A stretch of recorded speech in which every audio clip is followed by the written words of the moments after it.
were strong, but they rattled like an avalanche. We advance, lights go out like a shadow. Soon as it starts, then it's over. Round of applause for the close of the opposers. Know exactly who we are. We're coming hard.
It's showtime, it's your time.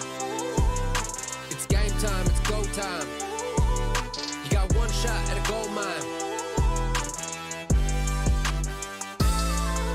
It's showtime, it's your time. It's game time, it's go time. You got one shot at a gold mine. It's showtime.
Showtime, it's your time. It's game time, it's go time. You got one shot at a gold mine. It's showtime, it's your time. It's game time, it's go time. You got one shot at a gold mine. It's showtime.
Lights go out like a shadow. Soon as it starts, then it's over. Round of applause for the close of the opposers. Know exactly who we are. We coming hard.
Strong, but they rattle like an avalanche. We advance, lights go out like a shadow. Soon as it starts, then it's over. Round of applause for the close of the opposers. Know exactly who we are. We coming hard.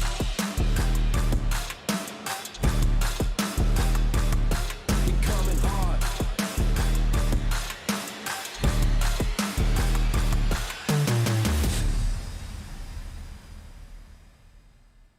It's showtime, it's your time.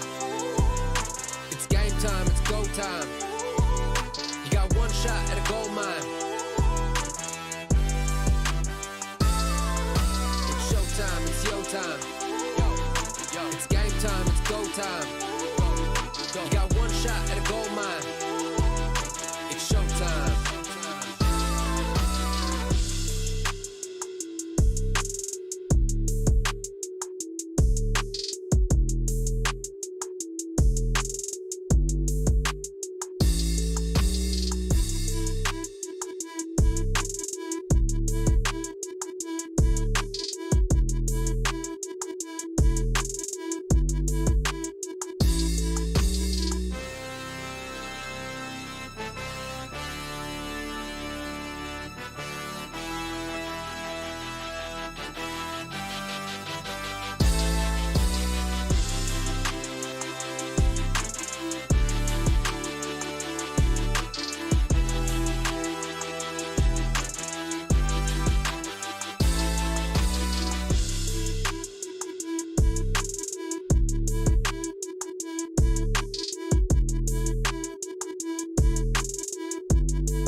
Showtime, it's your time.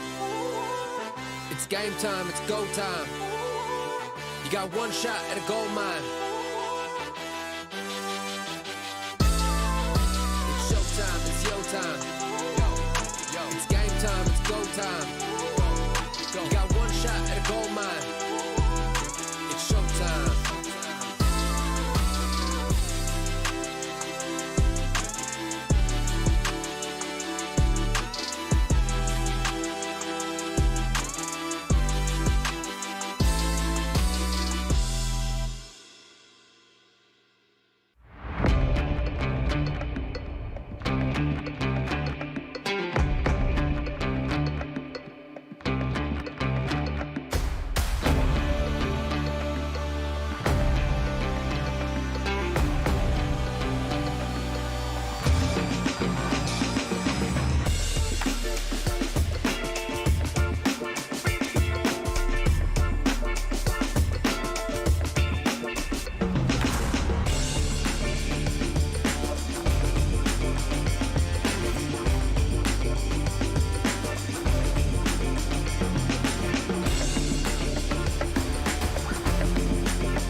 showtime, it's go time.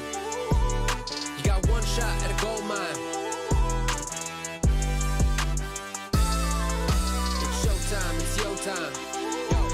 Yo, it's game time, it's go time. You got one shot at a gold mine. It's showtime.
Showtime, it's your time.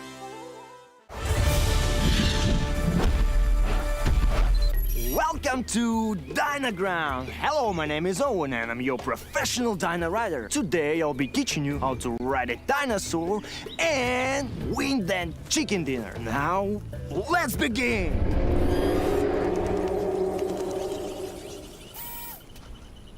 Relax, don't be scared. That's the sound of the mighty T-Rex.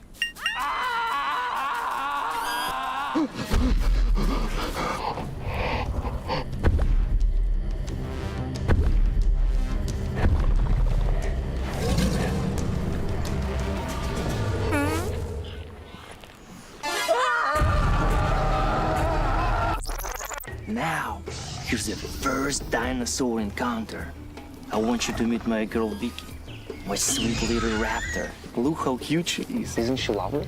Vicky or raptors, they're the most vicious and fastest beasts in the world.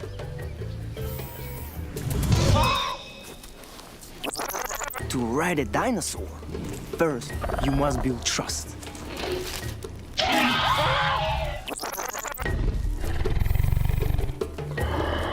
They are carnivores. They eat meat. You have to feed them off. They will think that you are their friend, not food. Once they trust you, they will be a great companion.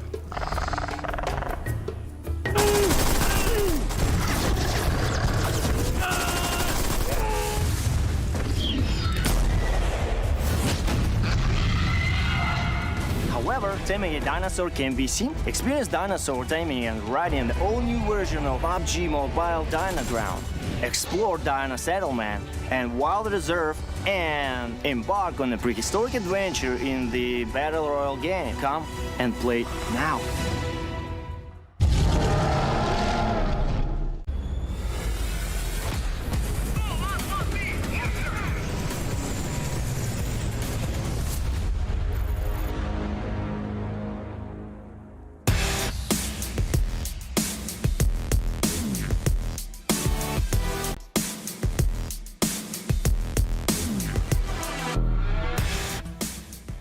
Birçok arkadaşınız ve taraftar sizi PMPL'i kazandığınız için tebrik etti. Bu zaferiniz üzerinde daha büyük bir etki yarattı mı? Abi şöyle söyleyeyim, ben ne tatmin oldum ne zevk aldım. Tatmin edici bir şey değildi. Yani ben şeye gitmek istiyordum, PMV'ye. Ya bilmiyorduk oynanana kadar EU'ya kaydığını o koltuğun. O yüzden öğrendikten sonra biraz tatmin etmedi beni. Şimdi EU şampiyonluğundan sonra oraya gidersem çok tatmin olacağımı düşünüyorum. Birçok arkadaşınız ve taraftar sizi kazandığınız PMPL'den sonra tebrik etti. Bu tebrikler zaferiniz üzerinde daha büyük bir etki yarattı mı? Tabii ki yarattı ama ben kişisel olarak tatmin olmadım. Çünkü PMV'ye gitme gibi bir hedefimiz vardı. Oynarken öğrendik işte Türkiye şampiyonun gidemeyeceğini. O yüzden çok tatmin edici olmadı. EU şampiyonu olup oraya gitmek bizi daha da çok tatmin edeceğini düşünüyorum. Daha da güzel olacak. Bu Avrupa Şampiyonası öncesinde o zaman FUT Espor destekçilerine, hayranlarına neler söylemek istersin? Onlar için izlemesi rahat bir turnuva olacak. Bu kadar. Kısa ve net diyorsun. Evet. Süper. Gerilmeyecekler.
Welcome to day 2 of PMPL EU Spring 2023 Championship. I'm Ginny, your host for today once again. And again on the desk or the floor, I'm joined by my 2 very smart analysts. Well, 1, and then there's Max. I'm joking. 2 very smart analysts. We have Max and Kalara. So yesterday was a great start, a great appetizer to what we can be expecting for the rest of the weekend. What are the thoughts? We're trying to be nice right after. That's not even 30 seconds and I've already been attacked. Is that your record? I think it is. That was pretty good. Yeah, pretty good. Pretty decent. Jason levels. Yeah. Appreciate it. You know, we gotta beat those records, you know. But also, guys, if you want to stay up to date on what is happening and the jokes throwing around here, but also on social media, follow us. You can stay up to date. Max has some memes prepared as per usual, and also you can just figure out what's going on, who's the top standing, what team is doing the best. Now, another thing really to keep in mind of is the fact that when it comes to teams, maybe you have a favorite team. I know some of you have a favorite team, okay? I've seen it, I've noticed it, but you can now also vote for them in the chat. So make sure you can do that. I'm going to ask you guys, what team would you vote for? I'm going to start with Kalaris. I like FluX's logo. Okay, that's the absolute best reason. Are you laughing at me? I like SBG's logo. I've already stated that yesterday. Is that a portrait of you, Max, on the SBG? It is, actually. Yeah. So after the gym, yeah. Okay, sure. Absolutely. Well, there's also a survey that you can fill out. So give us your thoughts and opinions as we're continuously looking to improve PMPL EU and the experience. We'd love to know more. We'd love to know what we can improve. You know, if you have any feedback for either one of us. Why are you pointing at me again? I was going to go for it, but I was like, actually, no, I gotta stop. And Max improved. That's the big question. Can we get rid of this guy? Can we? I don't know. We're going to have to figure that out at some point. But for today, just like yesterday, there is a total of 6 maps that we're going to be looking at with only 1 Sanhok, 3 Erangels, and 2 Miramars. We saw how important the iterations of these different maps were and how big of a weight some of these carried in certain games for certain teams. Yeah, I mean, we saw that in particular here, Kalaris. Gladiators are good on Erangel and Miramar. they got some decent points over there. Well, especially the Erangel, right? Yeah, I think it was second, first when it came to Erangel overall for them. And you know what? That's passable. I think that might actually get you a championship if you keep doing that, Max. Yeah, you got a passable from Kalaris. That means you're doing it really well in human terms. Absolutely. But even this game, looking at few of the clips, of course, that Gladiators play in the fields, they should not have got even remotely close to that push onto the side of FLUX, but they did almost have a living shot to go for a win there. So Gladiators are looking great. They have these immense spreads that we did mention a few times yesterday. And I wonder, our team's going to have VOD reviewed after yesterday's matches, see potentially a few nook and crannies in the armor and maybe just hit where it hurts hard for them. I do wonder because there are a few weaknesses you could abuse heading into today. Maybe, but by the same token, I do think the Gladiators likewise will have VOD reviewed and looked at things like Sanhok, for example. Yes, it's only 1 map out of the games throughout the days. However, as long as they kind of go back, look at what was going on in Trifecta area, maybe kind of circumnavigate some of those scenarios, they could quite easily rack up points on Sanhok. And who knows what happens if it goes to the Northwest Island, the Circles. So, yeah, I think we'll see another strong Gladiator performance here today. All right, so also when we were looking at the circles and the way that they were moving, it felt like Gladiators really had a great position time and time again. Question is that going to be replicatable today? I feel like it. I mean, as we said, like everyone's going to have VOD reviewed. Everyone's going to come potentially with some improvements that come on through. But right now, not much improvement you can do on top of that. I mean, 68 point day throughout yesterday. Great average overall. 2 second places, 2 chicken dinners on the board for Gladiators. But though Nexus, clearly I would say the surprise on this first day, right? A team that I was expecting to be on the first page, but second place right behind Gladiators. That's a big step up that I did not expect. Yeah, I said it at the end of yesterday, and I'll say it again, though. I just don't want to see the Eastern Stars curse rear its head of the inconsistency in results. They are a team that traditionally, even across 2.5 years, are able to pop off, but getting that back-to-back days worth of pop-off remains to be seen here. So I would like to see them continue this form. Yeah, absolutely. But also when we're looking at the discrepancy here between the first place, and we're looking at 9th and 11th specifically, I'm looking at Major Pride and MADBULLS. These 2 teams coming out from Europe, we very much said we're expecting them to be in the contention for the top 3. Yeah. But yesterday, it didn't feel like they were in their real, true form. I think we've barely seen MADBULLS make it to the late game throughout these games, and we know how controlling this team can actually be if they reach that phase 6-7 moment in each of these games. It didn't happen at all yesterday. But actually talking about two European teams, OZAROX also, after the finals, definitely not performing on the level I initially expected heading into the championship. So I want to see more of Major Pride, MADBULLS, and of course OZAROX to see if they can bring more points on the board here. Yeah, that's going to be very important. But looking at our top 2 performers specifically, your Gladiators and your Nexus, as we said it already, very close in terms of differentiation when it comes to points. But 25-minute average survival time? What? Is that human? And you got 2 interesting stats here, Kalaris, right, that we're looking at. Of course, you got the 25 average survival time for Gladiators, but almost 8 average elims. Yeah. Nexus Gaming. Of course, it's one day. If it stays remotely close to this, I'll be impressed. But this is a really good way to kick off your championship. Yeah, quite ludicrous. And we saw Dorian, of course, at the end of yesterday get himself the MVP for the day. All things considered, when you're looking at the names that are involved in this tournament, initially, Dorian really wasn't one that sprang to mind for me pre-game 5 for the MVP slot. But all of a sudden, kind of in these later moments, the team kind of lights up here, does Nexus, and is able to put on some extreme performances like the last game where they got the chicken dinner and a lot of eliminations. So would love to see it happen again. Love it. Yeah, 18 in total, if I remember correctly, but I also have the memory of a goldfish. So don't quote me on that. That was right. Oh. Yeah. Let's go. Okay, I'm really happy about that. Yeah, a little celebration here. But we also talked about Foot and the fact that Sanhok specifically was one of the maps that they did incredibly well on. They're now placed 3rd. So when we're comparing their performances against Gladiators on the different maps that we've seen yesterday, yes, it's one map, but it made such a big impact on their overall standing. It really did. I mean, that one Sanhok game was huge. Of course, the Circle did have some kind of impact on that game. It could have been your prediction, Kalaris, of Major Pride, but it did go to the West at the end on top of Trifecta. Sure, Sanhok is great, but we keep saying this time and time again, right, is not you have to be in the top 3, top 5 kind of position. You want to be first place. And unfortunately for you, having just good Sanhoks every once per day is not going to cut it. I want to see more presence from them on other maps, and I also want to see MADBULLS stop dropping in ruins. This hurt to watch. Very feels bad, man. Also slightly unfortunate for MADBULLS that Kairos instantly falls on a DBS and then goes hell for leather against them there. So, but yeah, with Foot controlling the position that they had on ruins, it's an easy transition over to where the Trifecta location is to be able to then lock that down. As I say, slightly fortuitous in terms of the shift going their way, but still Sanhok presents a challenge that is very different to Erangel and Miramar. I need to see Foot Esports step it up on the, I'm going to call them the traditional 2 battlegrounds here for PUBG Mobile, because the Sanhok performance was fantastic, but it could have gone completely differently if that West shift did not occur in the late game. Yeah, I think Major Pride win it if it does go even just remotely central. I think Major Pride from the high ground position with a rocks they can play would be huge. Though Foot had a really strong early game, we know that, especially as you said, if Kairos gets a DBS, you're in deep trouble. So yeah, I want to see more presence on other maps, but the Sanhok is good for them so far, but you need to get good on the other 5 maps of the day, right? Yeah, exactly. I mean, it's a good base ground. You're currently on the 3rd place. There is going to be today, tomorrow and Sunday, a couple of more days left in the bank. It's a marathon, as we said it, not really a sprint, but it's getting a little closer. But in general, staying in the vein of Sanhok and what we've seen Foot being very excellent at was the fact that Gladiators, we were saying it, you were saying it, Kalaris was saying it, on the desk, Gladiators, they're very specific where they drop, and Foot read completely into that and just obliterated them. Yeah, exactly. I mean, I got a little illustration clip we're going to go through. It is actually talking about these splits that we mentioned so many times about Gladiators, that they love their splits. They're very proficient at using those splits and regrouping, but they tend to regroup sometimes a little bit late. So I'm going to start drawing. You're looking at me as I'm drawing. Inception. That looks scary. I want to look at my feed. Look at my map right now. Okay, there we go. I wanted to show what's going on. So typically, you've got my little circle on the side of the map there. Typically, we know that Gladiators love to drop in Camp Alpha. They got these massive splits, and typically they keep Tixi in our good old spot of Trifecta, which is very popular with the Gladiators. We know it. That's pretty much done and dusted throughout years and years now of them playing on Sanhok.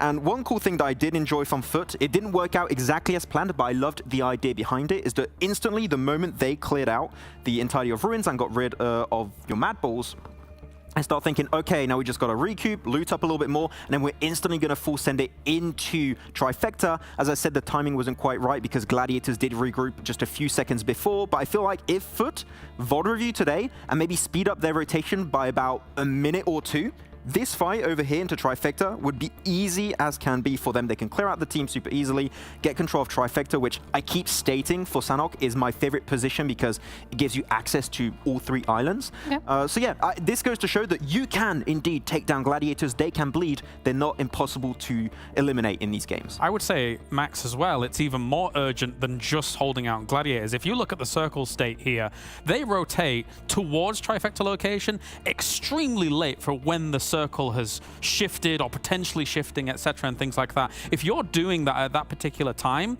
and then you don't constantly get these western shifts, you're running the risk of being completely held on the Painan River to be able to get towards kind of mainland locations. So a little bit precarious of a situation, I think. Yeah, I would just love to see it just sped up a little bit, as I said, a minute or 2, and I think that would be the perfect timing because Gladiators don't have time to regroup. You maybe go in a 2v4, 1v4 situation. Easy, you have full control, and I don't feel Gladiators would be willing to re-engage a fight without the numbers to back it up. Yeah, and we've seen it from Gladiators. We know that they like to split up, and as much as that worked in EU specifically, you're now against a different region, and clearly they have a different game style, a different plan, and it worked out for them. But when we're looking at the top 3 players specifically for today, as for yesterday, not today, we haven't actually played any games today. EU stays on top.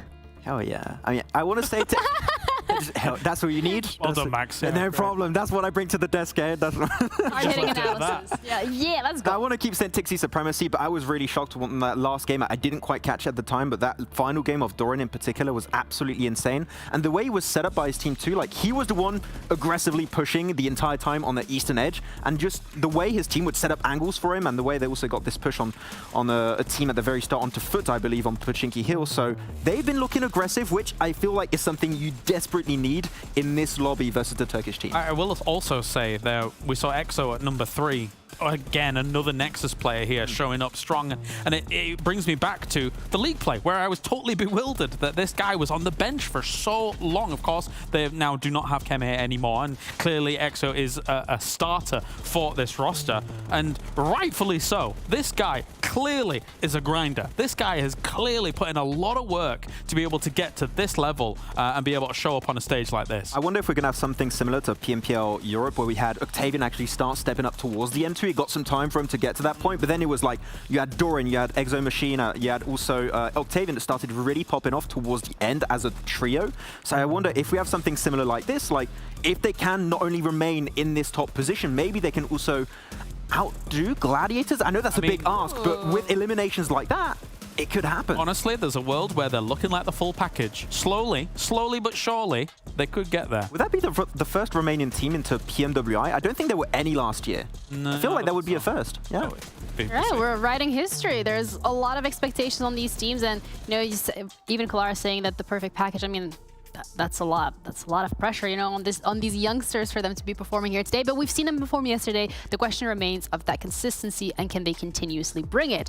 And consistency was maybe not something that we had yesterday when it came to the predictions. Okay. Because, you know, What are you talking about? I said we had. I said as a collective, as Oldman, because look at Blank. He has 12 points. Well, see what happens here, Max, is when Gennaro aims something at you, she calls out your name specifically. When she's aiming something at me, she kind of skirts around the issue a little be bit. nice about it. Be nice to Yeah, it's been a bad day for me yesterday. I can't kick you while you're down.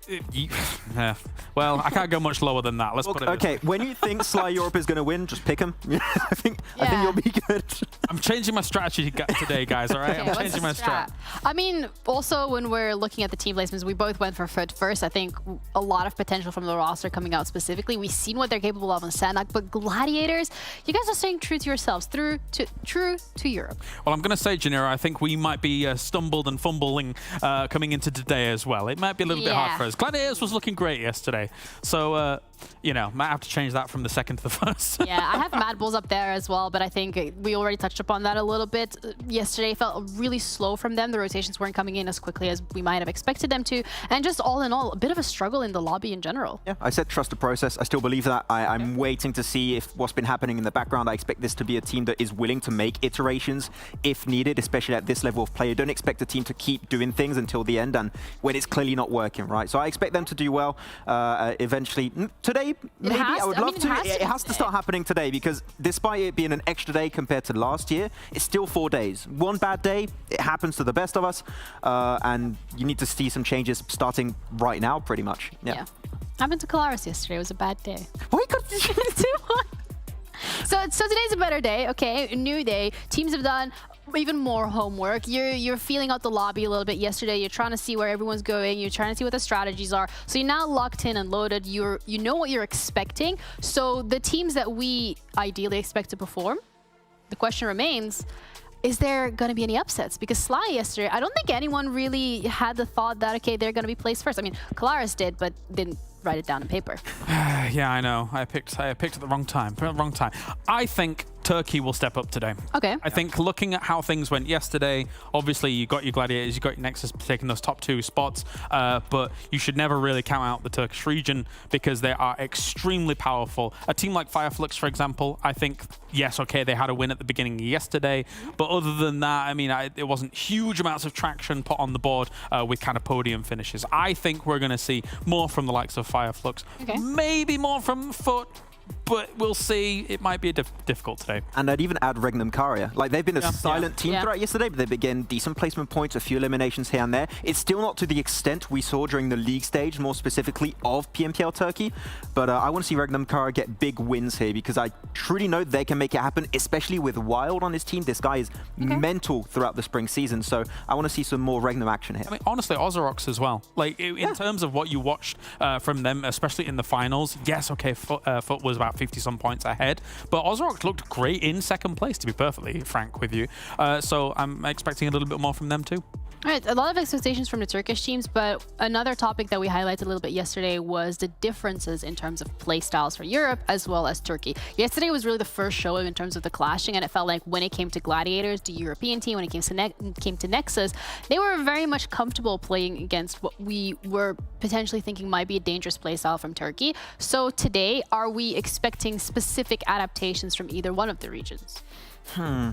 I feel like the teams that struggled on the Turkish side feel like they can't rely on just purely fragging aggressive power. I think they might have to rethink their macro approach, like how they rotate overall. And we'll have to adapt, of course, to some of the macro rotations of the European teams. I'm mainly thinking of Gladiators, right? I feel like teams are going to look at that and they're maybe going to see that like there's this clear way they can abuse that position from Gladiators and other teams that play in a similar kind of way for the European squads. I think we can expect some decent changes. I don't think it's going to be like huge, massive changes just going to change the entire landscape, but I feel like the Turkish teams, the ones at the bottom at least, might have to tweak a few things right here and there. I do think there's some room for some earlier wide rotations as well in this lobby at the moment. If I think about some of the games, especially at the start of the day that we saw yesterday, there's teams like Gladiators that have too much room, and they're kind of on one of the extreme sides of the circle when these things are going down, whereas then you have 4, 5, 6 teams bogged down in a constant fight for position on one other side. So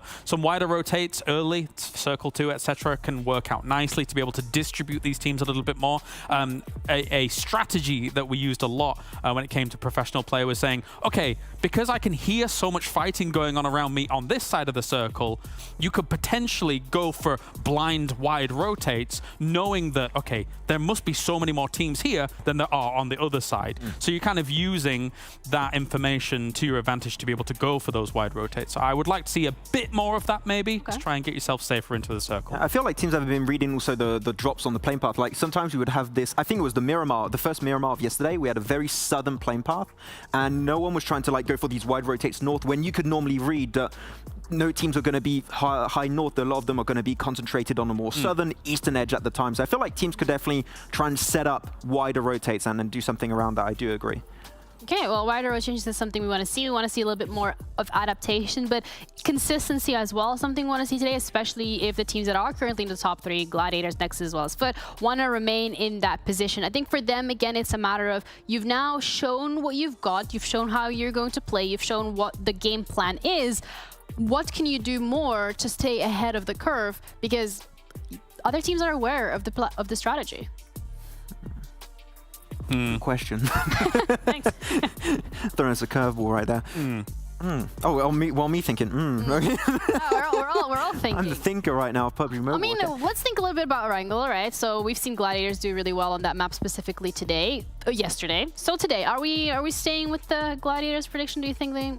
I mean, I feel like you would be a fool to not pick Gladiators when they're in a good position, right? I feel like we'd all agree at the end of the day, but I want to see teams try and just not be as fearful to approach their position because we know they like their splits. And yeah, I'm really looking at REGNUM CARYA. I know I already said it, REGNUM CARYA is a team I'm looking at to do well, but going into Erangel in particular, REGNUM CARYA, but MADBULLS, because we highlighted this team as being so proficient on that battleground in Europe. Yesterday, a little bit of a fumble on all the maps, pretty much. Whoa, but I want to see some good presence. I want to see them at least make it to the late game. Doesn't matter if they're like 3 or 2 players. I just want to see them get to the late game and get some points in on their angle. Fair enough.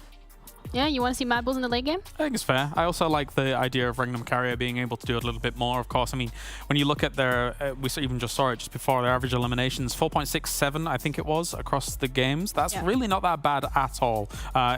In the game in particular that I chose them to try and get a win, it was a little bit of a curveball considering they were not on the best side of the circle. Gladiators had a lot of room in the north, etc. and stuff like that. But they still came out with 8 eliminations. So getting 8 eliminations in a game is enough of a game to say we did enough in this game to be able to keep our averages up to try and challenge for the championship. All right, well, those are some pretty interesting points that we're going to be keeping our eyes out for on the first map. We're going to be heading into Erangel, but first, thank you, Monster, for making all of this possible. And good luck to everyone except to Blank and your predictions. Wow. That's right for the jugular right there, Blank. I mean, to be fair, you've got double my points right now, so I feel like I can echo the sentiments coming through from Janiro over on the desk. So thank you very much. We'll be getting into game number 1 for the day. You just can't beat me, man. I'm too good. You know, I'm with it right now. To be fair, that humble attitude is what carried me all the way. So you know what, you guys are gonna do great. You know, if you shine, I shine. Shine theory. I'm bringing it back once again. It's in here. But yeah, heading over towards Erangel, I think a lot of interesting comments coming out from the desk, especially Kalaris bringing us some really good points about REGNUM CARYA, how maybe they could bounce back. You know, the Gladiators regroups, and it's just unfortunate we're not seeing MADBULLS heading towards that late game. You know, 20 minutes plus is just an impossibility for them at the moment, as is speaking for me as well, but it's fine. We're going to get through today, John. That's what I'm paid for, so I'm going to muscle through. But yeah, heading over towards the map right now, over towards Erangel, and an interesting playing path. Yeah, it's going to be coming up on the western side from just the east point of Georgia Pole to the west point of Sosnovka military base. Will make rotations over towards Milta and Milta Power a little bit trickier. Novo will be accessible if you drop and grab some vehicles on that military island though, Blaine. Yeah, absolutely. Obviously, this is a pretty key location over down towards Sosnovka in terms of vehicles. And with this plane path, you know, heading all the way down here, you're going to get multiple teams all springing out over towards that location. So we could have a triple team drop over in this area. Perhaps sometimes it's just 2, but we'll see what happens with that one. A lot of the teams very happy over towards Rozhok at the moment. A lot of positions can be taken here. And we are squeezing a fair amount of squads into this area quite early on. We noticed yesterday that Major Pride actually picking up a little bit more of an eastern drop spot. Used to drop over here in Sunken, now opting down towards the southeast side of Rozhok itself. And we do get a very cruel shift up towards that northeast side, which is really awkward for a lot of these teams. You can see already just from the arrow on the screen that a lot of these teams have a long way to go, especially from their drop spots. Yes, Naya Poliana, pretty valuable in terms of that early drop spot at this stage. No one making their way all the way out just yet. That's stomping ground for teams like SBG, who no doubt will want to try and grab some vehicles and get out there as soon as possible. But those Yasnaya fields to the south of it, sitting right slap bang center of the circle, as well as the river snaking out to the west flank, creates some difficult decisions and rotational futures. Absolutely. I think SPG dropping out this early as well, down towards that south side of Severny, will cause problems in particular because BEŞİKTAŞ have dropped out a little bit later than them, have all 4 vehicles in hand as well, will be rotating out towards Yasnaya. They played on the western side of Yaz yesterday, with SPG holding firmly down on the eastern side, and I think if you're BEŞİKTAŞ now, you understand, you see the shoots coming behind, you don't see any in front of you, that they can comfortably try and take control of the majority of Yaz now, and I think that is going to be something that will be very important in the late game, especially for SPG, as because now their whole game plan is sort of thrown off pace a little bit.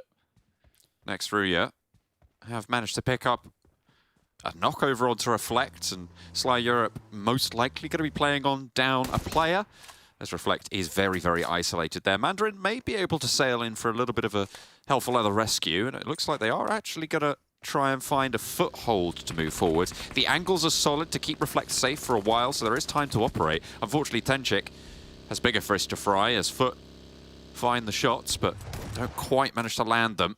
That's not going to do you so good at that range there, unfortunately. Arwin not going to be able to get those shotgun shells to land. No, not really. It fumbling around in the dark like Velma, who's lost her glasses, so will not be having shots over towards Tenchik right now. But yes, most likely Reflect out of the game here going forward. So for Sly Europe down to 3 players, they had some success yesterday over on Erangel. They had to pick themselves up that chicken dinner down in Sosnovka.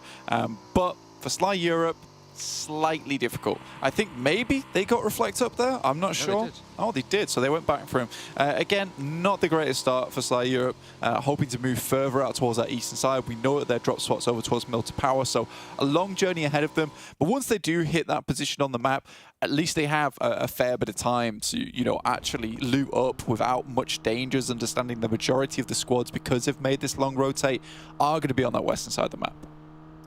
I have to see if any of those wide rotations that Kalaris brought up over on the desk are going to be more implemented this time around. Try and get over to the other side of this circle as it comes to phase 2 and 3. That's where we'll be sort of looking for those sort of rotations. MELİSE esports are towards Severny side.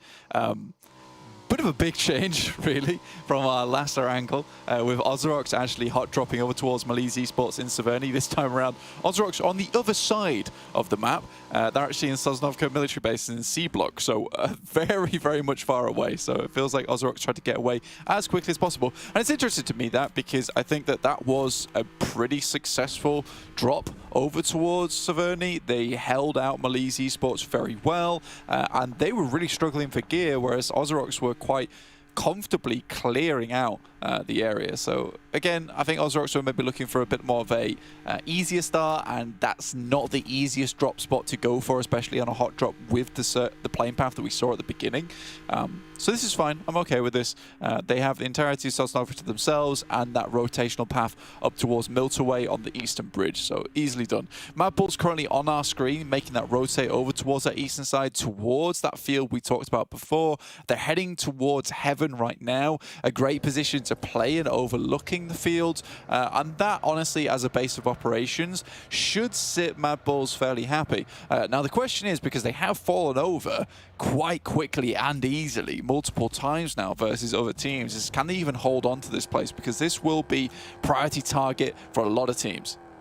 I mean, the places that we've seen the MADBULLS fold like a house of cards, to my mind, has been when they've been the ones moving in for a crash onto a position without having scouted it. Maybe if they're given a spot, or well, not if they take a spot already, maybe they'll be able to hold it a little bit more effectively, and that could put a little bit of a wind in their sails, billow them out somewhat. But is it going to be too little too late if they can find those positions? Yeah, I think that remains to be seen right now, and again, we're speculating. On the other hand, though, Nexus are not doing badly whatsoever. Currently 7 elims average. Doran coming off yesterday with 19 elims, an absolute blistering performance coming through from him. It was 6 elims higher than the second place, which is ridiculous overall. I think just looking at his stats, let's quickly have a jump into those stats, because we love stats. 3,375 damage. You know, that is unbelievable amounts of work. I mean, the closest to him was Kairos with 2,951. And that's off the back of an insane Sanhok as well, where you can pump out a lot of damage in return. I think half of that damage for Kairos did come from that Sanhok. So for Doran just to consistently do that all day is a really good marker of performance. And I like it the most because I think Doran had the most to improve on from Nexus, and Kalaris and Max were talking about on the desk there, you know, how well EXO had done, how he'd come into the season as a substitute, done incredibly well, and has been putting in the work, putting the shift. But I do think it was Doran who was quite often subbed in, subbed out again, subbed in, because he did have these amazing games, and then he would do very poorly, and they would sub him out and bring him back in again. Maybe he works this time. He does a little bit, and then he doesn't. And I think that consistency is what we're were really looking from Doran, and it shows massively the improvements and adjustments he's made, because he is a lot more cautious, but still plays that fragger role superbly when it comes down to it. And Nexus really benefiting from the points change. I mean, this is something that has been with us for the whole of this year, but is a major shift in terms of the dynamics of the teams. This is the first time these teams will have faced each other on this point system. Nexus, the highest elimination count right now of any team by 10 points, right? They are 46 eliminations to Gladiators 36, despite Gladiators being in the lead. Yeah. The fact that they've been on this new point system means that impact of having such a massive elimination lead keeps you so firmly towards the top of the tables. And they are really sitting pretty on the top of that. The question I have is, can they push those placements up to match? Because at the end of yesterday, we saw they can get those top spots. Yeah, it's not often that you get a day where you get a huge amount of elimination points. That doesn't come around very, very often, right? And I think that's something that you need to consider about getting those placement points, like you said, John. I think you can still live off the back of elimination points alone, but you still have to get far into those games. And I think if we're looking at Gladiators, they are basically the cookie cutter build of the lobby right now. You know, 36 eliminations as well as 32 placement points. That's absolutely fantastic. Here's that crash we talk about from MADBULLS. Successful right now. So far, they've managed to get 2 knocks over onto REGNUM CARYA, a team that I know the desk had their eye on, but there's still one more player to deal with, and Frozen needs to have his wits about it. But it goes very, very low. No knock found, and Zerich lines up for the crossfire. Tulika handles business. Nicely found, and that should be a 3rd knock over towards REGNUM CARYA on the back of the 2 that they had already found. So 1 player now remaining for REGNUM CARYA to move forward. To the MADBULLS, they pick up 3 points. You know, I will say that it's nice to see that the morale is... I don't know what's going on in behind the scenes, right? I don't hear the communications, but morale still seems pretty high from MADBULLS, surprisingly. Like, making this sort of rotation and a comfortable crash like that, getting 2 eliminations right off the bat, that's fantastic. And that kind of comes with having a veteran on the team like Zerich, who's able to, you know, rally the team, right, in a big way. So coming into this day, they know they need to get a bunch of points. So making an aggressive play like that across Rozhok Bridge, across Yasnaya Bridge, in fact, over towards that Harry Potter Tower. This is great news. I really do like that from MADBULLS. Yeah, sometimes the tactics are a little bit iffy, and making those crazy crashes don't always work out. But if you have the firepower to back it up, which it feels like right now they do, yet to be seen in the future, that's the sort of thing that could lead you to an explosive start to the day. I think it is still a little bit early to be calling them a repaired roster, but you're right, that is good to see that they still have that confidence moving into this one. ARR potentially the next threat to the MADBULLS position. BEŞİKTAŞ spotting BRA up the top towards Stalber, as you see that one mounting. Wonder if we're going to see anyone in the ski lifts there going through. This is the earlier picks onto REGNUM CARYA as the MADBULLS sidle on through.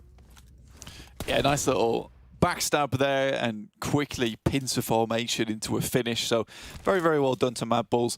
BEŞİKTAŞ, my 3rd place prediction. It's not working out for me right now. But I don't know, man. I actually really, I rate all the players on that team. Son HP, Zessi, Enjoy, Peace, all really, really good players. But I don't know, man. I just haven't seen the performance that individually they have all had in the past. You would have thought, you know, this team together strong, but it's not quite there yet. Circle down towards that southeast side, so quite a heavy shift, as you exclaimed, John, because this is a little bit rough now, because a lot of Yas Lake is in this, creating a very nasty little bottleneck up towards the south side of Stalber. And the whole south side of this circle is the known to be treacherous Yasnaya Fields as well. So a lot of terrain here is relatively unplayable. I imagine we're going to see a lot of teams sending in, and that's what starts to happen. First up is OZAROX to find a spot against next RÜYA. I don't think you get over there in time to get the res. The smokes have already been laid down, so Yekta can make that mad dash. I think he spotted the run out. BRA in the meantime against Foot, close range, already having taken 1 full flush and 1 knock, as Foot want to repair what was broken upon the headland of the hold so far.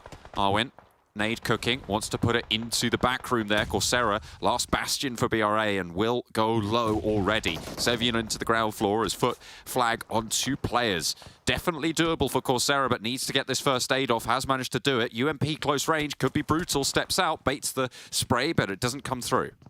It's going to be a bit difficult because a lot of players are now shifting their way into Yasnaya, and we'll be able to spot these teams, these players heading in. In the meantime, MELİSE taking fights versus Gladiators. Meku knocked and flushed now. That leaves them at just 1 alive at the moment. Goodness me, they took a heavy hit there, which is not a good start to their game. So for right now, it's just Kitsune left on his own. I think for Kitsune, top finishing at this point in the game, very rough. Like we said, horrible terrain ahead of you. I think you're a solo right now. You are looking for pretty much a 0-point finish at this point in time. There is Effect knocking down Doran, but right now we're on board with NEXUS, who have got themselves into a pretty nifty position on the southwest edge of Yaz. And we're hopping over to Nexus. Doran down on the ridge line, but Kapahala and Machina both putting in the shift. Unfortunately, Kapahala on the forefront down. Fortunately enough, though, only Nomi remains for Major Pride, and now they can look to get these reses. Octavian was fully flushed away, but with the position that they have, it's likely that they can get these reses through. I think Kapahala is safe there from Nomi's point of view out in the east of Yes.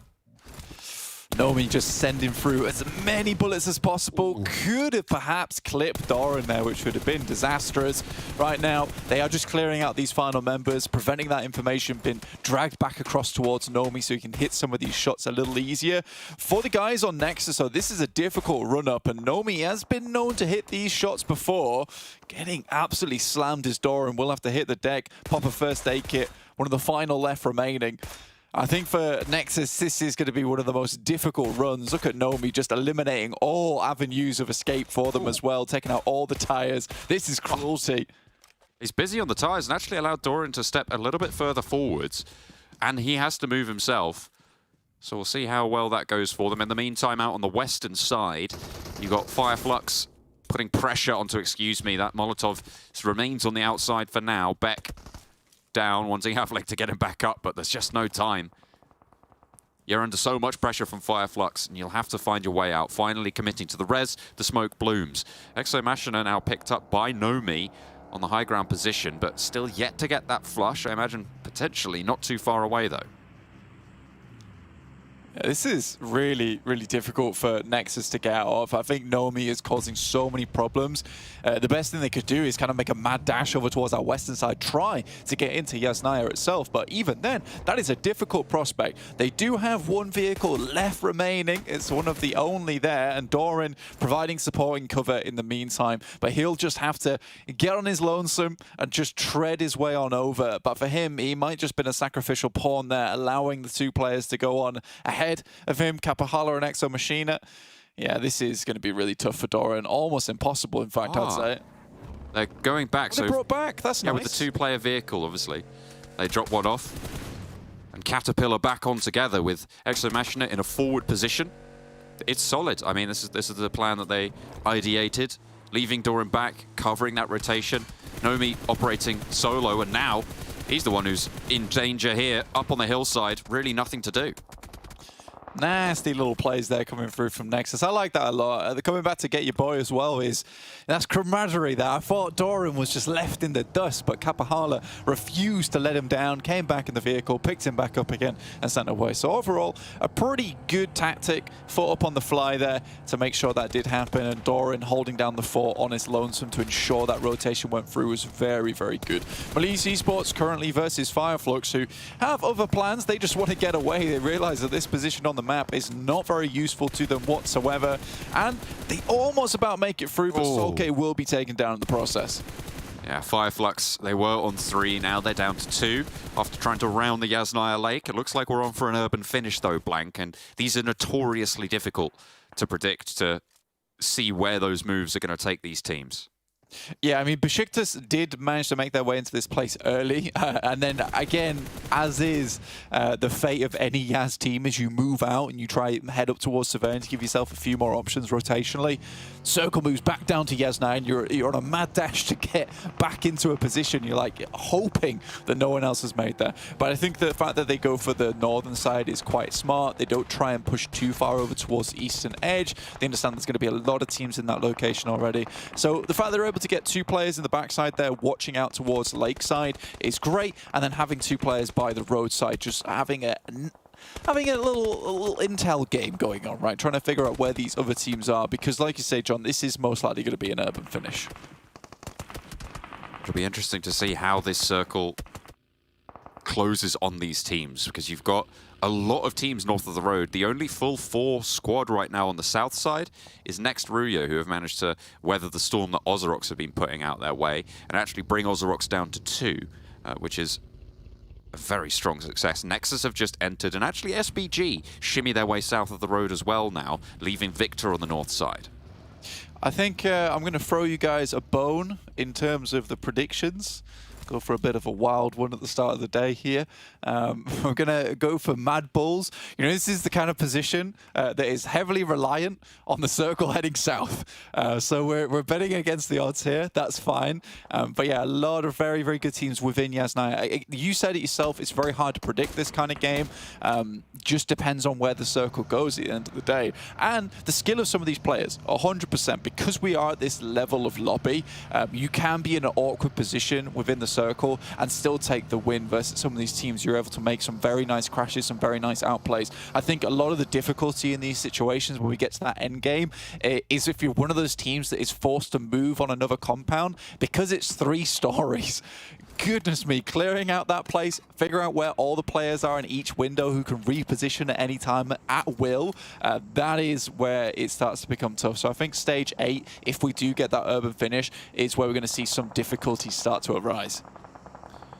The only team on the outside is MADBULLS here, and all 4 of them are alive. Take a look at that. They have got some really solid cover on the south sides of Yasnaya.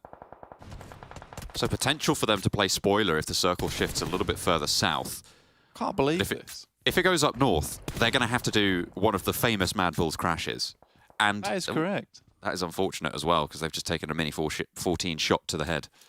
Yeah, sad. I can't believe you've gone back to him. I was just talking about him, how I predicted them. Send the wild card in. There you go. Janero's followed suit. I like it. Good to see. He had it in before you. I just want to put that out there. Oh, no, she didn't. I'll tell you that now. I was on the money. I was on the ball.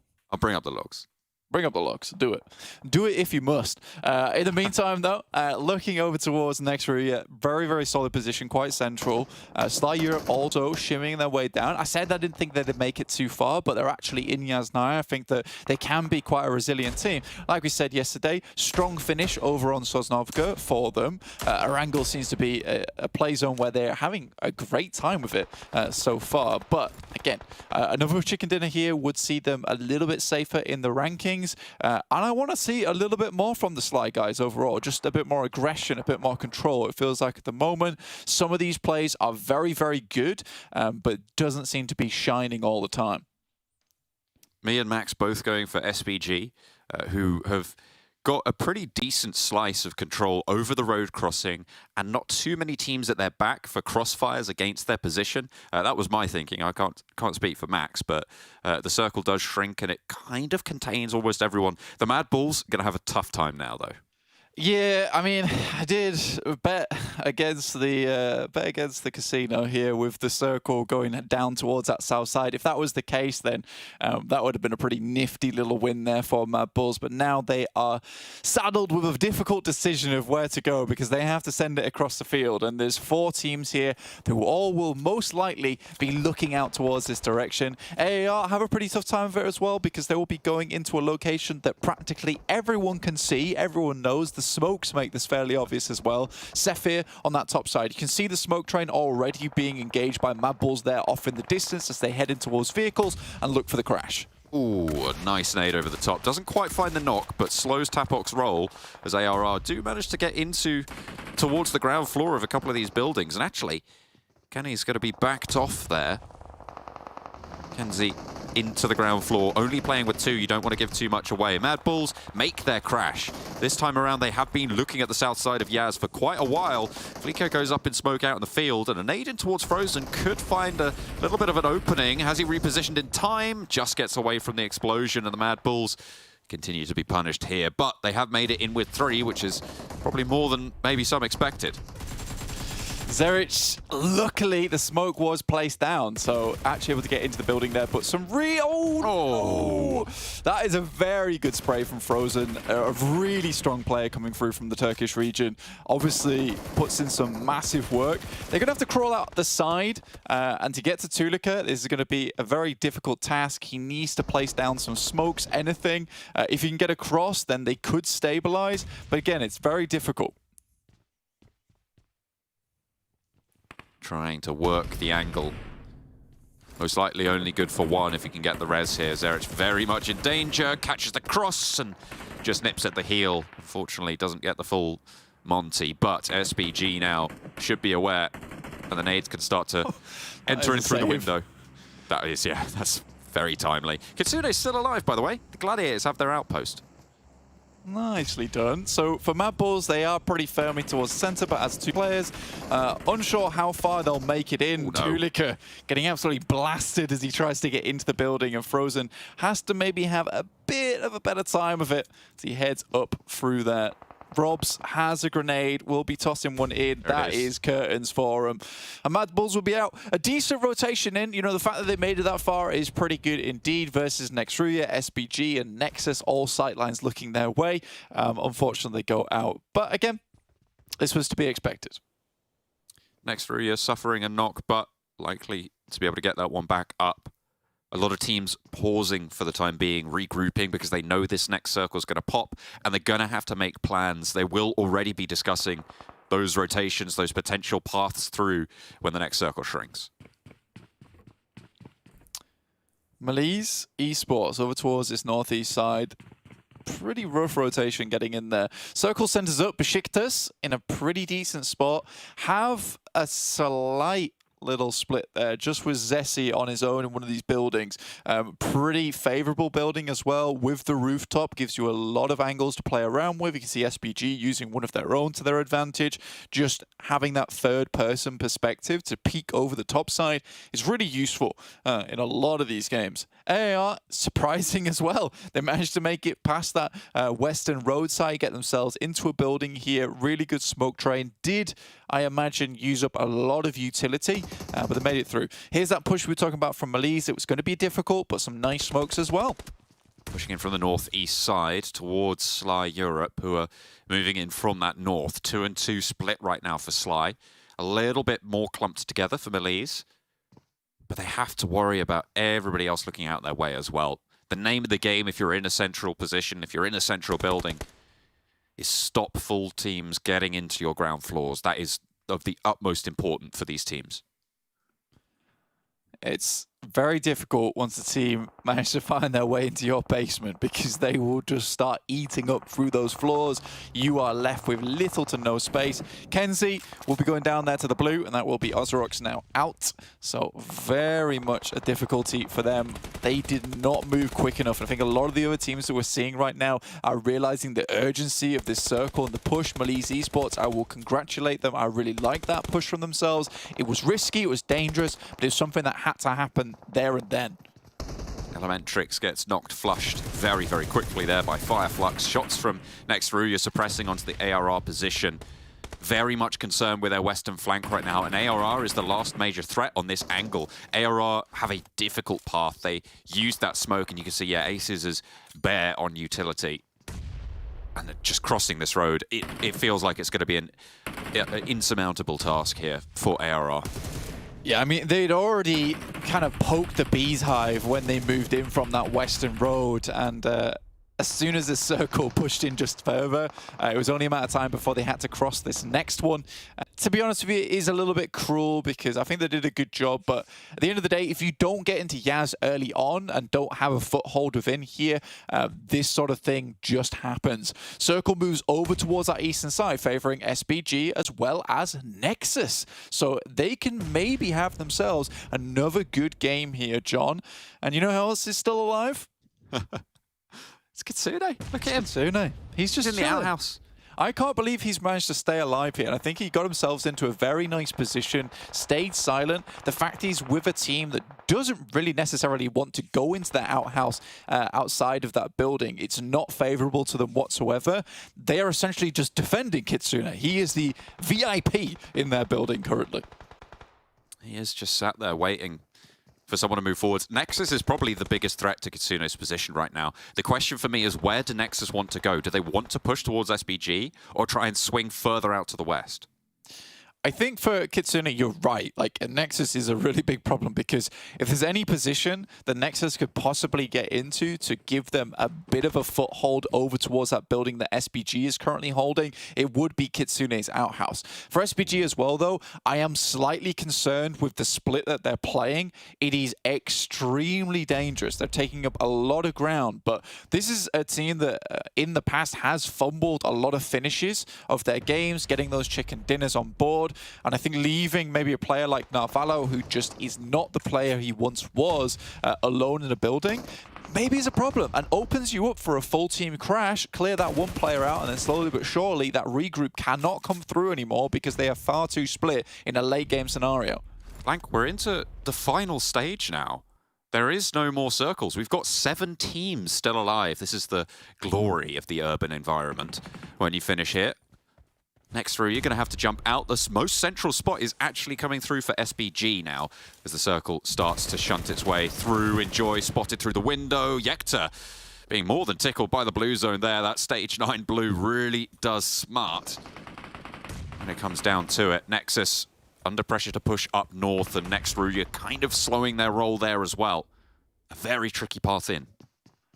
This is good now. Narvalo moves out from that building, instantly heads up towards the rest of the team. That was a difficult cross, required smokes and everything to make it happen, so it's a good thing that it happens there and then. Kitsune goes down to a nasty little nade through the window. NEXUS are just clearing out those evil little outposts where players might be holding. Victor going down to a nade, though. This is what we talked about earlier, is that regroup is difficult to pull off, and whilst they were still stabilizing, a team rocks up on their position. Sly Europe, let's go. The Sly guys still in it to win it.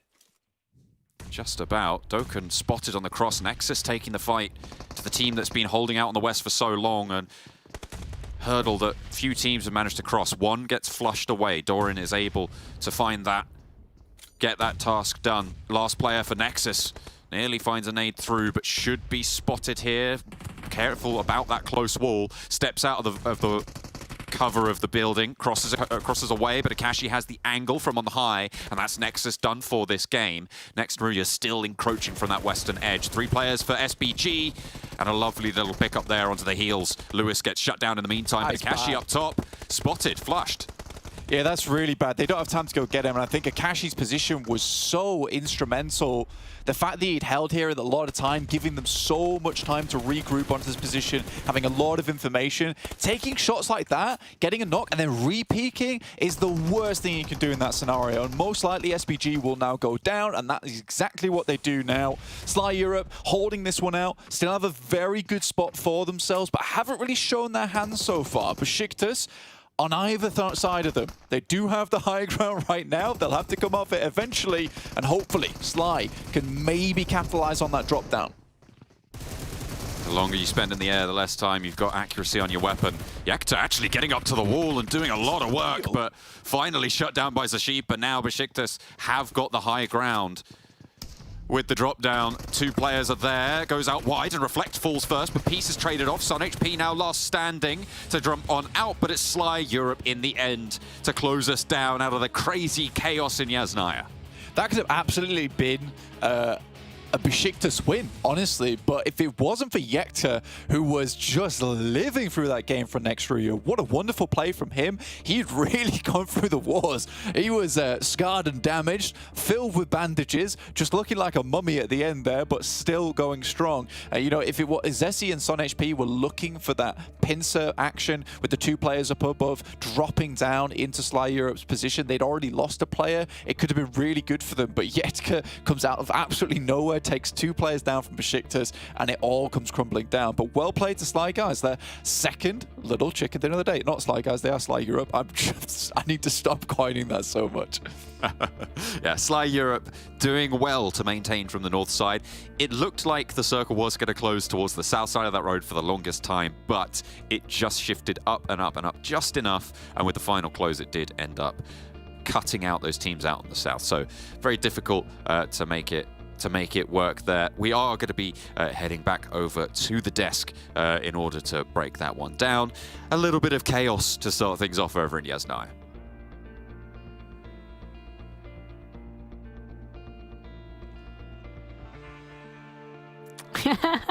Hello guys, it is us, the Analyst Desk, and we're back. Well, once again, Sly managed to get themselves a chicken dinner, and you know, I feel a little bad yesterday for picking on them, saying, ooh, they've been a little slow, but again, they showed us what they're capable of doing. But let's talk about the fact that it was an urban finish, because that was a mess and a half. Look, when you don't know who to pick, just pick Sly. You know, just go for good value. Just pick Sly. You know, at the end. But yeah, it was a tough one to predict teams because, as we know, urban finishes are very unpredictable. You don't know how it's going to go. Especially the worst thing is city finishes, as a baseline, are rough. A city finish on top of a road, and you pretty much have a 50-50 split the entire time, makes it even tougher because you don't know, do you have to go north, do you have to go south? Teams just didn't know at the end, and making that transition later on down the line is just so rough. But NEXUS didn't care. They just cleared all their side. I pick them and they do well in the eliminations, but don't get the win overall. I mean, so the reason I actually went with them is because technically, as a vantage point in Yasnaya, having the triple story apartments, or quad story if you want to count the roof, is an extreme advantage in some of those circles. You're able to hold out on more angles than most of the other buildings because you have that high ground advantage. So that's kind of why I went with them. It did convert in terms of eliminations, but as the circle's shifting away from them, I actually think that they did a really good job of being able to transition between buildings to buildings with the smokes that they had available to them. And I'm surprised, considering how far the circles eventually moved away from them, they actually got top 3. So very well done by them. But of course, Sly and Beşiktaş were able to beat them out a little bit. Yeah, and for NEXUS, to go back onto them once again, I liked how they took fights versus teams before they become an issue. They just took fights because they knew if they start moving and they leave that team alive, they're going to have an off angle. They're not going to be able to make that move, make that transition. They just take the fight, heal up, and go for the move a little bit earlier, which I do appreciate from them. So good on them. The REGNUM CARYA didn't do as well as I wanted. Rough times. Yeah, and actually what you're saying about the road for you through Yasnaya, again, if this kind of shifts south, who knows? NEXUS could quite easily get themselves the win here, all things considered, with Beşiktaş and Sly having to not only drop onto one another as they're trying to go across the road, but having to cross the road anyway. So, but Sly, good for them to have the kind of central position. But look at that, 3,000, almost 3,200 damage coming out from NEXUS. That's crazy. Yeah, that's probably the highest we've seen so far in the last couple of days, and that's pretty impressive from NEXUS. But again, it feels like this is a little bit of a theme that we're seeing with the Turkish teams in terms of they're doing a lot of damage, they're getting the eliminations on the board, but it's really that chicken dinner that they're struggling to secure to stay alive for those last possible seconds. I feel like that makes up for chicken dinner, you know? Yeah, I mean, it's not bad, 13 limbs, it's completely A-okay. But yeah, I mean, NEXUS, I feel like they did a really good job, right? It's just a road made it a bit tough for them to close it off. I feel like, as you said, Kalaris, if it went south of the road, potentially, we'd be looking at a NEXUS chicken dinner right now. But Frozen, you've been talking, Kalaris, about, you know, wanted to see a Frozen stand out. You want to see the Frozen versus Frozen happen eventually, but Frozen X from NEXUS this time stands out. Yeah, he did it. I couldn't believe it. He almost got 1,000 damage as well. That's awesome. But another scenario in city finishes that you have to think about is not only how are we going to get to the next building, it's how are we going to get to the next body box to try and take away smokes from people that have been eliminated, etc., utility from people that's been eliminated. Because sometimes you can really run out very quickly on when you're trying to transition from building to building. And RÜYA was doing that as well. They noted where players from like MADBULLS had actually fallen, etc., and things like that, and were transitioning from box to box to keep their campaign going on the south side of Yasnaya. So I was very impressed, very impressed. Yeah, and going it did. I mean, getting the amount of eliminations that they have was no small feat. And as we said, it can get a little chaotic in these urban finishes. But one thing as well that you highlighted earlier, Max, was the fact that you don't want to be in that middle position when it is an urban finish, because you can get... You're going to be caught in a crossfire. Going to be overwhelmed eventually, and that's going to be an issue. And I feel like SPG did a really good game. I mean, SPG and BEŞİKTAŞ had a really good game in particular, this urban finish. But the Circle just ended up being on top of them. I don't think they wanted to be on the hot seat that game. They're like, oh, the Circle's kind of forcing us in this very tough position. So they had to just play around it, play the rooftop positions as much as you can. But you want to play edge, like your next RÜYA, like MELİSE actually, that we didn't talk about. But MELİSE having, I would say, their best game so far. They cleared Gladiators up north in that game. They entered into the eastern edge and started sweeping onto a lot of teams. At the end of the day, they took that fight versus SPG and sweeped them, I'm pretty sure. At least 2 of the players. And then actually got himself some decent amount of elims. So happy to see MELİSE standing out and having their best performance in the championship. Yeah, speaking of teams standing out, has there been any changes in terms of the approach to the game, to the drops, that has really made you go, okay, these teams have done their homework, they've sat down, they've watched the games yesterday, they have a new game plan. 6-9, nice. But yeah. Nice. Oh, nice, yeah. Very nice. In terms of changes, I mean, on the city finish, I didn't see anything that really stood out to me in terms of like massive changes, though. BEŞİKTAŞ SBG, I loved how they played the edge and the center of the city at the same time. I think their 2-2 split was the best course of action you could go with next RÜYA and how they were approaching this game. But yeah, I mean, with a game like this and Gladiators losing 3 players almost instantly upon, I think it was phase 2, Kalaris, not getting any points, that gap closing up a little bit. Well, with the 2-2 splits you're referring to, especially with the Channel's approach to Yasnaya, there is one, when you have we had a hard shift on Circle 2, right? That goes north. We're seeing Gladiators and other teams being able to position themselves up towards top, and you know, guaranteed, when a Circle goes like that, and then it all shifts straight down to Yasnaya, very likely you're going to have that path between the Stalber Hill and the kind of Yasnaya Pond. A lot of teams are going to be funneled through that. If you've got a 2-2 split and you're kind of playing Overwatch against that kind of channel of rotation, you're guaranteed to get some points here or there and hold out some teams as well. So I like that from BEŞİKTAŞ. All right, well, next map that we're going to be heading on to is Miramar, as you could have probably guessed by the backgrounds. In terms of what we've seen yesterday, what we've seen in the first Erangel, teams that we're expecting to step up to the plate. I mean, we said it, MADBULLS, we kind of want them to hold on for a little longer. It felt like they've lived up to at least that expectation specifically. But then we're looking at Gladiators, we're looking at Major Pride. They got taken out quite early. So going on to Miramar, which might not have been Gladiators' best map yesterday, it's still possible for them to... Oh, they did get a win, though. They did get one. Yeah. But then I think the plane path was really rough for them, and then because they had a southern plane path, and then the Circle went north, and they went for their secondary drop location, which is not the one they're the most comfortable with. They like to play around creative fields, typically, so it was a bit rough. But I want to see FUT Esports do well on this one. I mean, we said they got that good Sanhok, which is fantastic. I want to see more Erangel. I want to see more Miramar. I have seen their Miramars in PMPL Turkey that I feel like was their best battleground, at least in Turkey. So I want to see some more presence from FUT Esports this game. I want to see a Circle not near power grid. Okay. That would be a good one, too. If we can make all these wishes come true, that would be great. We're going to be heading over to our casters, but before we do so, thank you, Monster, for making this possible. Now, John and Blank, take the energy. Take it away. Thank you very much. We've got Miramar up next, Blank. We're going over to the desert once more to test the mettle of these teams. An unfortunate finish there for quite a few. Very, very chaotic. Are we going to see another urban environment finish? You can't say it yet, but certainly possible. It's certainly possible, definitely possible here on Miramar, a place that is filled with urban environments as well as a lot of desert and sand. So easily that we could be heading over towards some mountainside finishes like we saw yesterday, which OZAROX kind of fumbled at the end of yesterday on Miramar. I think they had a really strong position and kind of just sat there. I think a lot of times, as I was saying in that game, you really do have to flaunt what you've got in that situation. You cannot just let teams get upon you. There is that specific position that NEXUS Nexus found themselves in over on that ridge side, really, really strong and maneuverable from that spot. And OZAROX, you really need to lock down that position, even if it's a case of just heading over towards there early and picking that one up, because that ultimately was a winning spot at the end of the day. With this circle, though, and this plane path, honestly, just very easy for all these teams heading down from that northwest side down towards the southeast in Porto Paraíso. So overall, I don't think there's really much to talk about here, John. This is very simple. No, it's fairly kind. Even places like Valle de Mar, down on the southwest, it's very achievable to get those rotations through. You grab some vehicles, you get out there early on the West Road, and you're sitting pretty. The question is, where is that circle going to line up with this plane path? Are we going to see it sitting, you know, right on top in the middle, over around Picado, or is it going to send us all the way out to the sticks, Los Higos kind of final finishes? Yeah, I think probably the most interesting thing here is probably La Cabrera.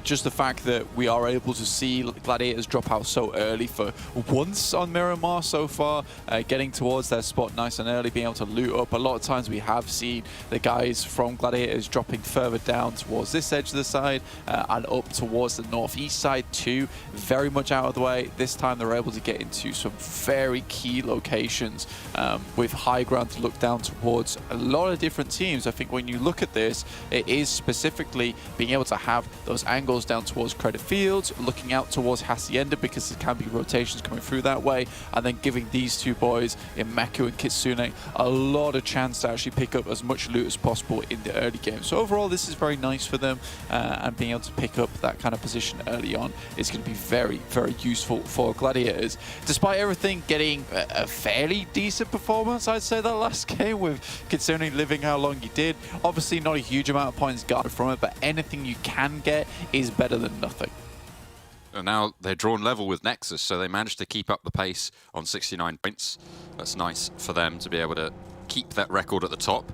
Try and remain undefeated over the course of the day, but with Nexus on your heels, it's not going to be easy, because we did see them be fairly efficacious from the southeast side as well. Yeah, I think that there's a lot of teams that can have some very good results despite any kind of performance. You know, like you said, Gladiators dropping down towards the south side of Los Leones still do fairly decently from that position. I think being able to have these secondary drop spots is really important. Nexus's Miramar stats are absolutely skewed.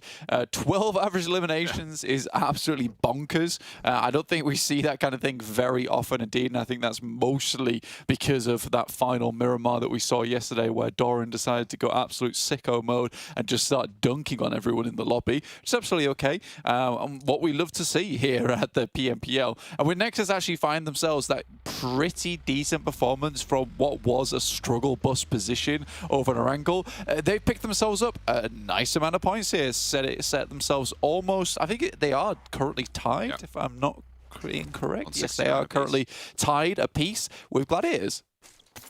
And it's great to see. Obviously, Gladiators getting shut down early means that they didn't have the sort of performance that maybe they would have wanted. Miramar, though, we know that this is a powerful roster here, so hopefully they'll be able to turn things around. We have seen it before where the Gladiators come out of the gates burning all of their fuel and end up depleting those resources towards the later stages of tournaments. So hopefully that's not going to be the case here, because I think this would be probably one of the earliest falls we've seen from them.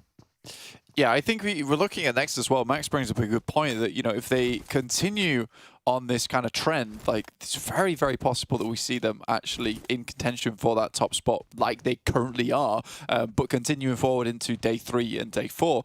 And Colaris is also saying, you know, there is that possibility, that nasty little looming figure in the distance, which is Eastern Star's consistency, a previous iteration of this team. So I think for Nexus, that's something they've got to be really careful about, making sure that they remain calm, don't get overconfident, because that is the slow and insidious killer that comes through in a lot of these games for a lot of these teams. So I think for Nexus, if they can just continue right now, make sure they don't drop the ball anywhere, and maintain this kind of performance, fantastic news. And Max was saying also that Octavian starts to step up towards that latter half of the games, and I think that was a very interesting point that he brought up specifically because we have seen EXO start to fall off a little bit, but it's nice you have that balance in the sense that EXO is an excellent starter when it comes to tournaments. You know, he's hot out the gate, then slowly but surely brings that pace down, in which case Octavian takes over towards the end and really carries them through that finish line. So it's really just great having that sprinter in Octavian at the end to pass through the finish. Yeah, you're really looking to pass that relay through, right? That is kind of the format that they've gone for seemingly so far. Although it is only one game today, and even if Nexus didn't have the most high scoring of positions, I feel like they did still throw their name into the hat. Nobody going down super early in this game, no super hot drops occurring. Really, as you said, with the playing path as it was, very uneventful so far.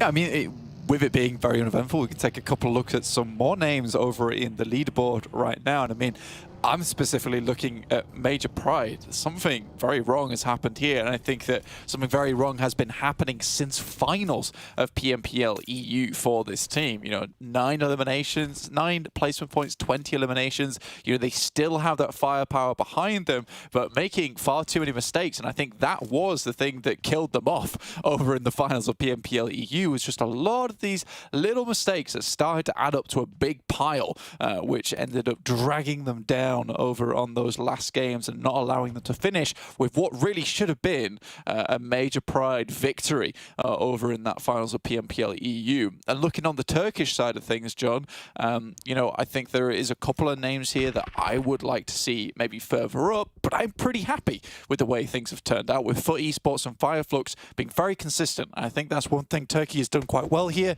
is that their 2 big performers are in 3rd and 4th place. Absolutely. I mean, FUT are sitting quite happy on the performance with the highest elimination count game that they had yesterday, and it was really, really solid stuff from them to be able to earn those points. But the question is, how many more of those standout performances can they rely on? And can they transition, as you said, away from one and done format into a more consistent style, which over 24 matches, whilst is a relatively short phase, is still very much necessary to keep up those averages. You cannot be relying on extreme volatility in order to get those points totals to see you up to the top. Yeah, I mean, for these 2 teams, like you say, it can't just be that one and done. And I think that's what FLUX has been bringing through in their personal games, because currently in 3rd place at the moment, I think FLUX, they're tied right now on placement points and elimination points. So very consistent. Yes, they don't have the points right now that are just behind 2nd and 1st place, but I don't think that really matters because they are consistently getting into that end game. They're looking very strong. And this is more of the FLUX that we would have seen about a year ago when Ketch was that big name, right? He was the guy everybody was talking about from FLUX. He was doing such incredible work for them. I think we even saw a 1v4 in their final game that brought them that victory over in the championship. So I think for FLUX, there is definitely opportunity here for them to really bring this to a head for themselves, because everyone else on this team is veterans in their own right. Soulless, excellent fragger. Soulk, been around for such a long time, incredible IGL, and then having Lutz as like your long-range specialist who plays these great off angles, they are a complete package, I would say.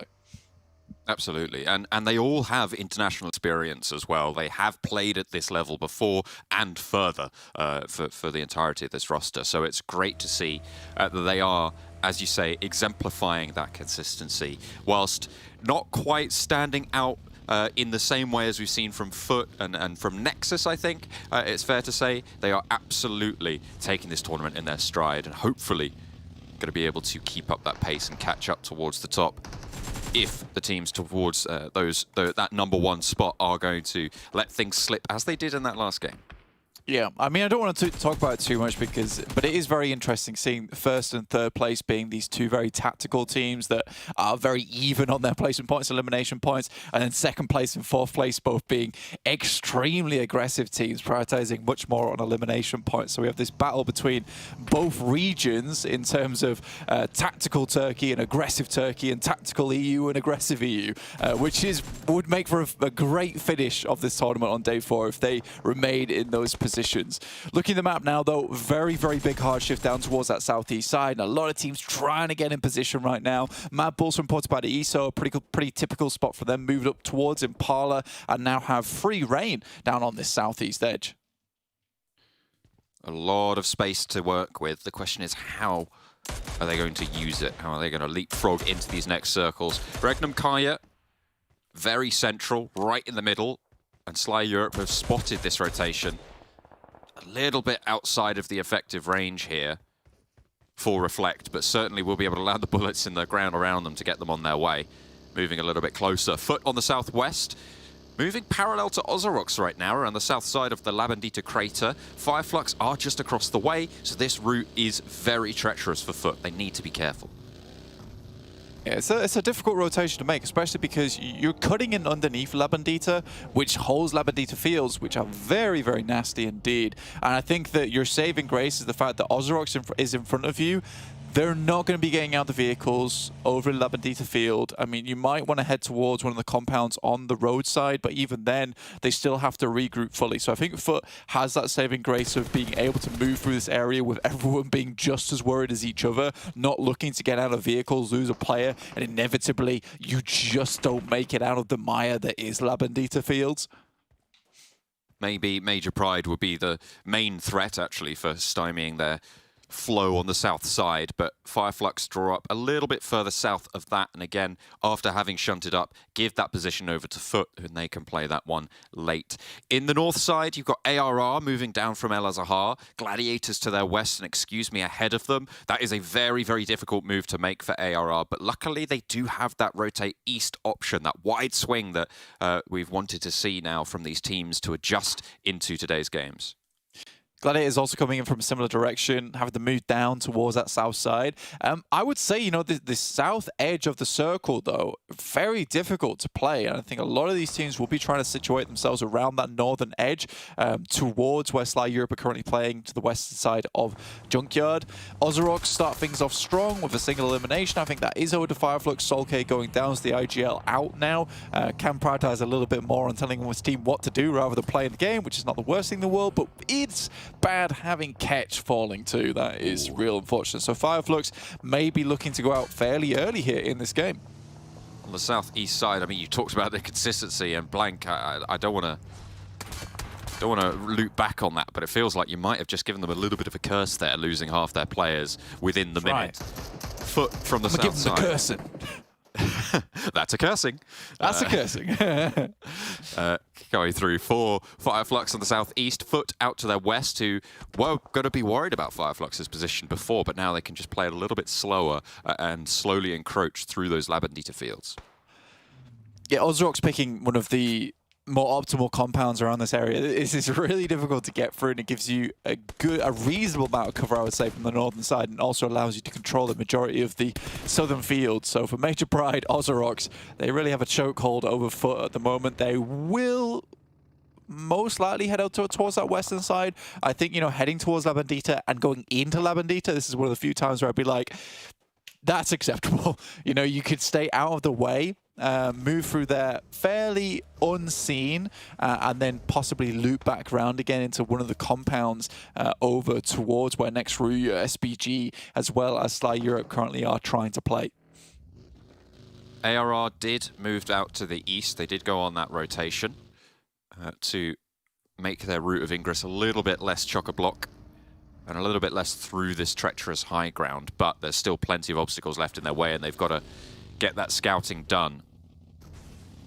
And not really too much time to do it either. ARR close to Nexus, and that is really not where you want to be honest. Moving in past this team is a death sentence for most. Yeah, it's quite a difficult play, and I think AR are actually double backing on themselves now, heading back up towards that northern side, realizing that this is going to be tough, and maybe just want to inch their way in from that northeast side. Gladiators similarly on a pretty much same trajectory as AR, just on opposite sides of the map, looking to slowly push on through over towards these more treacherous landscapes, you know, lots of hills and divots, very easy to get caught up into an engagement that you didn't spot earlier on. Circle moves up towards that northern side. I feel bad for Foot here because I think that they took the long game play. They sent 2 players up towards Minas Generalis, 2 players down towards that south side, hoping that if the circle shifted down towards the southwest or the south, they had 2 points that they could pick up. But instead, the circle moves heavy towards that northern side, so now they have to figure something different out.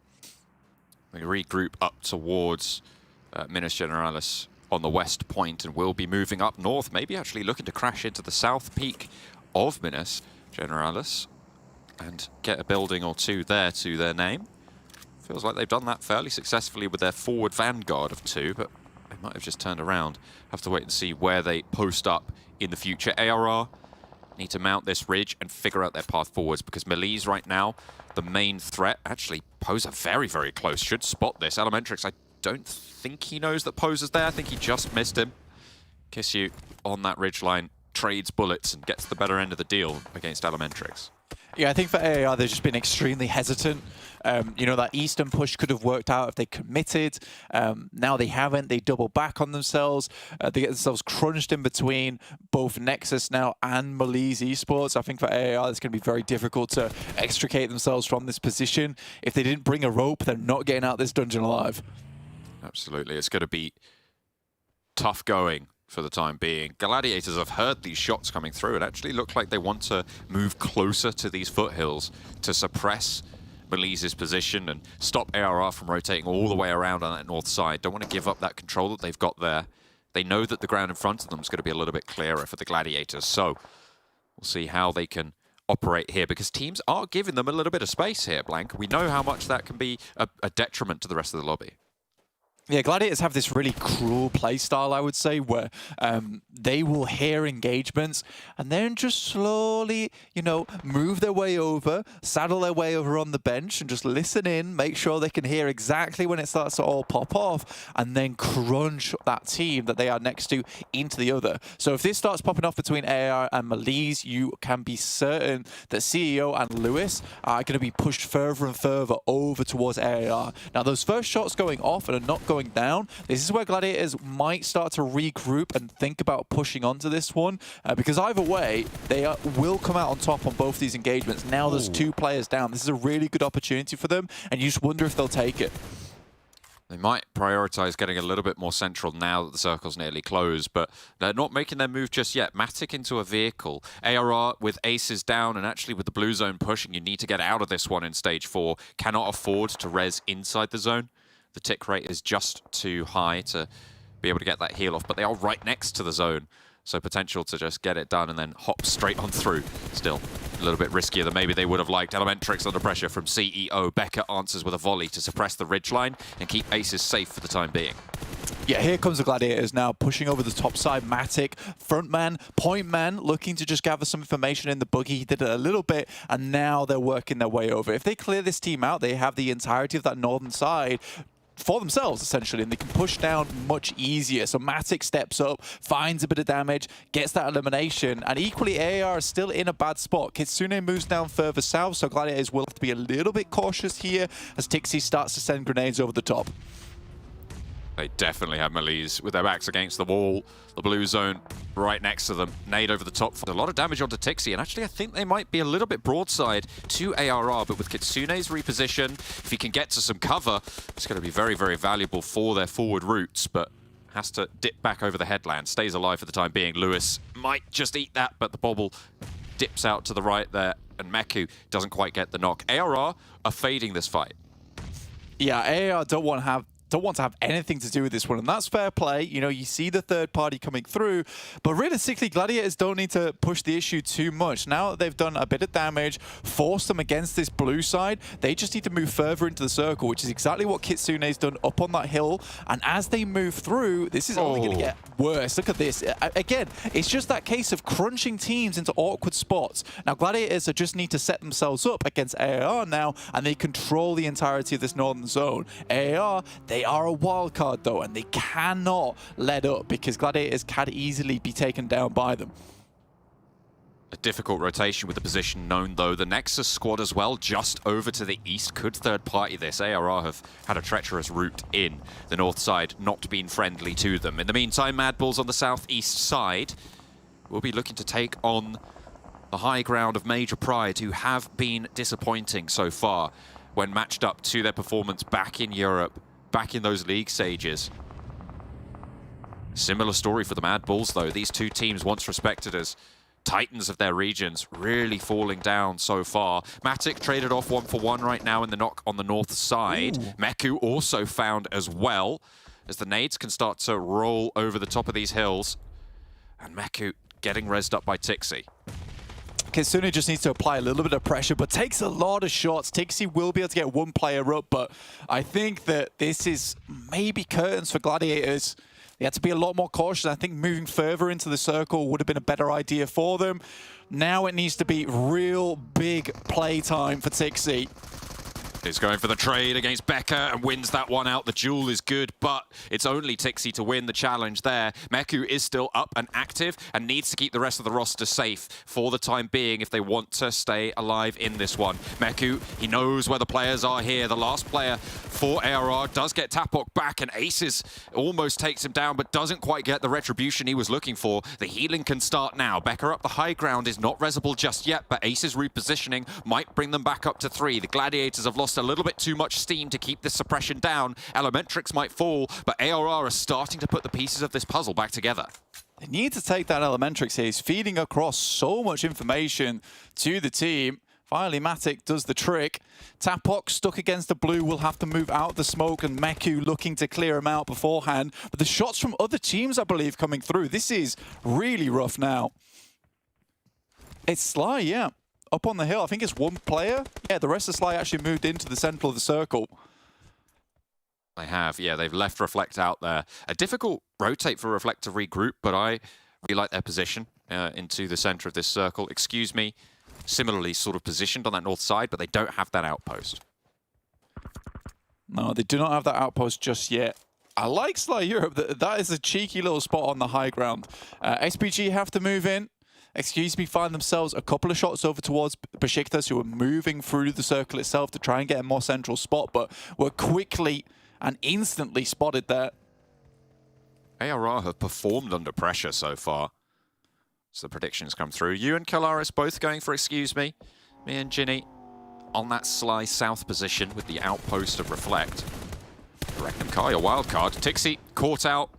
And ARR, I mean, they are absolutely a team that has this in their wheelhouse, but against the Gladiators to pull this off, under pressure with Nexus on your eastern side as well, with the fight with MELİSE raging on, this is really solid stuff from ARR. Yeah, I think it's just... Oh, dear. Oh, no. Just backs it out slightly as he tries to take some shots at the approaching players. That will be Gladiators out now with only one elimination in 13th place. Really not a good start to their day today. I think this is just respect not being given by Gladiators. There are two teams there, and I think that as soon as they took down MELİSE Esports or saw them get taken out, they should have pushed further into the circle and instead waited for the guys from AAR instead of trying to press the issue in what was a fairly untactical spot on the map. Me and Kale going for excuse me here. I think they have made some decent performances on Miramar before, and I think that it's high time that we see something good coming out from excuse me, but sending a player out like that to the northwest side is maybe a bit dangerous. Foot trying to move further in towards the Sly Europe compound, but with Major Pride on the side swipe, I mean, they're just completely open here. Not really any cover to speak of. Kairos the last standing now for the squad. I think he might have just been spotted. Hang on a minute. He's nailed the shot over towards Nomi. That's MVP shots right there. Yeah, that is a ridiculous shot coming through from Kairos, and it's to be expected. Tapok does take down one of the players from excuse me, so AAR still on their rampage at the moment. Luckily for excuse me, they do have a little bit of cover to work with in that position of the map. They'll have to quickly get their player back up in action, though, as Becker is still behind, so AAR don't have full force as of yet to finish this one off. I think they're still trying to loot up all the dead bodies that they can coming through from Gladiators to make sure they get into this late game with a bit more oomph. But Nexus with a sideswipe onto Aces. That might have just killed the run there from AR. Reflect also getting a massive sideswipe. He took out Narvalo, scouting up north, and now he's also got a shot onto Akashi, protecting the Sly Europe western flank. This is really solid stuff from Reflect. A pivotal off angle. Very risky, though, if you get spotted. That's curtains for you. But with the position that Sly have, there's really very little threat to it. Yeah, you're 100% right. That is a very risky position. He was playing up on high as well. The fact that he's been able to make it this far in with absolutely no one spotting him, he's been very cautious and played his cards right from that spot on the western side. And it is paid dividends, 100% to his team, as he's cleared out one of their major contenders on that western side. Now just 2 players left remaining for SBG, who now have to weather the storm. They're looking to move up towards Reflect's position, but there's the backstab coming through from Mandarin. Oh, this is nasty stuff. It is very, very tricky to make this work. It looks like Victor wants some retribution towards Reflect, who has been so devastating. Victor down, and yeah, they just fall through. And that is absolutely by the book off-angle play from Reflect. Probably should regroup at this stage, though. ARR looking out his way. Tapox moving out. Major Pride are lighting up OZAROX in the meantime on the southeast side. And really making them suffer here. Major Pride have controlled this ground so effectively that Sly Europe have not had to worry about their south flank at all. You can see all 3 of them positioned on the north side of this compound. Becca is absolutely going off at the moment versus, taking down one of their players, instantly picked up by one of the guys from REGNUM. So now, down to just 3. The fact that Becca has been having such a good game so far, he is hot on the heels of, the moment as Tapok pushes further in. This feels like another OZAROX scenario coming through from, just really not taking advantage of the position they currently have. And I think they're just trying to weather the storm as a lot of other teams start to crash upon the ridge side. A mad dash from Major Pride. Not really too many options left to them. Just try and find some cover. Monkey goes down in effect in the buggy, out in the open. Yeah, that wasn't going to last long. Gets shut down fairly quickly. Reflect did get knocked in the meantime on the off angle, and is very slowly crawling his way back to the rest of the team. In the meanwhile, though, the OZAROX squad are pushing in from that south side, and they've spotted Reflect. Will get that flush playing up against 3s. Zashipa's the next to fall, and the nades are good to trade it back. Swain now with the challenge against Mandarin. Close range, and they handle it. Zashipa needs to get res so they can get on the bike, because it is right on the edge of the zone for them. Nexus taking punishment on the north. Looking to get it done as much as possible and keep up that nasty Miramar average that Nexus have gone through with, but a nice little nade coming through from Elmi. So this is now looking a little bit rough for Nexus, especially with the DBS in hand, can just keep peeking over this top side, making life very difficult. The fact that AAR is still going strong with 2 players is incredible, I have to say. Nade from Doran being cooked right now, and Azel seems to smell that. Gets out of the way just about. Positioning well enough to stay alive for the time being. Sly have managed to get all their reses through as well. Another nade coming through as Loxy steps up and into the fight. Managing to get a 1v4 yesterday. Doran just jumps straight on through the smoke. No harm, no foul, but does go down for it. Octavian needs to back him up, as does Exo Machina. Doran flushed away as REGNUM CARYA harrying the position of Nexus. Close by, and a lot of damage found there. Excellent news, but Wild is still up and kicking on the south of their position. Yeah, Wild can go for something good there. Finally, gets a bit of retribution over towards ARR, taking down one of the players. Still easily resable, and doesn't want to play their hand too early. Understand that there's a lot of sidelines looking their way, so we'll have to keep their heads down. But at the moment, Nexus are trying to get their players up. That Molotov scarily close by. Wild in the backside, like you say, does have that overhead angle. Nice explode on the vehicle, waiting for that one to happen. Exo Machina around the wheels. Will have to face off against 2. Good for 1, but the DBS is just too much to bear. Does get the knock onto Loxy. That will slow down REGNUM CARYA on this east side, but with 3 teams remaining, take punishment uphill. Desperately need to get Black back up here. That 3-man advantage currently is absolutely huge, considering there's 2 other teams with very little players in the lobby. Getting Black up will give them that extra little bit of oomph into this endgame to win it out. So far, he's realized that this is an absolute hellish battlefield, POC, with a lot of teams in interesting places.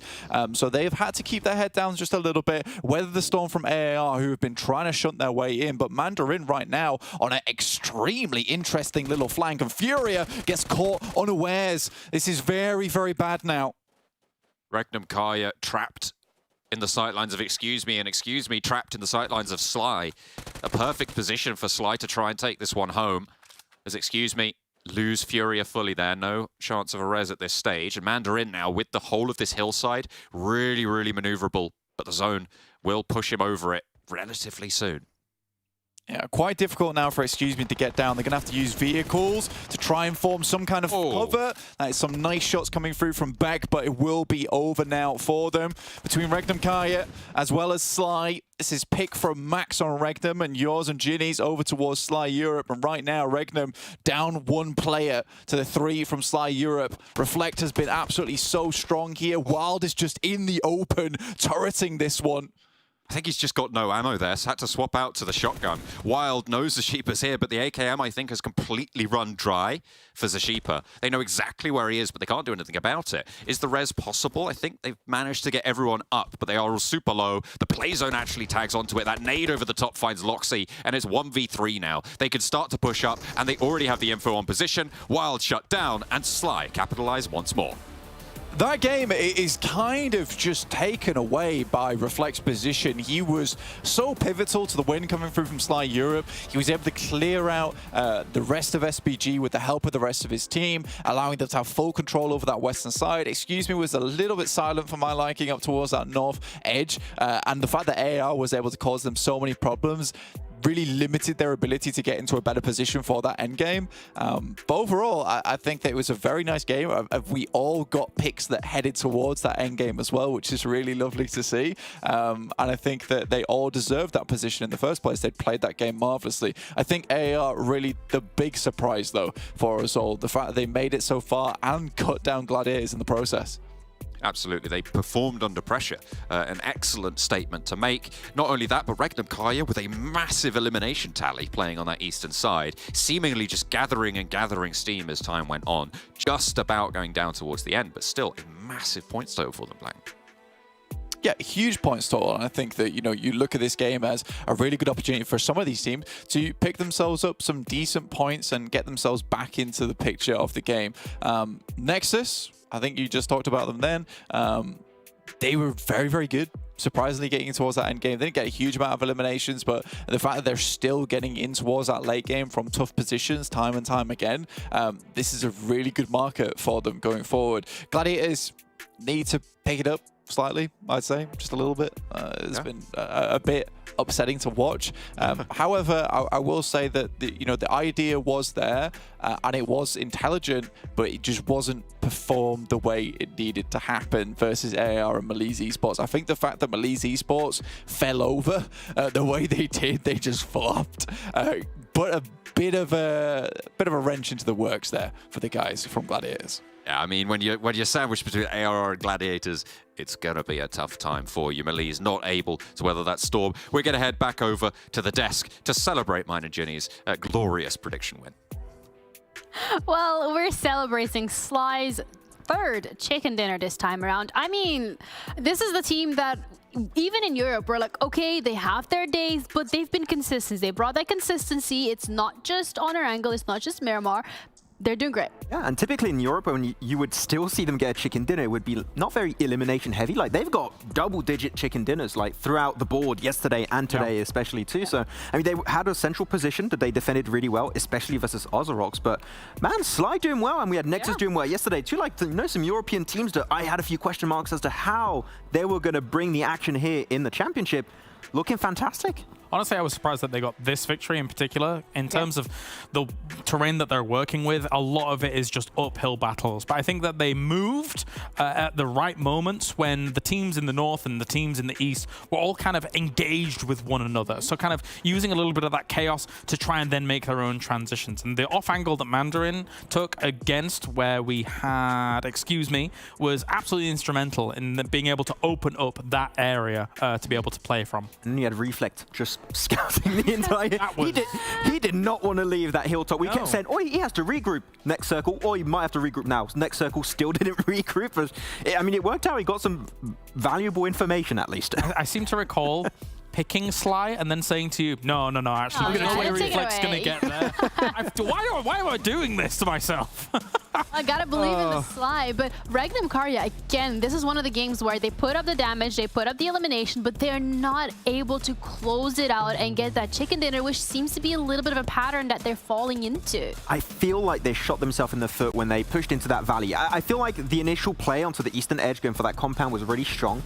The moment you commit to that dip, you're surrounded by MADBULLS, you're surrounded by Major Pride, you're surrounded by NEXUS north of your position, which ended up having one of the best positions.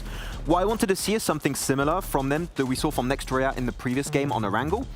Take care of teams before they become an issue. And I feel like if you take the fight instantly to NEXUS Gaming, they're not going to apply as much pressure. If you win the fight, you have the best position in the circle at the time, you're higher ground than excuse me. I feel like that could have been the first REGNUM CARYA chicken dinner. It didn't quite work out. It's still a really strong game, a second place with a lot of elims, but I can't stop thinking that this could have been their win in the book there. It makes it harder for all the teams as well in the late game, considering that this is the game where most players have survived as long as possible. So what do I mean by that? By the time we get down towards having Minas Generalis, Mountains in, Minas Generalis, a little bit west of Graveyard as well in general, there were still 62 players alive in a small location. So you're having all of these skirmishes, these scraps and things like that where you're going to end up bleeding out a player here or there. So, and I think REGNUM unfortunately kind of fell a little bit victim to that earlier on in the game. And I mean, a lot of teams did.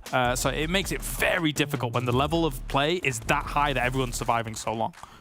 Yeah, and eventually it's gonna stick, right? REGNUM CARYA, they're doing the right things. They're getting the eliminations. They're getting the damage. This time around 2,487 in total. I mean, that is so much damage consistently on the board. You're getting those points from eliminations as well. Maybe the placement points not really up to what they might be expecting, but you know, you're throwing stuff and eventually it's gotta stick to the wall, right? It's gonna work out eventually. I mean, yeah, REGNUM CARYA, I mean, I know that this team has so much potential. I watched a lot of the league stage of PMPL Turkey, Wild especially.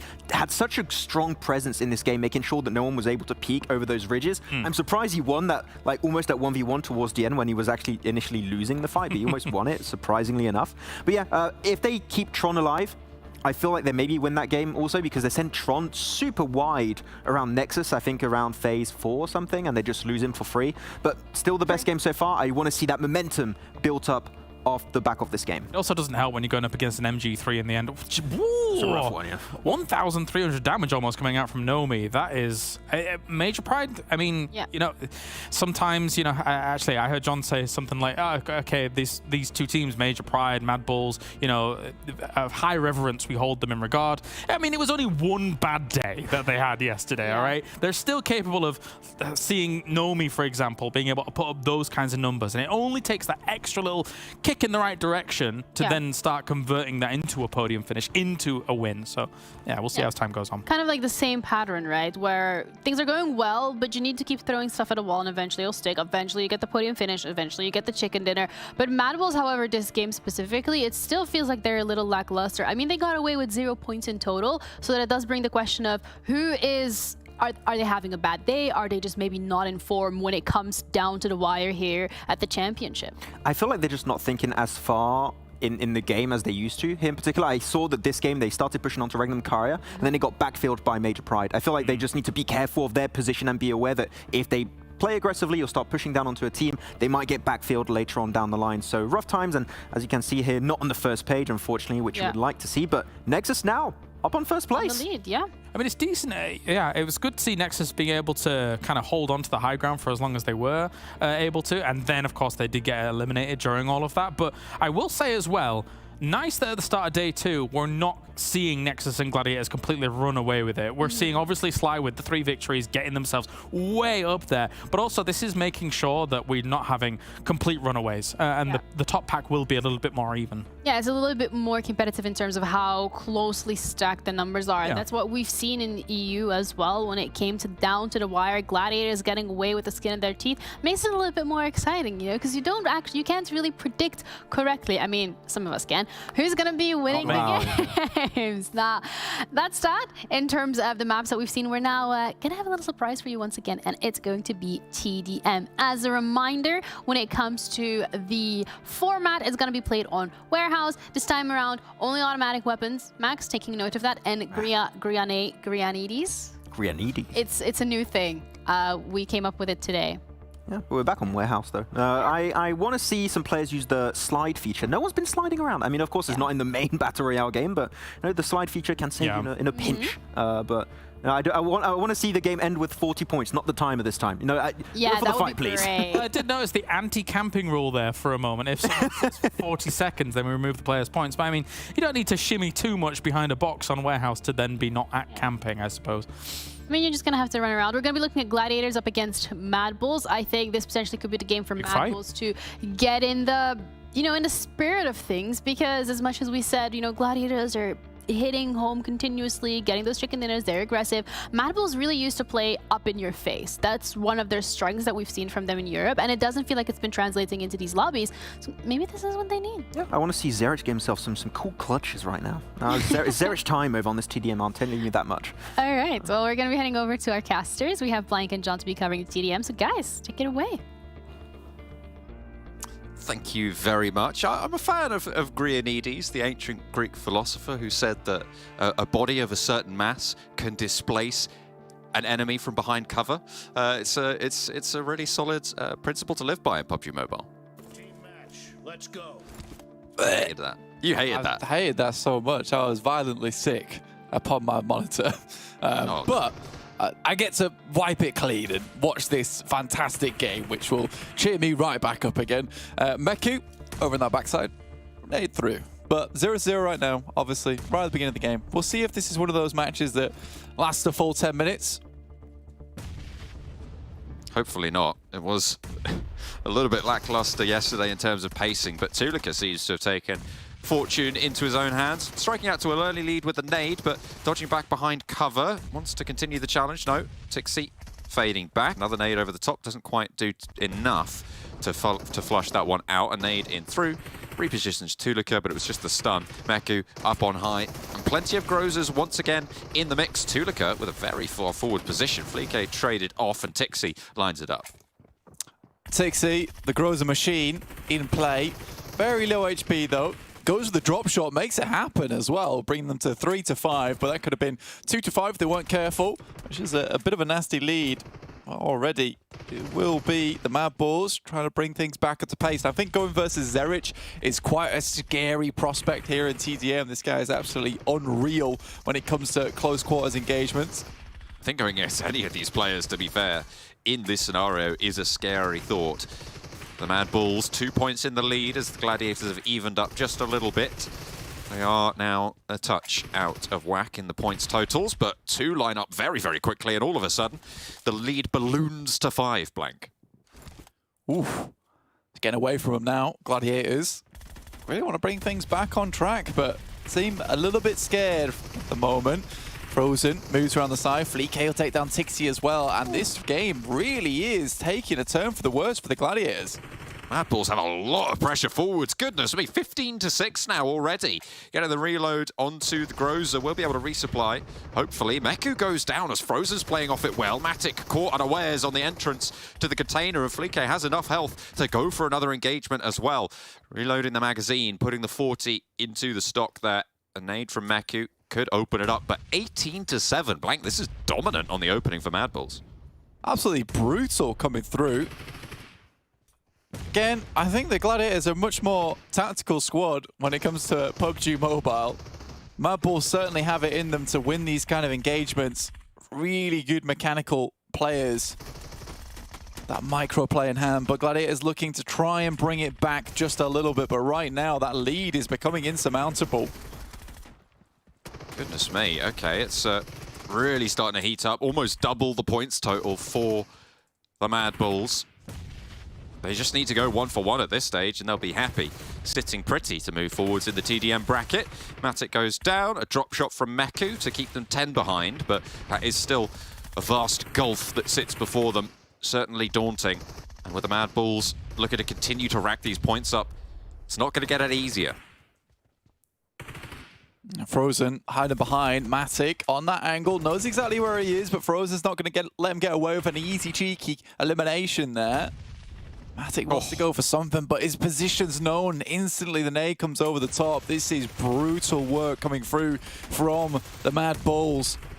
just not getting these trade-offs here. Tixi finally gets Serich with a nade. As Kitsune moves forwards, 15 to 26, but still very much a dominant lead and going 1-for-1 yet again. 12 points now, and we're into the final 11 stretch for the MADBULLS. They are looking to close this down very quickly, Blank. A little bit of resurgence here coming through from Gladiators, but not enough. 19 to 30. Still that 11-point lead there for the MADBULLS as Gladiators get impaled by on the horns. Oh. Frozen's so good at making these quick flicks out of cover and then getting back in, just barely going down, but applying so much pressure over towards the Gladiators right now. Needs something special from the Gladiators at this stage. 7 left for the MADBULLS to claim. And they'll need to try and play off one another, establish those crossfires moving through the warehouse if they want to come out of this one alive. Unfortunately, that hasn't been the case for the most part. Maku moves in, waits for the stunner. Flique picked off there, and the MADBULLS lose one of theirs. Do not get a trade for it.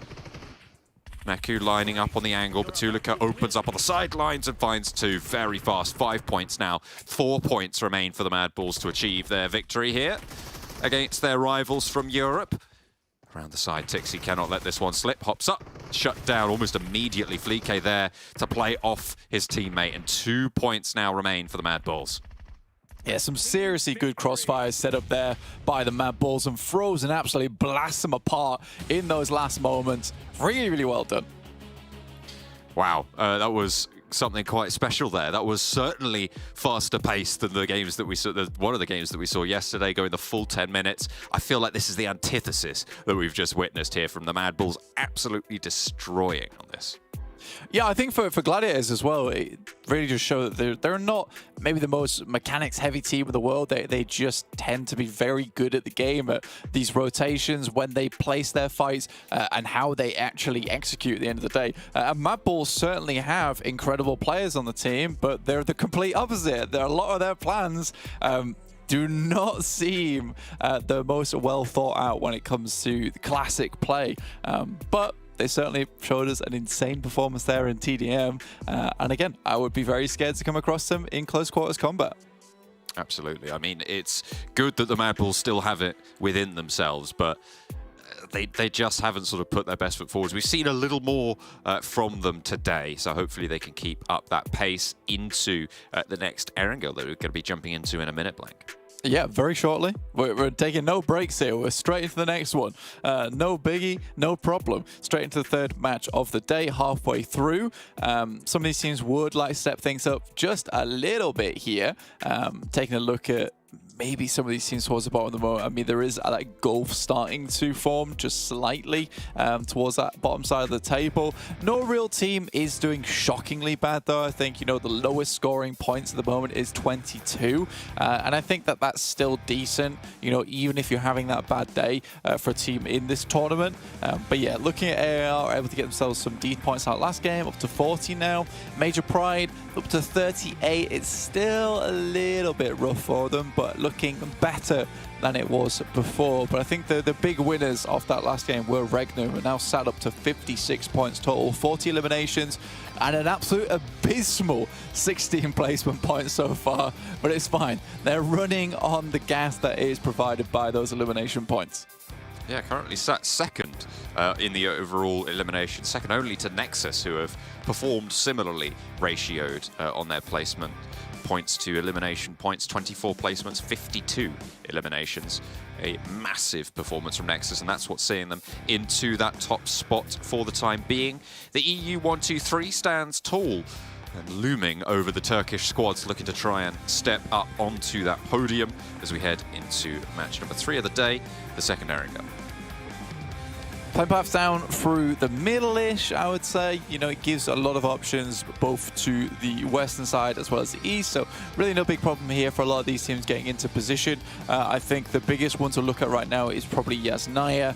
We will most likely have BEŞİKTAŞ as well, SPG drop in there together this time around, as they both head out the plane fairly early. BEŞİKTAŞ liked where they were before, though, a little bit further into Yasnaya, and I wonder if they will just give up the ghost and realize that this is very comfortable for SPG to head over towards and just end up taking the western side once again.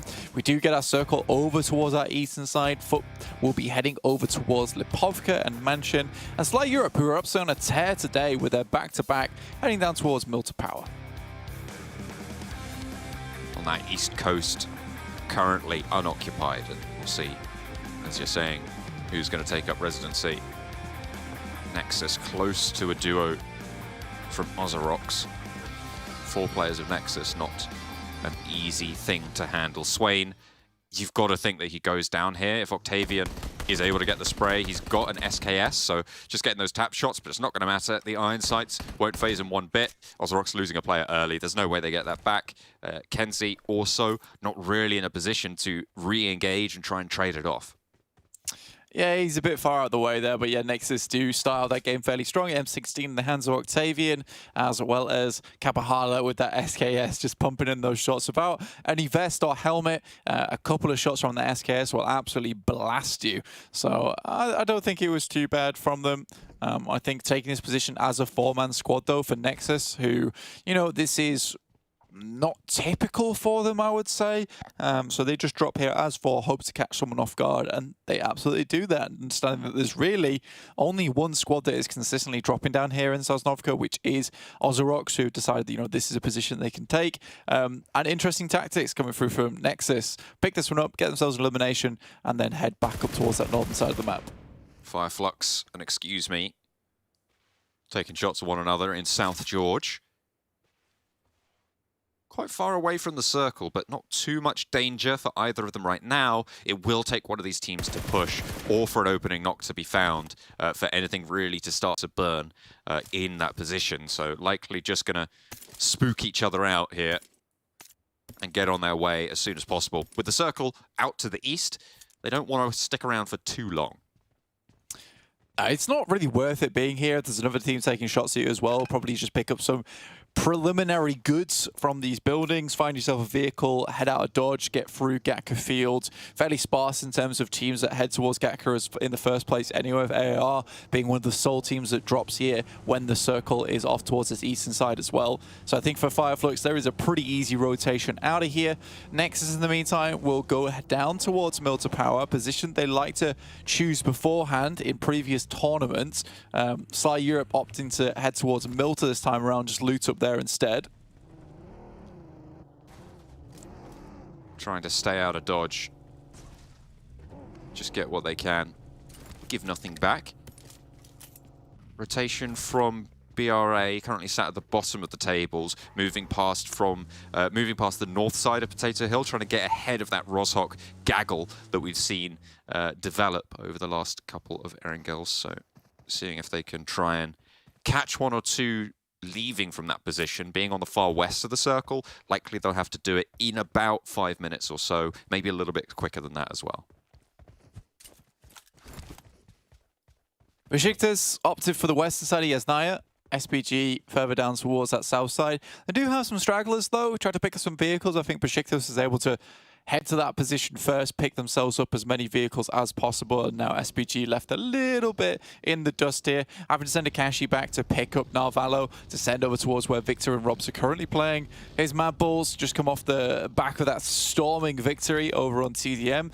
2.5 eliminations though, you know, it's not great, and it doesn't really resemble that kind of firepower that we were just witnessing over on that TDM match as well. So slightly interesting for MADBULLS. I'd like to see something stronger in this game, especially coming off the back of that big boost of morale, I would say, on that game. Absolutely trouncing the Gladiators, who are not having the best of days today. Not so far. Hoping for a little bit of a stronger performance. They did have a tricky time on the first match today. Trying to navigate around the Yasnaya River is always very, very difficult, but they did fall short of the mark on that urban finish earlier. And getting cut out, being a little bit greedy maybe in the Miramar. Hopefully rectify that. Challenge Nexus once again for that top spot, because they are the team sat closest to them, with Sly Europe nipping at their heels as well. Foot right now moving across from the Povka. towards the middle of the map, but losing Kairos on a early rotate like that versus Made Pride, who headed across from Rozhok, is really unfortunate. That will cause some pain for FUT going forward. Have to figure out a different way to head in. And looking at the map in general, you know, this position here, I think it's absolutely fair that you see these teams almost on this line that heads down towards Mill to Power, trying to maintain most of the high ground positions. Prison is not ideal for a lot of these teams. Don't want to head down towards Farm too early. Pretty sparse in terms of locations and keeps you out of the way of gathering too much intel early on. So this mansion area, as well as Shelter, typically where you're going to see most teams, because there is that opportunity to see across these vast open spaces while still having some semblance of cover, if not from Shelter, but from some of the couple of compounds that are located in this area. This is a very, very condensed set of teams right now in the middle. BRA, they struck out probably first of that central cluster and will find a solid compound in one of those sheltered positions that you were highlighting. Not really too much of a scuffle for these spots as of yet. But everybody's just settling into their spot. MELİSE, maybe on the eastern side, could find conflict with MADBULLS as they move into Mansion territory. MADBULLS currently in a pretty difficult spot, I would say. You know, they are very much crunched, like you say. There's a few teams around them. MELİSE Esports also coming down that way. BEŞİKTAŞ actually going for an interesting rotate over the top side of Yasnaya, getting around the guys from SPG, holding them out with Enjoy and Peace, who, again, kind of just boxed SPG in. Now, Victor and Robs look to move out slightly, try and cross this rotation coming through from Son HP and Zessi. It heads over towards this eastern side. This is a real nasty position on the map, and you know, Gladiators love to play the spot that currently BEŞİKTAŞ, Son HP and Zessi are in. Gives you a real good opportunity to start sweeping down towards that southwest side. But right now, BEŞİKTAŞ in the best opportunity, the best position to make that one happen. SPG still yet to regroup with the rest of their squad. With the direction of the plane path as well, Gladiators should be able to read somewhat that the south side is going to be a lot busier in this circle, with the direction as well being funneled in by that river. Should have a little bit more confidence moving through and try and take some of that space that has serviced them so well. Now the teams are starting to run into one another, ramming past, and Reflect finds Rizzard on the knock and the flush. Easy pickings on the rotate. Real easy pickings on the rotate there. I think for MADBULLS as well, able to quickly and cleanly send across towards that eastern side on the coast. Will give them a little bit of safety going forward. BRA moving in as well on that southwest side. Still have a lot of teams out inside the blue and out in the circle moving in. FLUX taking their sweet time about this, all the way over towards Hospital and Gatka. They were embroiled a little bit with, excuse me, in South George, losing a player as well. They don't want to step too far forward of the mark. Zashipa might have done just that in the meantime, as Nexus defending those podium spots. Yes, anyone who wants to try and take it away from them, they've got a taste of victory now. The blood's in the water, and Nexus are ready to chump down. Yeah, Nexus aren't really letting up. It's kind of funny, to be honest with you. Not what I expected, because I think what we were most hoping from them today was a bit of consistency. What we didn't really expect was them to just outperform themselves and go even bigger than we saw yesterday. And I think that that's certainly what's happening, because they did put up a huge amount of numbers yesterday, but it wasn't as dominant as this so far. Yes, they've not got themselves any chicken dinners, but I would still say that this is dominant gameplay from them, because a lot of times they're coming in from not ideal spots on the map, yet shunting themselves in all the same. I think it takes a lot of skill from a team to pull off, able to take these team fights quite comfortably and circumvent a lot of these issues that might arise when you are coming in from a position that's not ideal. For instance, finding out where teams are, quick scouting, and Doran's been, again, very, very useful for the teams in terms of you get into that sticky situation, he's instantly out and available to take shots. Kapahala somehow finding cover for the time being, but the MADBULLS finally get the job done. Tulika, though, pushed back off the ridgeline as the time has been gained by Doran to take the challenge, and it's actually traded off 1-for-1. The MADBULLS not going to be able to hold out that position, maybe looking to rally on through. Kapahala maybe getting flushed out for Nexus. FLUX wants the challenge with Octavian as well, but the MADBULLS on 3. They want to try and rally through as Nexus are bonked down to 2. The circle shifted out hard to the northeast side as well, so this is a pivotal position on the coast. Well, this has not gone ideally for Nexus, as we were talking about them really trying to pull up the socks in these games. But MADBULLS, like we said, coming off hot off that TDM, realizing that, you know what, we can actually play the game, which is a good reminder a lot of times. And they absolutely nail that engagement. Yes, Tulika goes down, but not without a massive fight. Effect Nomi looking to finish off REGNUM CARYA, and it could have happened as well. But there is support coming through from MELİSE Esports to keep REGNUM CARYA in the fight for just a little bit longer. REGNUM CARYA playing as 3 now, looking for the res. Here's the replay. A little pick onto Savian. Really lovely shots there, landing the headshot, 1-2. Savian falls down. Lighting up that ridgeline, something awful. Circle further inland towards that coastal side. A lot of water still available in this. It is a real nasty position on this map. If we look further down towards that south side, there is that roaded area with the crates available. That gives you a bit more cover to play with on the rocks on the coast, but you move further up towards the north here, you're in fielded territory. I think a lot of teams would prefer to be on this south side at the moment. In the meantime, AAR looking to push their way through Gladiators. So once again, they go head to head with this team that really put them down in that last game. Akashi looking for some semblance of Sanctuary, but just cannot find it here. It will be snapped away from in there. An SBG divided will fall down to 3. Akashi on their outpost not finding success there. 2 players from Gladiators regrouped onto Tixie's position. Meku out wide, and ARR potentially looking to disengage from this. They don't want to take this fight in a similar vein. They know they don't have the advantage to take this fight raw, as they did in the previous match when they knew that Gladiators had overstayed their welcome. This time it is topsy-turvy as Foot finally bite the dust. Yeah, they've been taking a lot of casualties so far, multiple times. Sly Europe might be down to 2 players, but still kicking, at least, down towards that south side of the map. I think Nexus went for a very aggressive rotation coming through from Melter Power, trying to get themselves in position that side. Lovely shots coming through from Zerich. Storm barely stepped out for a second before he was instantly put down. Go on. Get the nade. Oh, not quite going to guarantee the flush there. I think about 3 different teams were looking at that position. Solke up to the tree will get knocked by OZAROX, who have been putting a lot of punishment downrange on these hills. FLUX up and into business, but Ketch now the last standing. Certainly a powerful player, but what can he do from the shack? We'll have to wait and see as Tulika gets the flush, and BRA now on the menu for the MADBULLS as they continue their dominance from this south side on this game so far. 7 eliminations, and this is what we wanted to see from MADBULLS, getting that confidence back. Yeah, really clean stuff, actually. And I mean, playing from this coastal side, they have a lot of strength from here. Little ridge side to play around with as you come further towards that inland area. It's beautiful stuff. Right now, Tulika is putting in the work here, putting on a show. Next grenade should be absolutely fantastic over towards these players from BRA. Right now, it's just a sliver of HP that keeps him holding on. But FLUX, you can see they're looking to line up another, but Tulika steals it away from him, takes all the glory for himself.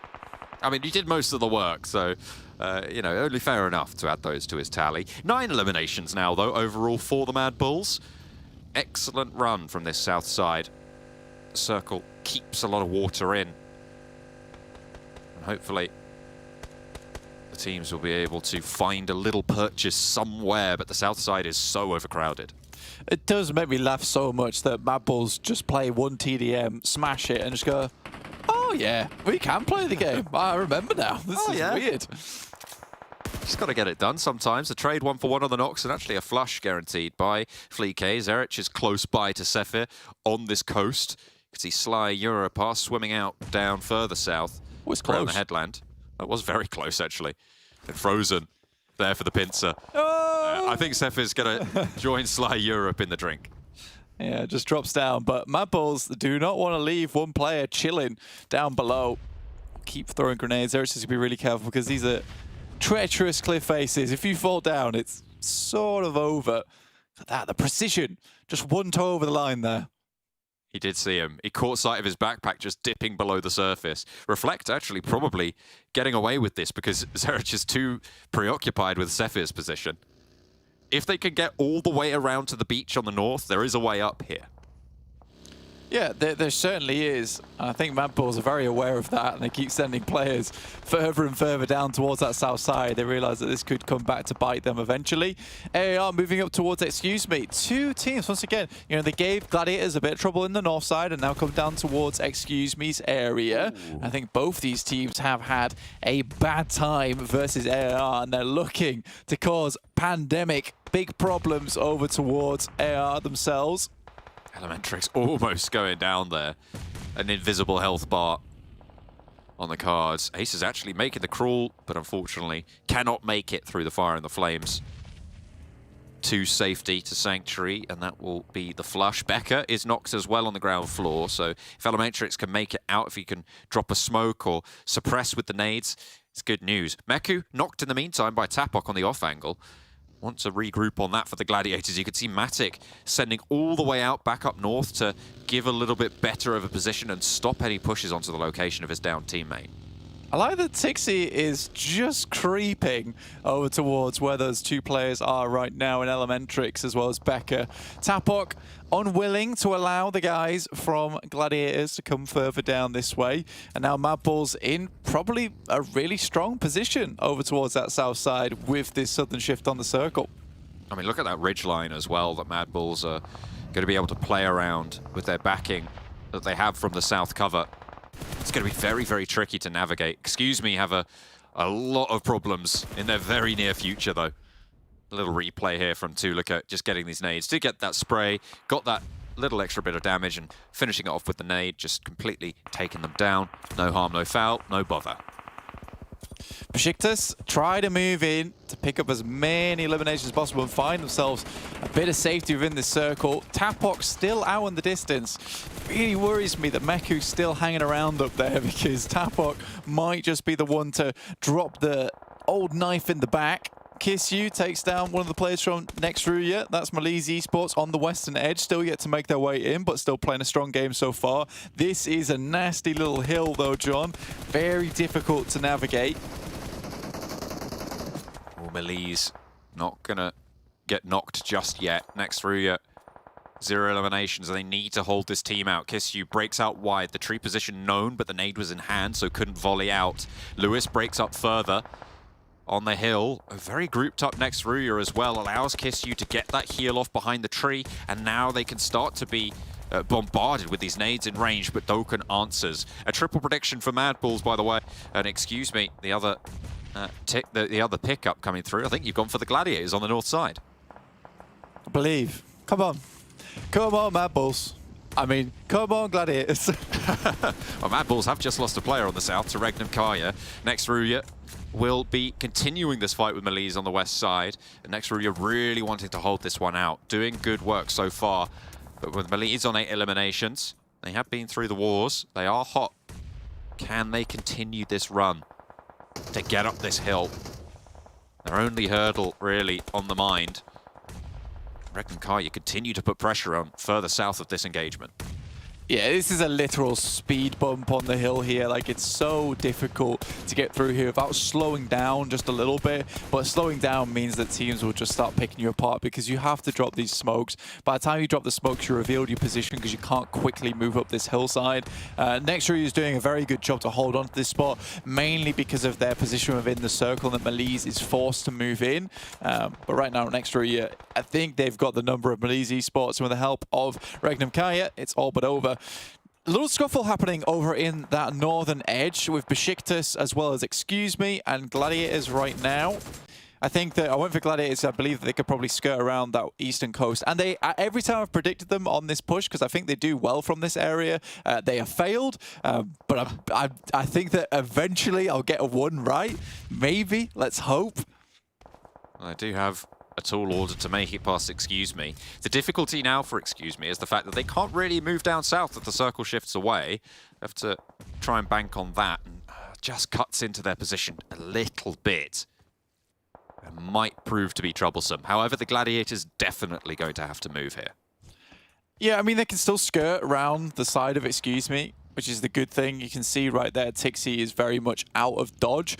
It's getting towards that rocky outcrop on the eastern side of Excuse Me. It's going to be difficult, which is why Gladiators are trying so hard to get rid of Beşiktaş. If they get rid of them, perhaps then they can use vehicles to move around on the western side. Nice initial Molotov piece here with the nade, though. Does a fair bit of damage, and that will alert the team to his position close by.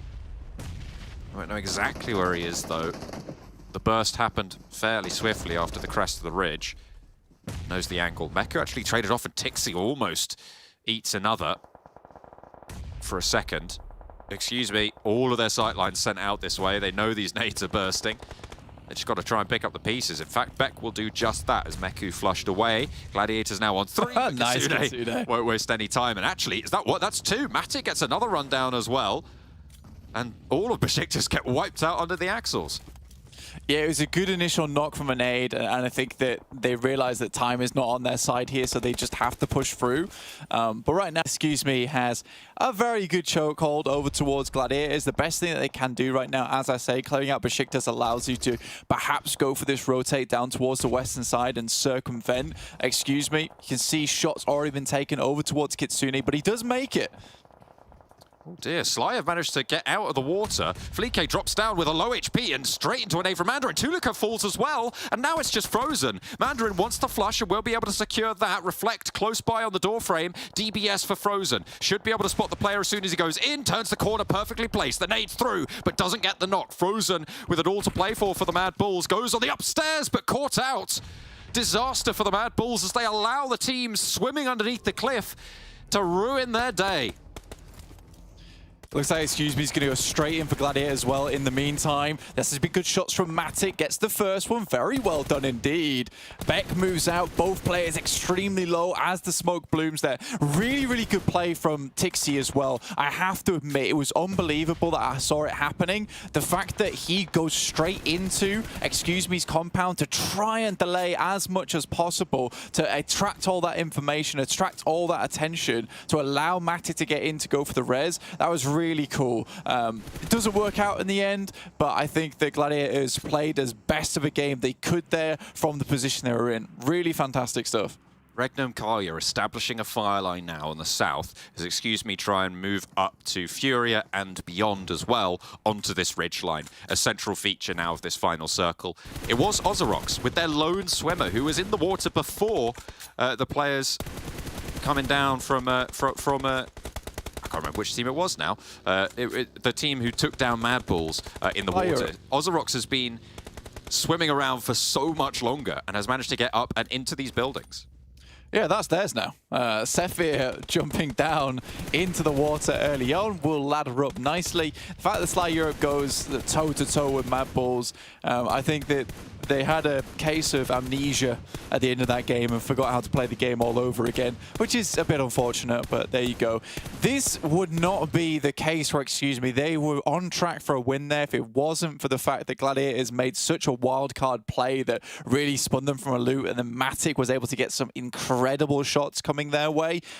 Excuse Me really should have won this game. Now it is just Beck left alive, and he has been doing a really good job this entire day so far. Really a standout performance, and one that surprises me. Sephir up and into the fray. Beck maybe bringing it a little bit more even. Does go low, but not out of it just yet. Potential to get the nade on target. If he banks it off if it bounces off the tree, it could be devastating. We'll be able to get it. Look at that. He got the flush onto Wild, bringing REGNUM CARYA down to 2. And now REGNUM's caught between both Sephir and Beck. Just a bit awkward to be in, and he's staying pretty much at distance. Beck steps up, tries to go for a spray, does a little bit of damage, and now Tron's out in the open. This is difficult push coming through from Loxy. Will send that nade in to push him out of position. He finds a knock, has to run away from the grenade to live. Oh my days, a 1v1v1 on the cards here, John. Oh my goodness me, is it going to be the Aquaman performance of the century? Sephir getting up to the land. it could go either way. But right now, I think the worst scenario is Tron. Down and out in the open, Sefir, oh, he doesn't spot him. He has not spotted him, though. He certainly didn't realize that he did. And the ridgeline has been spotted. Oh, Tron. So close. Bex should know that there's another player out this way. And any sort of ordnance that you can find in these crates now, super valuable. He's so open. Oh my god. The fact that he's allowed him up to the tree is embarrassing. Okay. I'm glad that he got that. Well done. 5 eliminations now for Sefir as Beck tries to skirt through. And because Sefir's been out of so many of these engagements, picked up on the MADBULLS and the Sly Europe engagement crates as well, he's got geared. 2 nades, a Molotov, and 4 first aids. He is geared. This is funny. Arises from the water, and he's good to go. Maybe a little bit soaked, but still ready to put in the paces where it matters the most. Going for a full-on Iron Man here. He's got the circle as well. I mean, Beck's right on the edge of the next one. Up to the tree. He knows that he's going to be playing against it, even getting a crate. Okay, this is nasty. Oh, he's got level 3 vest and level 3 helmet. There's no shot. This is so cruel. There's another crate further down the hill to his right as well. I have no idea how he's managed to make this one work, but all 5 eliminations going to OZAROX are on Sefir right now. This would be the play of the tournament. I think, I don't know when they were playing a solo from, but it's got to be a long, long time. Playing out on that East Coast against so many. I really hope that Beck wins this one. He's such an amusing guy. I mean, they won a map, but they had an interview and said, how do you feel about that map you won? He said, did we play Erangel today? And that is my favorite thing about Beck. He's so unbothered about the whole situation. He's just ready to take the games and win them. And I think so far this tournament, he's really been taking names as well, been putting in the work, hitting in some incredible numbers during these matches, and been a real fragger. But can he do this now versus OZAROX? This will be incredible for, excuse me. Was that a stun grenade, or was that a smoke breaking out to try and distract the position? I don't think he knows. Neither of them really know. I think Sefir did give it away with the footsteps. And he's just isolating these positions now. 1 grenade is all it takes, but he's out of them now. The Molotov is still in the back pocket. 1 grenade here for Beck. It's the one he's been holding on to the entire time, but I think they're about to face. Last circle pushes Beck in first. Oh my goodness. You can't stand by that crate if you're Sefir, because you know those nades just magnetize their way to you. But I think Beck knows. Oh, did he just spot him through the grass there? Sefir, I think, sees the helmet. No, isn't looking. Surely. Oh, should see the movement. Not entirely going to be confident on it, on the step up. Plenty of ammo. This means so much for both these players. Beck is just no clue exactly where Sefir is. They don't want to stand up, and Sefir is completely unaware of Beck's proximity here. Both of them crawling. He's right here. Now. He sees him, stands up, and OZAROX has somehow, some way, resurged from the water up the cliff face, take on 2 teams, and march their way to victory. What a turn of events here. Beck. Oh, come on, man. I mean, you saw him at least 3 times. I mean, when I said unbothered, I didn't mean just unaffected by anything. I didn't mean blind. I didn't mean anything along those lines. You still have to care about the game a little bit. Just open your eyes a small amount. I know we have X-ray. I saw the X-ray, but I also saw that you could clearly see him in that moment. He looked him dead in the eyes and just stared back as he stood up. He was worried there might be another secret player in the lobby. He was biding his time. I'm confused, man. That was very confusing. The annoying thing, he's played so well. He's played so well. Beck, why would you do this to us? And that was from the MADBULLS winning position as well. I mean, 3 of us predicted MADBULLS to play from that compound and win. OZAROX, who ended up with that position somehow, were the team that were able to take it. I don't think it was that compound that did it really in the end. Not really. I think the fight between Sly Europe and MADBULLS allowing OZAROX to just move through into basically open area. An amusing end game there, real Benny Hill moment, I would say, but yeah, I'm glad that Sefi was able to take it. He made a quick decision. It was smart at the end of the day to instantly head into the water. And it was also smart to wait for those two teams to fight before rearing his head and then coming in and grabbing all those points he could grab. In the end, what a crazy game. What a weird game. And what a long game. And most importantly, Beck not winning there denies Calaris the prediction win there. Gets the second place instead, so a consolation point. But is he going to be able to resurge? I mean, he's been on track today. We'll have to wait and see. 1 point Andy. Desk, questions, comments, concerns?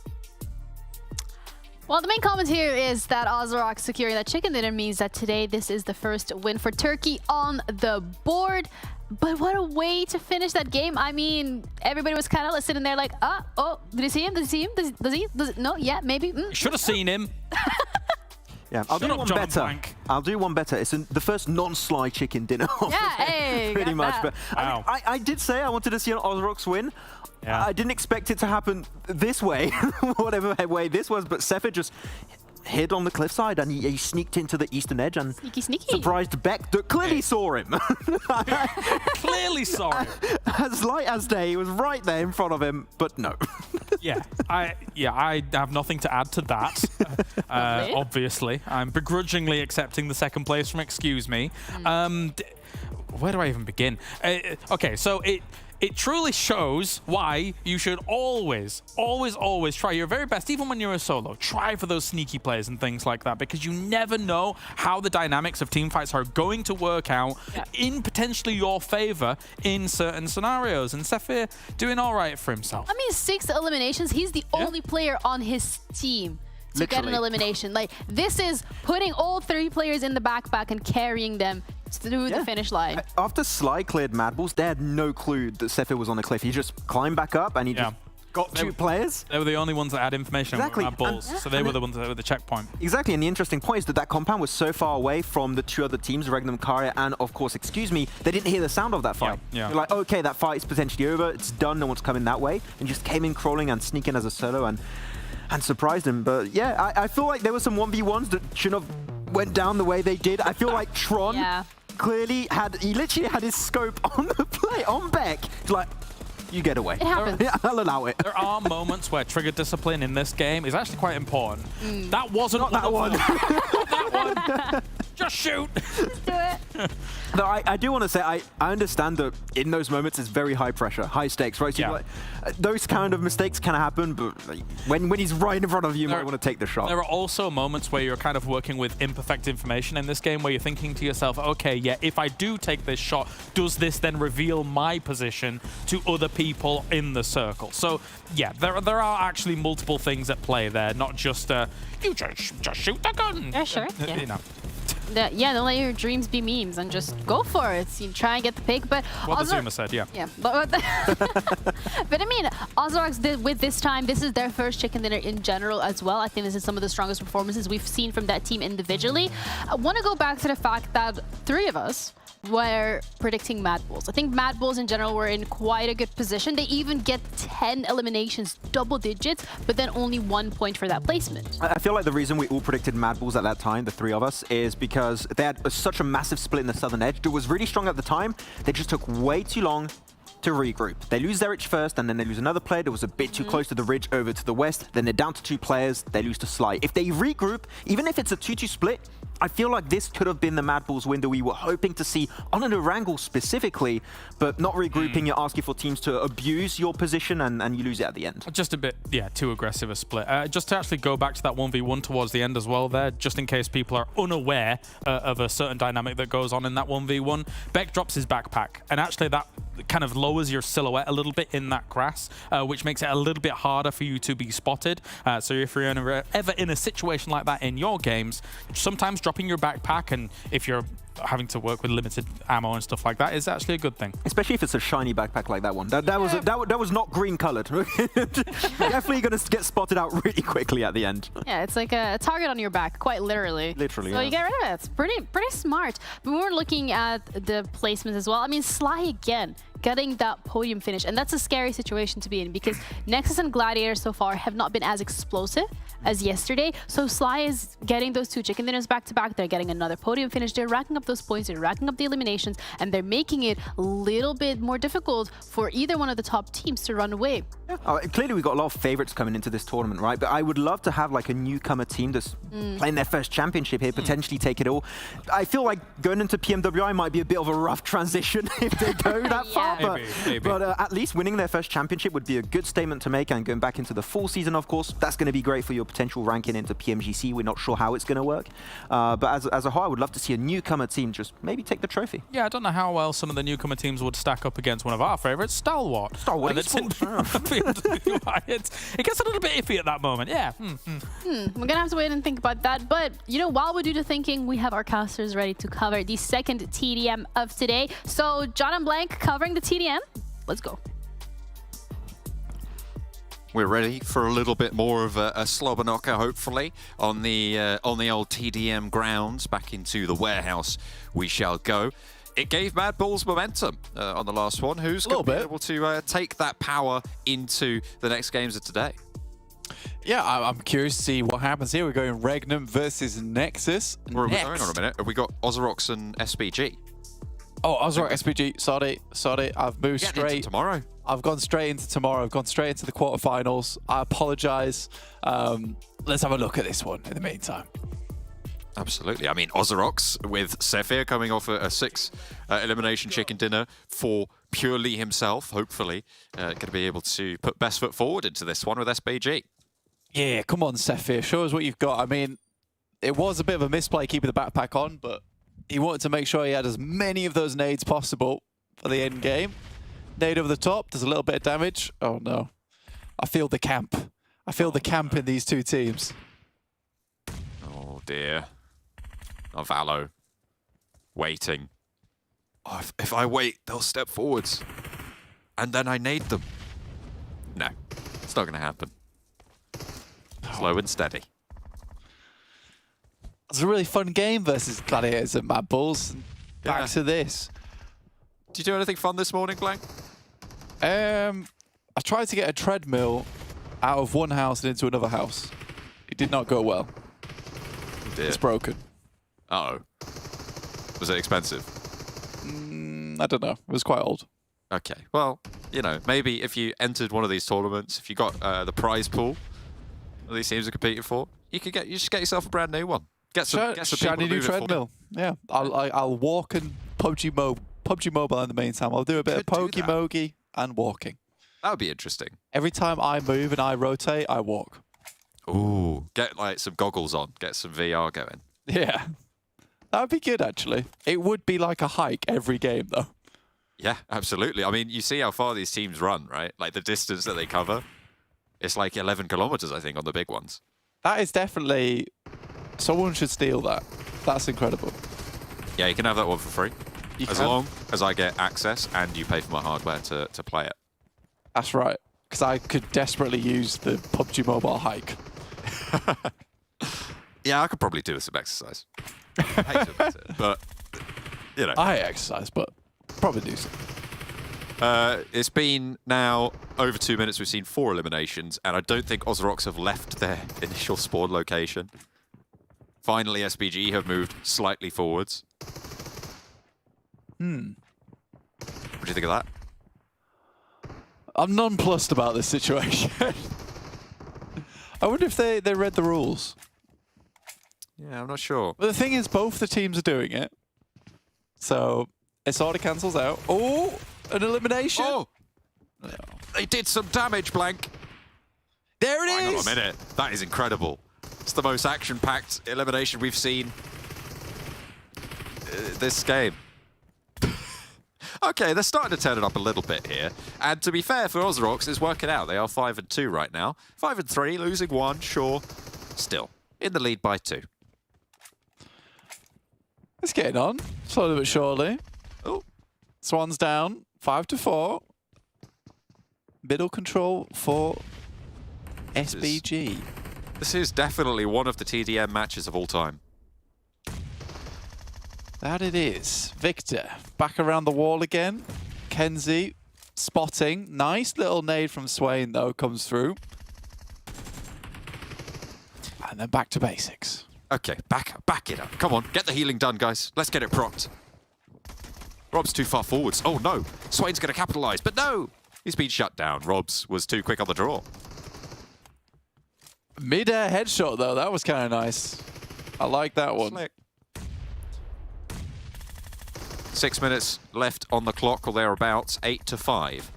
I think at this point we'd seen, 30 eliminations in the previous match. We're really shrinking those numbers here. We have seen 16 so far. This is big stuff. Rob's, though, a Groza. Same tactic he's used all game. Now back to middle. Will he head back to concrete? We'll never know. Until we get back on board with him. There he is, back to concrete. When's he going to move back across the middle? That's the real question. Can we watch the Gladiators MADBULLS game again? Back to concrete. Peeks around the side, over at train. He's going to get spotted, and then he'll move straight back to middle. Oh, got a good feeling about that. This TDM match. Oh, he's moved up, actually. This is big. Wow. That is such a great play from Robs. And he's dead. And he's dead. Oh, dear. 10-8. Elimination lead. It was traded out by Victor, so... That's a whopping 2 eliminations per minute coming through from OZAROX so far. Slightly more now. Oh, they're 3 in the lead. Look at that.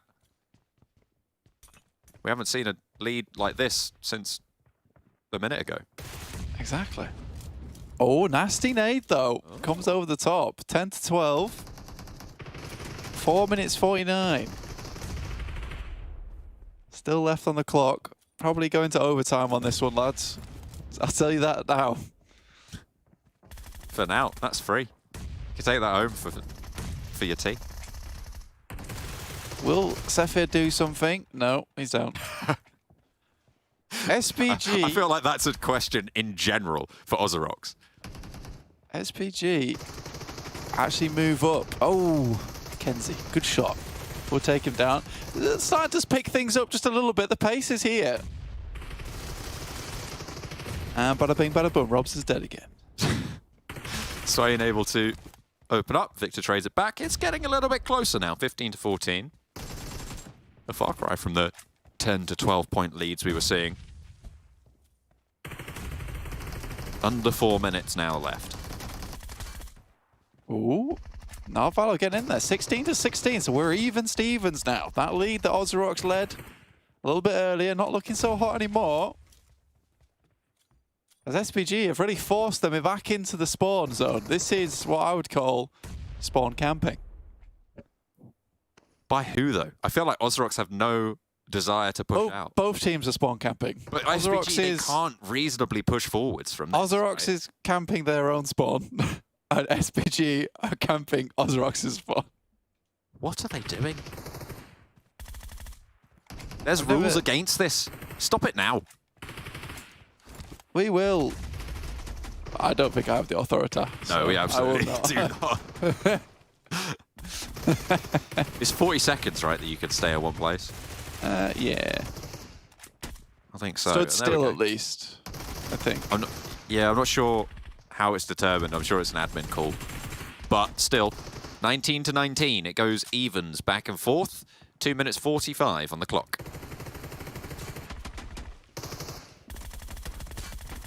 I am so riveted right now and so excited for Sanhok. What about you, John? Sorry, I just nodded off for a second there. Yeah, no, absolutely. Ready for Sanhok. Let's go. You see that? That was pretty swift. Yeah, I like that's that. nice. Okay, 24 now. They're starting to get a couple more. They realise, hang on a minute, we've actually got to get eliminations. SPG have taken the lead, and I feel like rather deservedly so, given OZAROX's hesitancy to step forwards. Yeah, I like that, you know, SPG They're trying to do things. That's my favorite part. Active, not passive. Oh, big. Ooh, that was a nice bouncer. I think Victor's elbow just got spotted there. They'll have to go back to spawn and reset. Back to spawn. Elbow spotted. Back to spawn, lads, quick. It's the old elbow retreat. The old elbow retreat. I think OZAROX need to do something, though, surely, because... That has been my thought for the last 8.5 minutes. Oh, there it is, though. 20, 20. Oh, quickly refragged. SPG, it's a flimsy lead. It's a flimsy lead. OZAROX might just burst out of nowhere. Look for something big. They are holding control very well. Victor goes down, 24 to 25. With 1 minute remaining. Got to keep those elbows in, Victor. That was the mistake you made there. Robs finds out about it, traded back, but it's just going 1-for-1 right now. Show him your elbows. Elbows out. Let's go. That's what's required. I need people to, you know, duck swan it in. It's like when you're in the queue that isn't quite a queue at a food truck. You just get your elbows out and start walking. Oh, don't do that. It's very non-English of me. That is very a queue's a queue, mate. Not if they're sort of standing around talking, leaving gaps. No cutting. Be doing that. Well, see what they can do here. SPG still 2 points ahead with 30 seconds remaining. 29 on the cards. OZAROX wanting to try and take their fate into their own hands, bring it down to a 1 point gap. Sephir spraying down. Novalo very low and could go down to a nice shot from Kenzie. Even yet again with 15 seconds on the clock. 2 nades in hand for SPG as they're pushed back into their spawn. Huge. Will not get traded back, and that is huge. Akashi just caught out. 30 to 30. 5 seconds left. Someone needs to find something, anything a nade would do, and just the point eats out, and SPG claim the victory. 1 point is all it takes. End of the day. In the end, 31 to 30. A little bit of a snooze fest towards the start there. Did go a little bit faster towards the end, as you would expect, but I feel like SPG, they were playing a lot quite slow. They did push forward, but OZAROX, come on, push out a sport. Yeah, I mean... I mean, look, man, Victor's elbows aren't that scary. Come on. You got to get out there. It's not a Halloween costume. It's just Victor, man. Don't be mean. Just get in that spawn. Get in that spawn. I will say my favorite thing about that is learning that Akashi is a Gojo Satoru fan. That's very nice. Jujutsu Kaisen for the win. I'm pretty sure you said some words just then, but for the life of me, I have no idea what you meant. You don't. So, I understand. It made me happy. People at I think home, it made Max happy. I make them happy. Might make Max happy. We'll never know. We have a game to commentate now, so we can find out after, maybe. Oh, yeah, absolutely. Well, we've got Sanhok. That's the map that's coming through next. OZAROX coming off of their chicken dinner, not able to take the victory in the TDM. You know, what do I know? I think there's going to be more eliminations in Sanhok, much faster. Oh, I thought you meant more than that, which, to be fair, is probably quite likely, right? 61 eliminations in that game, unless you get a team that stays alive, all 4 of them at the end of Sanhok. You are going to see at least that many eliminations come through, unless they go to the play zone. We're certainly going to see that many players die. Yeah, actually, more players will die than in that match in this next upcoming Sanhok. That's crazy. But, you know, that's just how the cookie crumbles sometimes here at the Blank Palace. So I'm excited for a bit of Sanhok. When have you had a palace? Where's mine? I own a large... Have you been tracked to a palace by PUBG Mobile? I have, yeah. PUBG Mobile hooked me up with a palace. Oh, goodness me. It's great. I'm stuck with my mansion.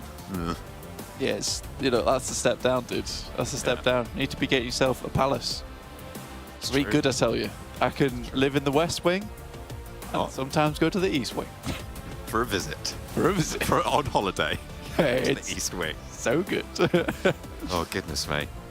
Well, certainly not going to be a holiday for teams, even if they are dropping in Paradise Resort here on Sanhok. All hell for leather, I'm sure, on the cards as NEXUS maintain their spot at the top of the tables. 18 points over the 9 matches they've played so far. Gladiators, 77 still very much in contention, but they have slowed their roll somewhat. Sanhok, we know their drop. It's on that Northwest Island. This is the difficulty, though. I think that, historically, Gladiators have always struggled on Sanhok. I don't think they have the best of times on it, purely because it requires faster rotations, and I think where, honestly, Gladiators start to shine is where they have a lot more time to think about their rotations, a lot more time to figure out their playstyle, right, where they'd like to head towards, and there's a lot of split-second decisions that have to be made, and I think that a team like FUT, who is very much good when it comes to, in-the-moment engagements, deciding where they want to go next in a split second, I think, Gladiators are much more methodical in that sense, so I think that Sanhok is just not their play zone. It's not their best bet. Again, we're having a triple drop over towards towards boot camp. And this time Sly Europe's got a couple of members holding on the outside, looking for some cheeky eliminations of their own. Certainly a lot popping off, and the TDM practice certainly not paying off for OZAROX as they stayed in spawn. It looks like they'll be back to spawn on this match if they're not careful. Sefer and Swain will survive with the res coming through, but they are still very much in danger. The iron sight, goodness me! The quick scope iron sight headshot from Swain. Okay, I take it back. These guys are great. I love them. That was unacceptable. That makes up for the whole TDM. That really does. That was clean. That was really clean, but also a little bit dirty. I like that. I don't know how that happens, but somehow. Filthy. Goodness me. Get this man a medal. Take him some laundry. In for the DBS to close it down. Maybe he's even got a scope for that, but maybe you just want to keep the iron sights if the M24 is ringing out like that. Absolutely. It's what's required sometimes. To just go for something a little bit cheeky, right off the rip. Excuse me, losing Furia to that one. I would also be furious about that. Imagine you jumping down and some guy spots you, split second, wha-bam, you're done. There's nothing you could do about it as well. With a headshot, unless you've got a level 3, it's just, that's it, it's curtains. Right then, back to basics with OZAROX. Up to 5 eliminations so far. Swain on 3 of them. Deservedly so. 5. Oh, BEŞİKTAŞ got wiped out as well. Yeah, I said on the triple drop. The triple drops, and I was like, "Where's BEŞİKTAŞ? They're dead." That was. Is that a record for the fastest team to die, do you think, in a professional PUBG Mobile match? I think it's certainly the record in this championship because teams have been living a long, long while over in this championship. Not often do we see a team out this early on, but I mean, Sanhok would be the place to make it happen. In the meantime, NEXUS moving up from Cow, SBG getting a little bit too close for comfort, actually. This is a very typical drop spot for NEXUS as well, and SBG should know this. So the fact they've lost a player to this is a little bit forthcoming.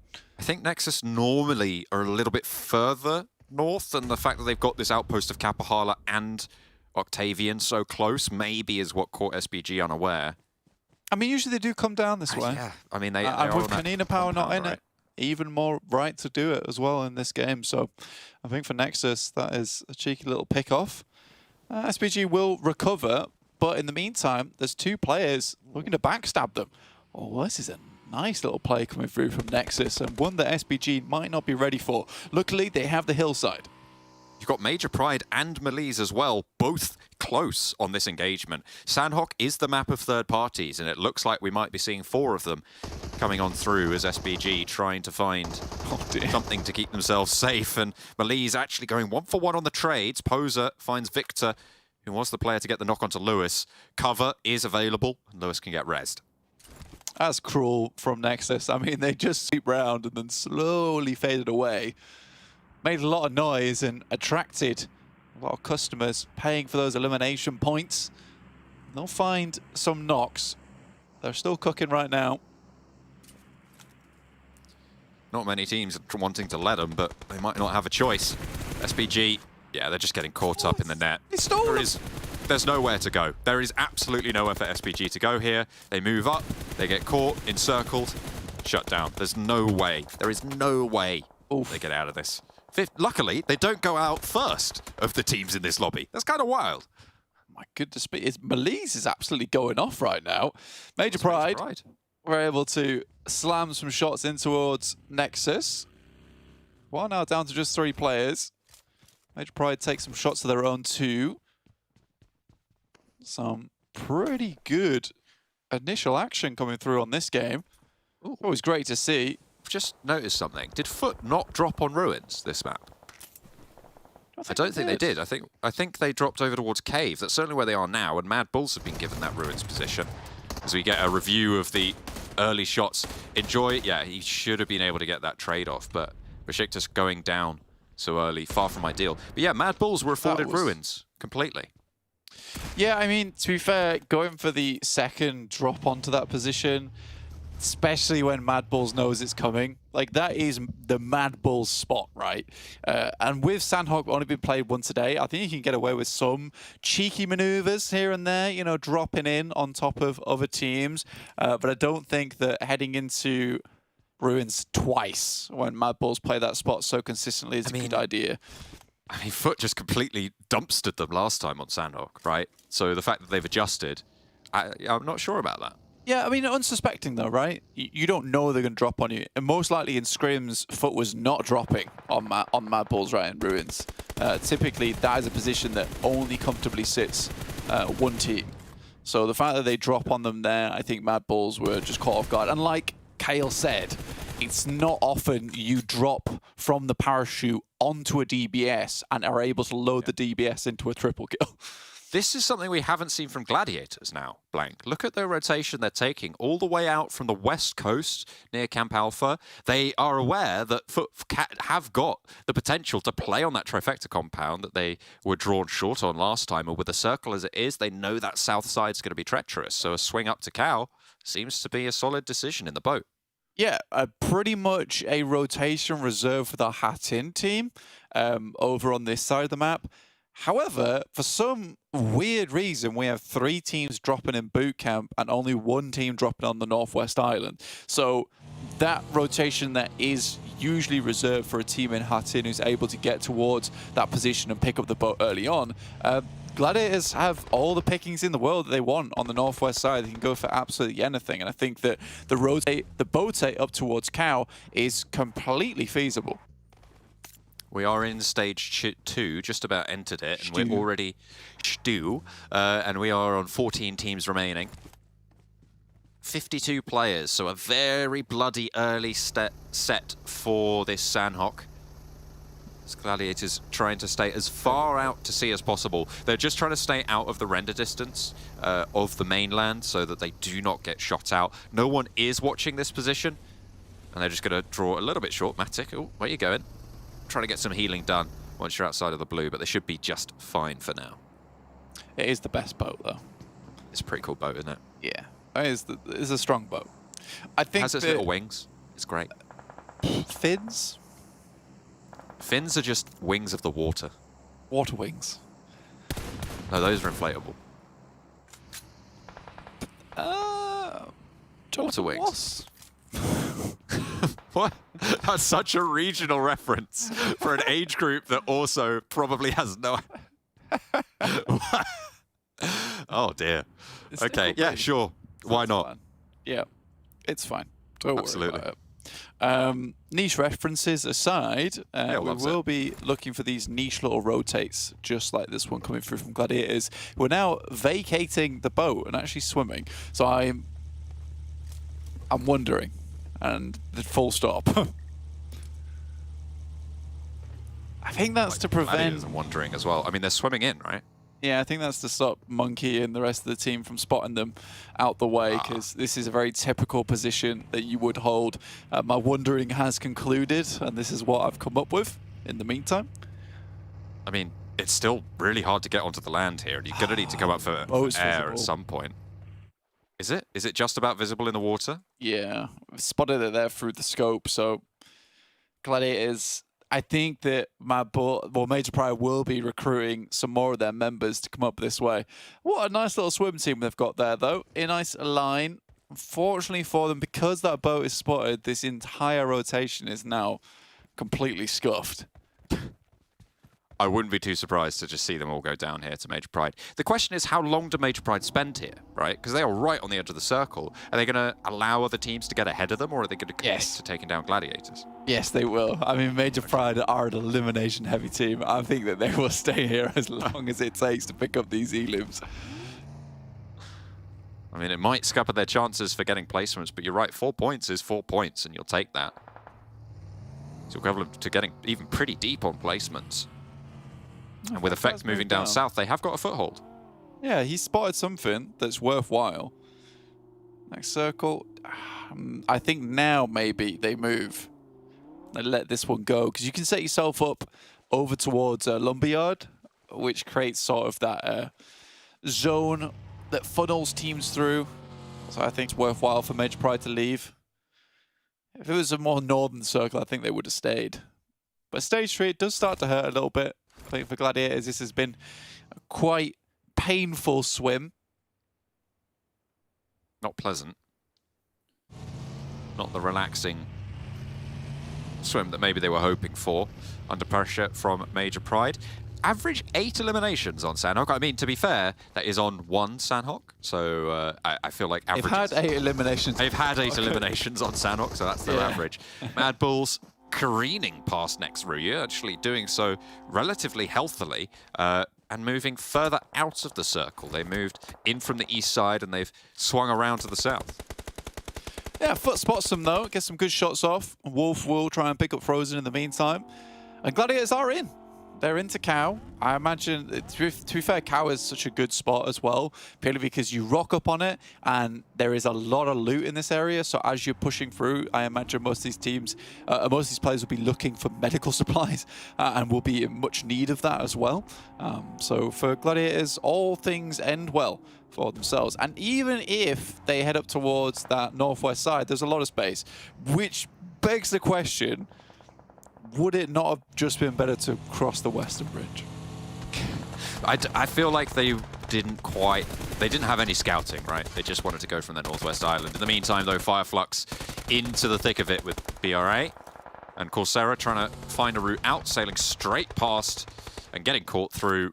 ARR, not a happy bunny, and they will be going down.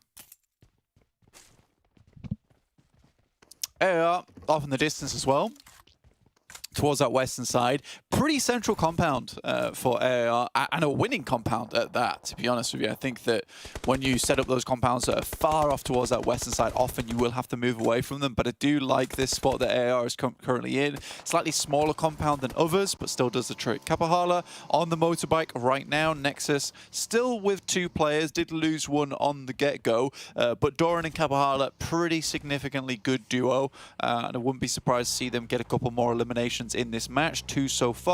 A few more would set them happy on Sanhok, considering it is a map with such high variance.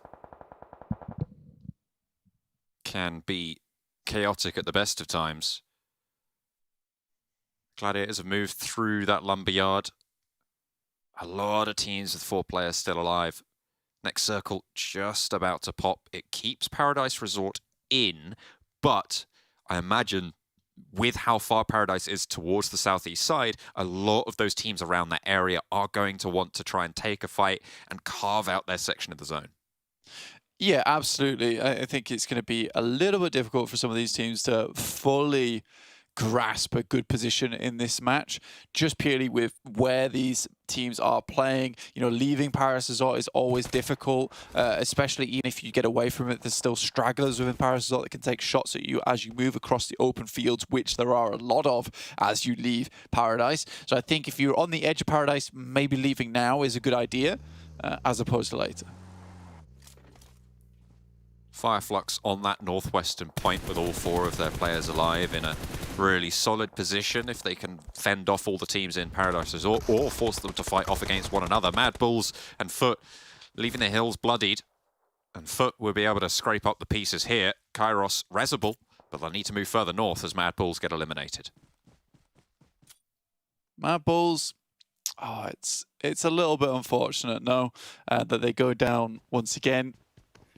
I think they're just not quite getting into the groove, right? I feel like they get the initial couple of steps down to a T, couple of perfects ringing through, high score reached, and then bang, the game is off because they just cannot quite get past this, I would say 15-20 minute mark. It really is the killer for MADBULLS at the moment. Major Pride find some more eliminations over towards MELİSE Esports. With 2 players behind, they have a really nasty little cut-off here coming from them.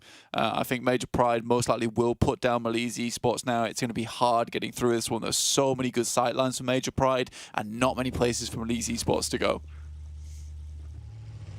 Oh, it is going to be tough. Major Pride strung out a little bit on this northern side with Gladiators out to their west as well. Could prove a task to complete that one. Lewis trying to move in, but that's flushed away by Nomi from Major Pride. As Major Pride clump out to the east, leaving Monkey just as an outpost. Maybe looking to regroup, but Effect will be ever wary of that eastern flank.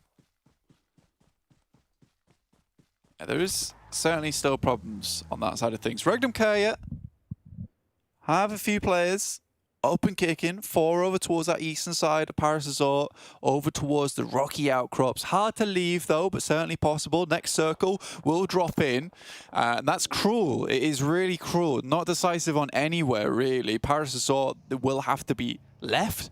We've got 3 predictions for AAR. They have won from this position before in PMPL EU and done well because of it. And I think with their performance today, it's certainly viable for AAR to win this game. You going with FLUX? I would agree with that prediction as well as John.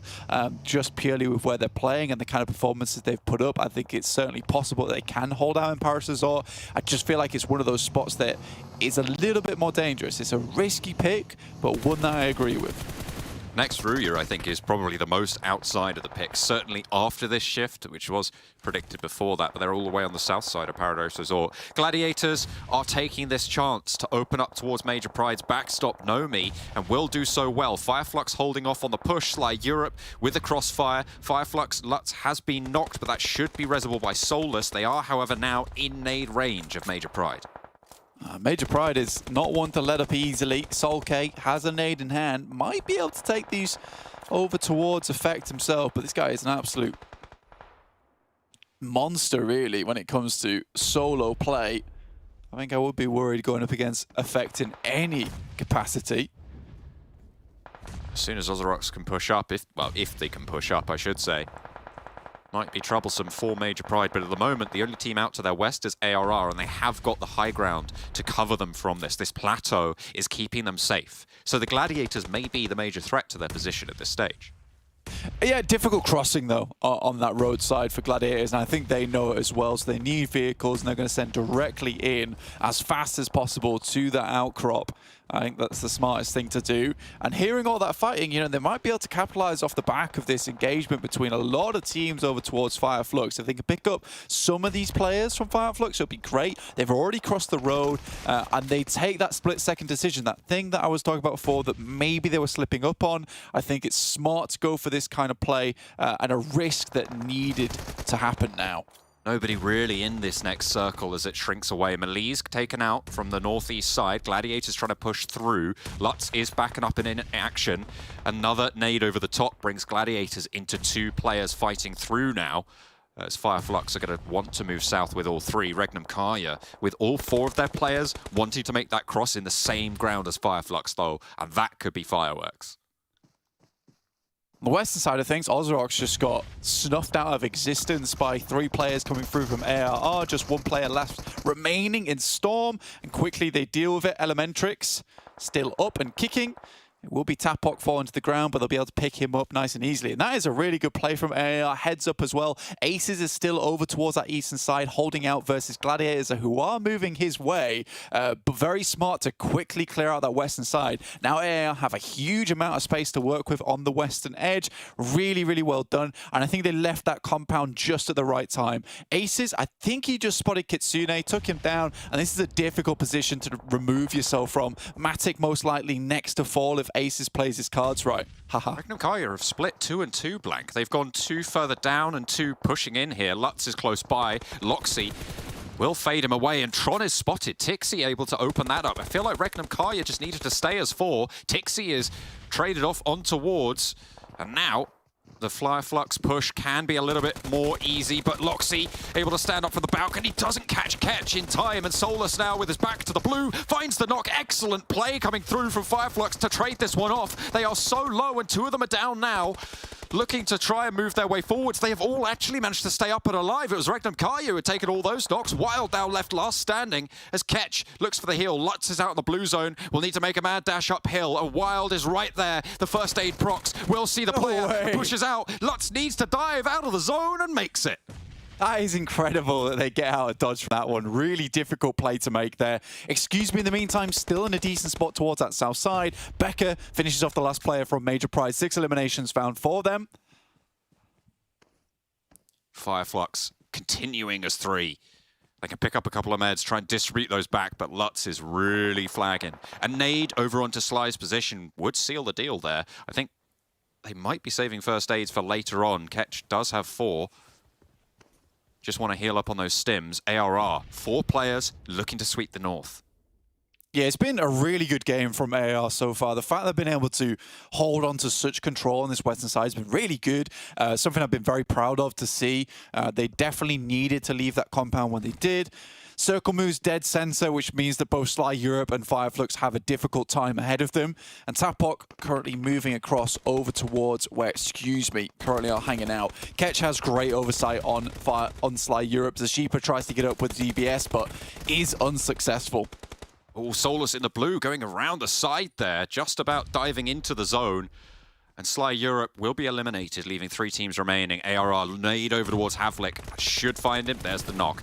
Only 1 player there. And actually, it's traded off. Beck does find the reverse knock there, bringing ARR to 3. And that is their off angle. So FLUX can move over to some high ground now and start to peek out towards ARR's position. Havlik will get flushed out. I think, once again, it's a problem coming through from, I believe it was... Is it Beck that went? No, it's Tapok. Tapok should have seen him, but I think gets rid of the more difficult angle first, which is great. But Aces has been on fire this game. Finds 2 more. This should be it. This should be curtains. ARR just launching nades through. Solus does get the first aid, but he's burning. And FLUX will fall in the face of ARR. An indomitable wave moving their way. Excellent performance from ARR. Calculated, cold, and they put them on ice. Goodness me, Aces, the high roller there, kept pulling the best cards possible and then ended up with just a royal flush over towards FLUX in the end. Difficult game for a lot of teams over towards Paris Resort.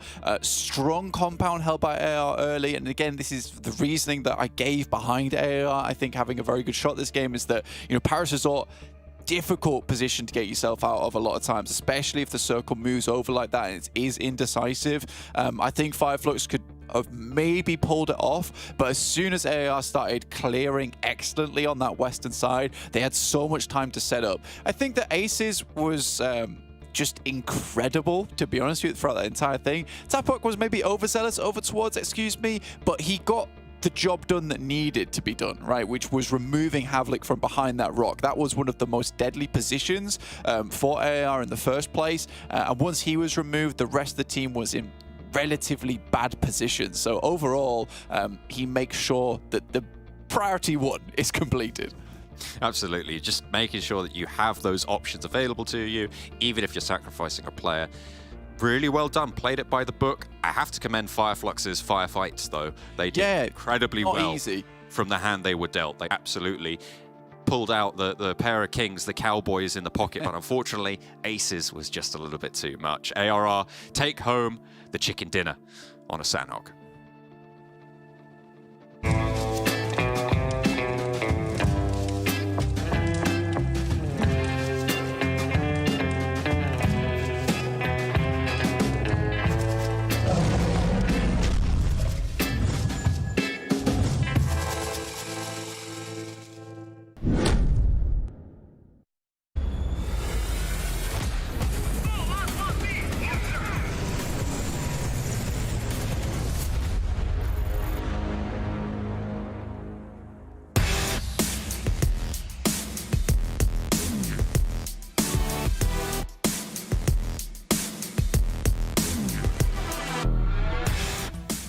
So telling me you have to get friends. Well, I guess I'll never be a professional player. Unfortunately, it's the end for me. But Matic, thank you so much for joining me for this interview here for the European Championship.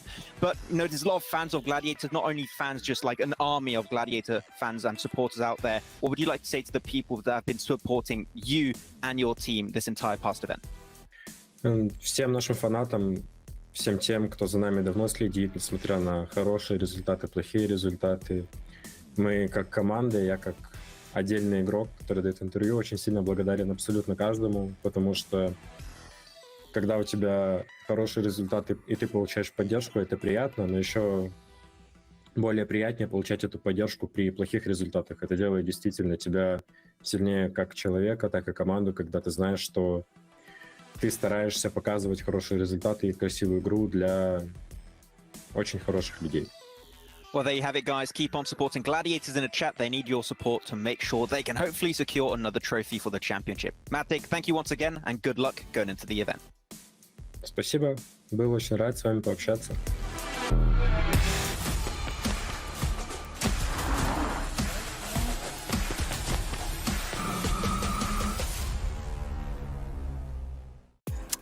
ARR, they secure their first chicken dinner, and with that, I mean, a pretty impressive performance.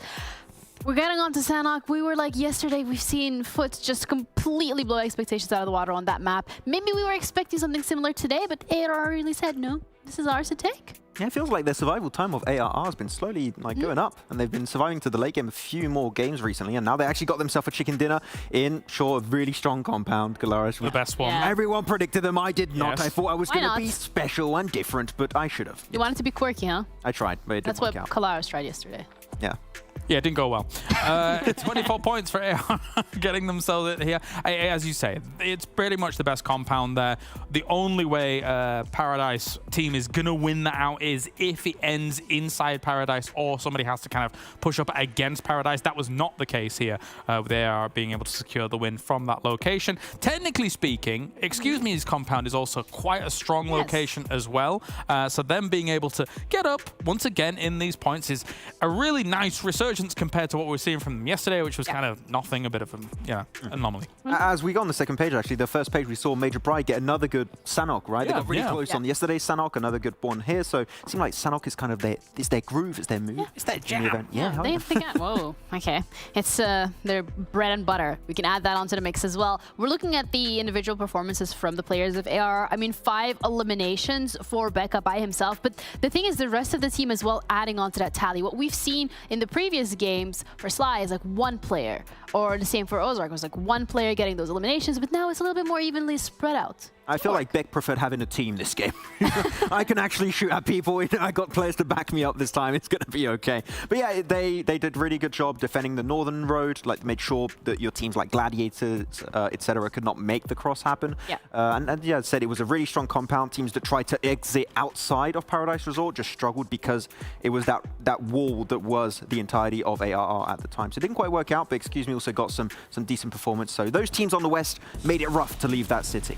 Yeah, Foot, on the other hand, not as strong as a performance, not even remotely as strong as what we've seen from them yesterday. It was 2,800 something damage, and today a little lackluster overall in their maps. Sanhok is, I would say, the hardest battleground of the 3 to rotate on. And when you have a circle shifting away from you north as it is, it's always going to be difficult to try and traverse the way that they need to. A great example of that actually is Gladiators of all teams, which technically could have quite easily come in from the west side, but made it a little harder on themselves. And I understand why they did it, going all the way north with the boat and trying to swim in, because sometimes when you're at this level of play, you do expect teams to create kind of a barrier alongside the east side of that river, alongside next to that bridge as well.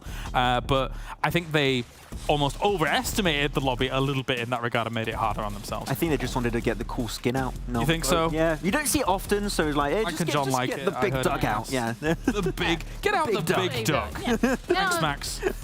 For some good luck, which is something that Gladiators also needs this time around. I mean, Nexus, on the other hand, they had a good performance yesterday, and today they're staying consistent. They're continuously getting themselves a couple of eliminations. They're making sure that no game goes to waste. But then when we're looking at the likes of Gladiators, it just feels like a little bit of a nosedive. Exactly. It's not like these huge performances. They're just remaining consistent, still bringing points game after game after game. The fact that Gladiators, during that time, is not bringing home any valuable points is making those rankings just so much more interesting at the end of today. We're just about to reach the halfway point, so not setting a good standard. And as now, we're talking about, Gladiators even fall off an extra position, so down in third now. Sly, Nexus gaming up there. Europe showing up strong. But also another thing, yes, it is a 3-point difference between Gladiators and Nexus, but every team, 4th, 5th, 6th, it's just one good game. And they're taking over Gladiators. So it's that little cushion that they built yesterday is no longer there.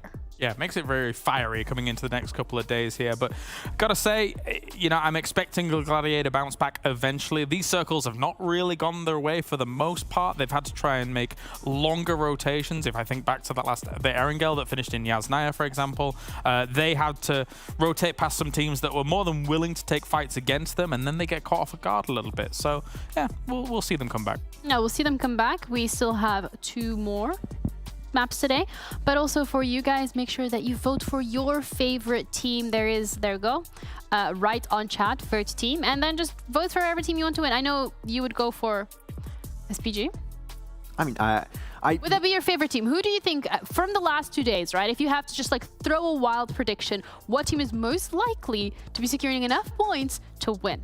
I would normally say Gladiators, but Nexus are looking good. So, and Romania supporters in the chat. There's going to be a lot of votes for Romania right now, so I can see that happening. It would be quite the story arc for the ex-Eastern Stars, the new Nexus, to eventually win a tournament here. It feels like it's been a long time coming, a long time building across what is now, I think, like almost 3 years. Exactly, and especially when you think about it, that their team had to requalify through PMEC to make it here, right? They didn't make it, so it's surprising they're making it so far. They have made it this far. We're going to be heading on to Erangel, but first, thank you, Monster, for making this possible. We once again have John and Blank on the mic to walk us through the action.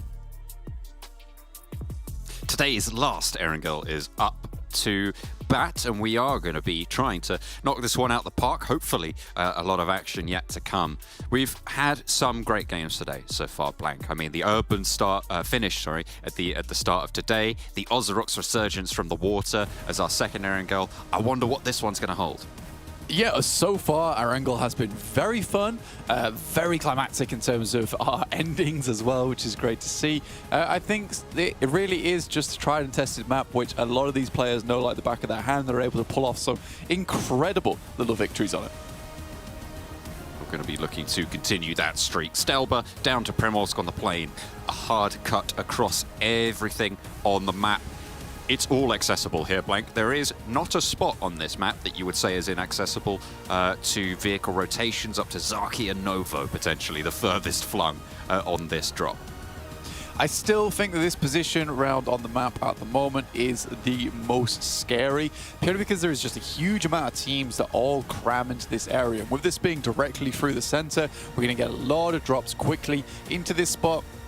AAR still have a very easy little drop over towards Gatka. There's absolutely no one playing in this area, and more often than not, this rotate from Hospital round to Quarry does not come in too often, and the teams in this area kind of just hang around this spot for a long time recently. So for AAR, things are only getting easier going forward for themselves. I will say that with particular circles at the moment, Milta Power is becoming a little hard to play, which is why you are seeing a lot more times the guys from Sly actually heading down to Milta instead. But this is cutting off a lot of that edge of the map. Again, we are pushing a lot of these players towards that central area. And it looks like we've still, got the MADBULLS and a military circle. Okay. Never mind. We've got the MADBULLS, REGNUM, CARYA, and Major Pride all playing in that central area this time around yet again. And that, is very much a military circle as it stands. As I will always caveat, it could go to the mainland, but you are going to see fast vehicle claims. You are going to see fast jets south. With OZAROX ahead of the curve, they need to hold strong. We saw Gladiators play very effectively on that west bridge before. Yeah, I mean, looking down to that side of the map, Gladiators did have a really good time of it. With the playing path, though, they've headed out early. They're going to head towards Georgia Paul up on that northern side, keep things nice and safe for the time being. Maybe think about heading down earlier rather than later, just because they have dropped off at Box Compound instead of going all the way over towards North George, so looking to get themselves in position as quickly as possible. In the meantime, Sly Europe have taken a knock early in the game. This happened before. Now, the question is, how many times is this going to happen before Sly Europe returns to that mill to power drop that we were talking about at the beginning of this game? Unpunished is Rip 7 for the elimination. Nicely found. Good point. Foot, again, just falling short quite a few times now of their potential in these matches. Sat middle of the pack on the tables, Blank, and maybe looking for a challenge here. MELÍSE in there, double already found in the distance. 7 gets absolutely trounced. CEO, I'm pretty sure, took a lot of damage from his teammate. I said it wasn't punished for the flush from Rip 7, but it seems like karma has come around here. Left Kairos the lone survivor of these engagements. MELÍSE doing bits right now. Player well. They've got that East Bridge on lock, and it's a very powerful thing to have under control on a circle like this. Yeah, MELÍSE are an interesting team to me in particular, just because I think they're one of the teams that I'm just like, you know, they're chilling. They're fine. I don't have any really grievances against them. I don't really have anything too spectacular to say about them either. I just think that they are a pretty decent team within this lobby. They're in 15th right now. So I feel like I would agree with you on their principles, but their point scoring just isn't up there yet. Yeah, I think it's just a case. Well, you really hurt me there, John. Why would you do that? I don't like facts when I'm trying to make a point. That is true. Yeah. Points should not be backed up by facts. They should be purely speculative, in my opinion. But coming back to, I think that they're just playing a fairly standard game, but it's just not up to par. But I don't think there's anything. Yeah, I just don't think there's anything wrong with what they're doing. It's just not. The ceiling the ceiling of their play style is very low. Yes, there we go. Thank you. That's brilliant. Their floor is high, but the ceiling is very, very low. You have to stoop when you go into their. Well, less than stoop. You essentially have to belly crawl into their house. Yeah, absolutely. You are on hands and knees, if that. Yeah. Well, to be fair, yeah, on the belt buckle. The pro need to be. The belt buckle to the kitchen, back out again. Well, at least their floors are clean because they're constantly sweeping them. That is correct. Get the conveyor out and we're good to go. And I appreciate that analogy because just like the conveyor belt, that helped me convey my thoughts very well. Do you know what a conveyor does? Well, depends if you talk about a person or the thing. And the things on the belt are the ideas that you're putting out there. And the viewers are the cashiers. Oh, this metaphor is so shoehorned in. It's great. I love it. Let's not get too deep into this right now.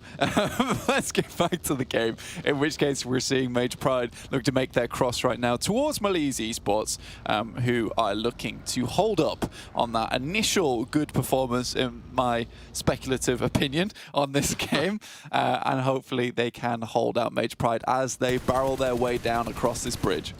The belt buckle belly crawlers. CEO needed to light that one up, and well, I've actually find one on the challenge. Look for a second as well. There's a bit of crossfire potential to come in from the hills, but finally Major Pride handle business, but at the cost of 2 knocks. MELÍSE might be able to circle this one through. Lewis suppressing this sideline. The stanchion's under pressure, but will be backed off for the time being. Poser might have an angle now as he takes up that mantle. We thought they had this bridge under control, but it goes the other way. Yeah, again, this is a case of just that spray, that setup. Well, that setup was good. The spray was well thought out. None of the bullets hit. So this is exactly what we're talking about, MELÍSE. It's just like everything is correct. The execution is poor. There we go. I need to stop talking about this team now. They've really got me in the right tizzy. So let's head over towards something else we can chat about over on that western side. What do you think that Scorpion M is wearing? Stop. Looking over towards the western side. Excuse me, currently on the northern edge of the ridge side. NEXUS already headed further in. This has been a fair few times we've seen NEXUS just barrel it down in towards this location as quickly as possible. They do have 2 players over on the south coast.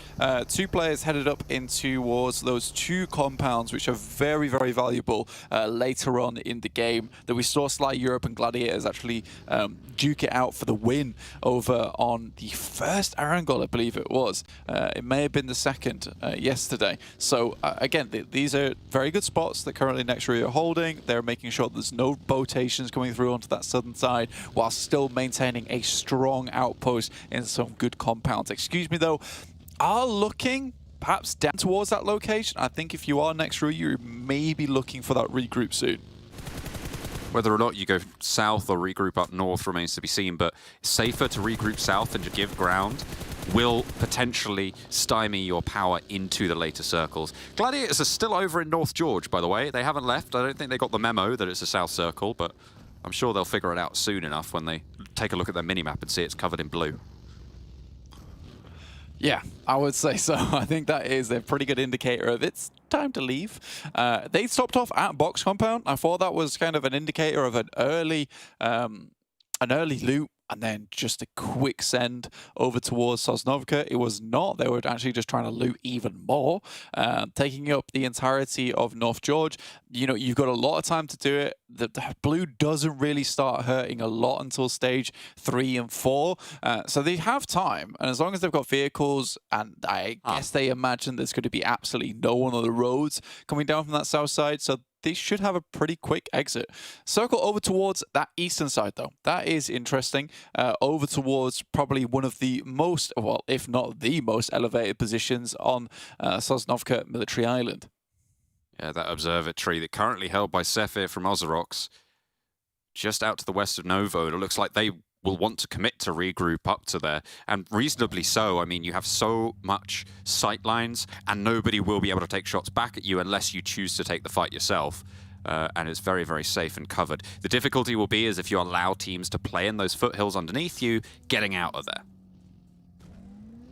Exactly. I think that when you start dropping away from that high ground, there is a lot of times where there's teams just waiting with open arms to pick up those eliminations as they fall into their laps. Again, if you're someone on Observatory, you have already probably annoyed quite a few people in the circle at that point in time, taking some easy pot shots. So you do have to be very wary when you start to traverse your way back down the mountainside into a more feasible position within the circle. Right now, OZAROX are holding that position. I do have concerns about this, though, purely because of the way we've seen OZAROX play before. Extremely passive team. We saw that in their TDM as well. They are a very, very passive team. And I think that this is something that when they take the center of the circle, right, John? But what's the point a lot of times? Because they don't do a lot with that center. I mean, they've left only Storm up on the top of the observatory, so they haven't gone center just yet, but it looks like they've mounted up to do just that. So they never doubt me again. There is some point to doing that, I guess, for them. Remains to be seen. They have to prove it to us, though. Exactly. I think that there really does need to be a lot of improvement from holding on to a central position. In the meantime, FLUX doing an absolutely incredible job versus AR here. Elementrix last player surviving, but that blue zone is starting to hurt. Solus can just lob a grenade, and even if the grenade stops the first aid, fantastic. Probably would just go down to that. That is very close. Elementrix being shunted forward by the explosion, just the force of it. MADBULLS have vacated the exit to the bridge. They figure they've got enough of a slowdown on these teams on the other side of it that they can just depart, try and move forwards. They'll take care of each other. They know there's at least 2 teams scrapping it out, so they can leave. Gladiators still behind on this queue. They've definitely heard all these shots popping off, so they'll just be waiting, biding their time. Meanwhile, on the eastern bridge, SBG looking to try and push past or together with maybe BEŞİKTAŞ on that east bridge to get that crossing down to the south, but neither team is going to have the best of times with it. But at the moment, SBG on the better end of this trade deal. unfortunately, Narvalo has taken a knee. Yeah, this really does start to tick quite hard now. And I think for Gladiators, sometimes on days like these where they don't have the greatest of plays, let's just have a quick look at what's going on here, right? BEŞİKTAŞ, I think that most likely will be going down here. But yeah, like Gladiators, when they don't have the best of days, they start to get in their own heads a little bit. Very risk-averse, I would say, even to the point of self-detriment. With this kind of push, this kind of play, it's certainly possible, it's certainly doable, but they're going to spend a lot of time in the blue here, and they have a lot further to go. And I wonder if this kind of play will work out, and I'll be interested to see it play out, honestly. SBG seem to be throwing everything at the wall, but unfortunately, they're still wearing the blindfold and run face first into it. Losing the player. They do manage to... Hang on a minute. No, they don't. Sulke. Weren't they on the West Bridge? They were. They moved all the way across, figuring that it might be just better to head towards that eastern side. Fortunately, there is teams everywhere right now trying to get through. I do like that FLUX put that fight to bed for SBG, who are now sending it away across the bridge side itself. MELİSE Esports are out after finding a fairly decent position, but just could not step up to Major Pride, who were just a little bit better there. Had the point on the day. Looks like, yeah, I don't blame SBG for not really wanting this fight, and I don't blame FLUX for trying to pursue it. They know that they've managed to get these picks here, so they want to try and harass this position. Victor rolls down, Lutz with a seat swap, perfectly timed there to hop out the side. No, he was in the passenger seat the whole time. He had a chauffeur to steal the vehicle out as well, so adding to the armada for FLUX to move in on the north side. Oh, Akashi has sent himself into quite a dangerous environment there, with Major Pride looking down. And Gladiators are finally in. Excuse me, though, do send Beck down to scout out to figure out what's going down in that location. MADBULLS do take a casualty to one of those players. Excuse me, heading FLUX will be flushing him now. And Gladiators are through. They're through and fairly healthy, honestly. They're looking all right. I mean, they know how to play from that northwest side. It is their main drop location. They're familiar with the territory on that west bridge. It's their backup drop location. So they've had a decent rotate. Furia hops out a little bit too late, being suppressed from uphill. Is that coming from BRA? I think it might have been. And Gladiators will use that cover as next RÜYA open up onto the MADBULLS. Ooh, that is one hell of a spray down, but runs out of bullets. That is the worst time to hear the clicking in the mag. Ooh. What a wipeout there, coming back in for Tixi, and the res comes out onto Kitsune. Beautifully played off one another and all of the chaos around them. Gladiators ahead of Excuse Me now on this rotate have managed to force their way through into this next circle. Pushing in, picking their time, and playing it well. That's madness. You know what? It has played out. I said they were risk-averse, and they certainly were at the start of this game, but this time they have ran headfirst into quite the dangerous scenario, Mission Impossible type of things going on here. Matic as well as Tixi moving up towards that hillside to look towards Furia, last player alive, just sending it through. They're right behind the tree. Can Furia pull this one off? Has the auto shotty, but quickly sent into the grass there and made compost. DBS forces the hand to fold, Excuse Me. Moving now, trying to get ahead with their duo, but Beck is spotted by Tixi and Matic in the vehicle. Trying to jump on out. Havlik has the sightlines onto Kitsune, but what a switch up there. They do manage to get the trade, but Matic is ready and waiting. There's no way that Beck survives. Hang on a minute, he's spun around. The wheels are popped. Has to hit the deck behind the buggy, but it's rolling away from him. There's no cover, and Matic is able to do so much work for Gladiators. They play in, they get these reses, but next RÜYA not going to let sleeping dogs lie. That is a crushing defeat for Excuse Me. I think they felt like they had the better end of things, and Gladiators were coming from a very tough spot in the circle, honestly. Hearing that fighting up towards the northern side, though, Gladiators might just think to turn tail and head up towards the north edge. They seem to be very much in the thick of it right now, heading into stage 4 already. And I did not think that Gladiators would be one of the main players in this lobby at this point in time. They have played late, and they've catapulted into this circle. I mean, this is what we liked to see from them, right? You said they were risk-averse. I like to think they were biding that time, right? So hopefully making the right decisions when the time is right. Seeing a risk that they expect to have high value. Hopefully staying alive as 4. I mean, smart though, right? You don't want to go across that bridge too early, and if you're confident to make that push and then suddenly shift things into 5th gear when it matters most, that's absolutely fine. It works out. They got rid of like the highest variability in terms of where they could go down, which is crossing that bridge. You just cross when there's absolutely no one left there to stand against you. It's a great play, and this is what makes Gladiators one of the top teams in EU and the world. I mean, they have been lackluster in the start of today's games, but they show us why they are still to be feared and still a force to be reckoned with. Good news, but there's still a long way to go in this game, and they've only managed to accrue 3 points for their admittedly quite spectacular rotations so far. Looking around the rest of the map, most players and teams are heading towards that coastal edge. OZAROX are playing there, Major Pride are slowly working their way down, trying to get rid of some of those players from SPG still remaining. Monkey does not make it, sadly. Really tried to push his way in, but Akashi as well as FireFlux were looking down that side of the map. FireFlux in this one took a very similar approach to Gladiators in the end, deciding that they would head over towards the eastern side where they assume most of the players have already made it into one of those better positions. SPG were there, they ran them down just like Gladiators ran down, I think that there are very big similarities between FireFlux and Gladiators, and equally are terrifying teams to come up against.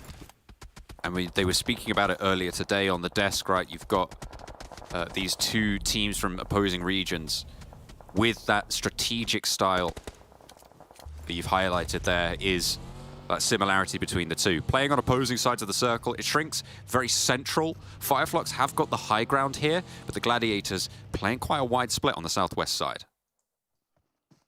Yeah, actually looking over towards REGNUM, CARYA and NEXUS and keeping an eye on RÜYA because they will have to cross that road. And I think although they are on the lower ground for Kitsune and Tixay, they have the advantage of the fact that they are firmly within this circle, I would say. Sly Europe also higher ground even still, looking down towards RÜYA, who will have to move in this next circle. They have the advantage of the fact that, you know, right now Sly Europe is forced into a position where they have to walk down the hill. Good clear up from FireFlux over towards a Major Pride, setting them up with 7 eliminations so far. There was a knock actually coming through from OZAROX over towards FireFlux. They left that high ground and they might have to leave Solus as well. If they can't cover on the sight line there, it's unfortunate, but sometimes it just happens like that. Yeah, Solus getting flushed away, so FireFlux losing a player. Yeah, a difficult scenario to be in. For FireFlux, losing a player like that is always very awkward, especially when you're looking to control a large portion of the map here. With FireFlux now down a spot, you know, you really do need a lot of sight lines looking down towards this south side if you want to be successful. So with that one player gone, being able to control RÜYA as well as OZAROX, realistically want that 2-2 split ideally so you can cover one another, and now they're more than likely going to have to isolate their ideas on just one part of the map. Max looking for back-to-back Erangel chicken dinner for OZAROX there on the predictions. They have got a strong spot. I think the main question we have is whether or not they can put their best foot forward on it, especially with the performances that we've been seeing from them in these engagements. We have a Nexus pick coming out from Genera. You know what? I like that pick. I respect it. I respect that pick. Could come through. They have a nice compound down towards that south side. Certainly doable. I think if the circle shrinks a little bit more, though, coming up from this rocky outcrop will be slightly more difficult. But most teams will be playing out in the open right now. A lot of smokes will need to be invested. I think most of the time, the thing that's cutting these teams off from one another is the staging of this area, where it slowly dips down like stairway steps in terms of elevation. So we are isolating this fight between FireFlux, RÜYA and Sly Europe, between Gladiators and MADBULLS, between OZAROX and NEXUS, and REGNUM, CARYA are being slowly picked apart by NEXUS for the time being.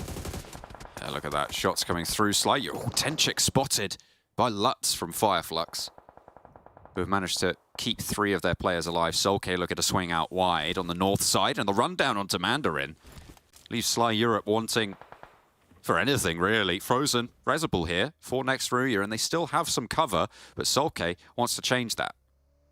I think for Gladiators, they're slightly wary of going in for this third party towards this northern side. If they were successful, it gives them a huge amount of control towards the north, but waiting for this next circle was probably the smarter thing to do overall, just because it could have headed over towards here in the eastern side, and it has in fact. So that third party might have been resources invested that they didn't necessarily have right now. Some good shots over towards RÜYA as they're in the panic. Yetka also getting knocked as well. That's them down to just 2 players remaining, which they will be suffering from now. Meku and Kitsune looking down towards Nexus as they head into a compound, and they'll be regrouping very shortly. Nexus might struggle to leave their entrenched position at this stage. They'll need to find picks either towards OZAROX or towards Gladiators. But Gladiators have that high ground. You can see that ridgeline. Sure, they can start to push up it, but OZAROX might just have that side swipe. You can see Swain's position. Deadly if Nexus want to push north. So for me, Nexus need to take care of that Swain position. Yeah, I mean, moving across that coastal side up towards that northeast, I'd completely agree with you, John. That's going to be absolutely pivotal for Nexus at the moment, which is why they've got Dora and Octavian holding down on that spot. Kapahala and Exo Machina preventing Gladiators from getting too far down into this spot in the time being, so that if they do get rid of those players from OZAROX, they do have a more comfortable time getting up towards that northern side. Overall, Nexus, I think, are controlling the situation well for the time being, but next circle, stage 7, will be where things start to get a little bit tricky, because they'll be forced to move away from all this cover that they've been currently hoarding. Oh, Meku's in danger here. If that nade finds its way through, might just come a cropper, fades back, gets to cover, and there's a shot from Swain, actually. Like you said. Coming in, and yeah, they just can't move up. Matic looks up towards RÜYA. Horrible time to get knocked there, right on the edge of the blue. Going to be very difficult to pick that player up and bring him with you. Frozen close by. Matic with 7 grenades, sends one over the top. It was a little bit too far, though. That should be Yetka down. Docker Machine takes a massive hit as well on the road. Matic has been clean with it today. FLUX yet to really enter this fight in full force, but they're happy that the Gladiators are cutting their opponents short. Shots over to Kitsune as FLUX get that ridgeline cover, but Meku should be able to get that res. Frozen trying to crawl his way forwards and stay alive for the time being. Matic on 4 eliminations now for the roster. A really solid performance, a shift being put in to try and see them back towards the top of these tables. Yeah, really, really good stuff coming through from Matic. Frozen goes down. Realistically, Tixie had to hit these shots. We'll get clipped on the way down. Has to be a quick response right now, as Wolf might be able to find one Kitsune on the barest amount of HP, and there will be more shots coming that way. Matic rolls the vehicle up to give Tixie just a little bit of cover that he needs here to pick him back up again. The blue zone's pushing in. They can't stop and res here. They're going to need to go for the crawl, try and push him into this zone to be able to get this res. Isolate those sightlines, force your way in, and maintain that cover. Out and carrying. They need to move forwards now. You can see the bleed out is strong. They're going to get ahead of the blue zone. Matic commits for the res. Yeah, that's tricky. I like the way you brought the vehicle in to try and stop any bullets from hitting their way down onto them. And now it gets tricky. Tudika's lived a long time in this central arena, and the circle shifts up towards OZAROX's way, so Max might be feeling very good about this pick over towards OZAROX right now, as they have an extremely good idea of where to regroup to. Ketch and Soulcake moving their way across the ridge side, and this is going to be fairly nasty for Gladiators. Kitsune absolutely spotted out in the open. This is a team fire situation, and the Gladiators have no idea. They're not even looking out to this ridgeline. Tixie spots it, but it's too late. And Kitsune's open, fired on as well. Matic falls next, and it's all up to Meku. Trying to stay alive, hits the deck, but Lutz has the angle. Needs to push closer, and it's not to be. Gladiators swept aside as they just don't pay attention to their northern flank. Disaster. What a horrible ending for Gladiators after what was fairly strong, and FLUX now up to 14 eliminations currently. What a big count from them this game. Really well done. They have been through the ringer on this one, and now looking for a little bit more. OZAROX is sort of locked down with their 2 players on the south side versus Nexus. Storm is doing a great job to keep them at bay, but FLUX are looking to encroach on that 2-man split over towards the north side with Zephyr and Kenzie. Tulika within the shack, takes shots over towards Ketch, but he will go down in the process. That is really bad news. Those 3 players is exactly what FLUX needed, and Tulika is still going strong, finds another. Okay, Soulcake up the top of the hill will need to move out of cover here and into the sightlines of OZAROX. There is a lot of solos now left to challenge. It is a 4v1v1v1v1 at this stage. However, REGNUM CARYA, can Tron give them a taste of OZAROX's own medicine? If he can get up the cliff there, he might even have a chance to go for that backstab, resurge from the water. I'm building it up, and what's going to happen is he's immediately going to die. You never know. Might have the DBS. Never know. He's down. There you go. He could have got up. Swain's down, though. True. It's slightly unfortunate. Exo Machina moves his way down as well. Now, this is really the test for OZAROX, right? Max has bet a lot on them already. One player down and out. Tulika inside of his shack. Solke tries to go for the longest nade in existence. It's almost on target. It bounces off the roof. I mean, the door is on his side, so he can get it through, but oh, is this? No, he doesn't have another nade. This is just a smoke. He might be forcing Tulika out, and he's going to go for the peak, trying to fake it. But no, Tulika holds his nerve. Tulika still in place. Solke will have to move out into open ground too. Not easy. OZAROX down to 3 players, and these 3 players will have to work with each other to prevent OZAROX from taking this game. It will be very hard for OZAROX to lose. It will set a very, very bad mark on their history if they do lose this game. And it's the sort of thing that I think could happen, realistically, with the way that OZAROX has been playing recently. However, they have the compound.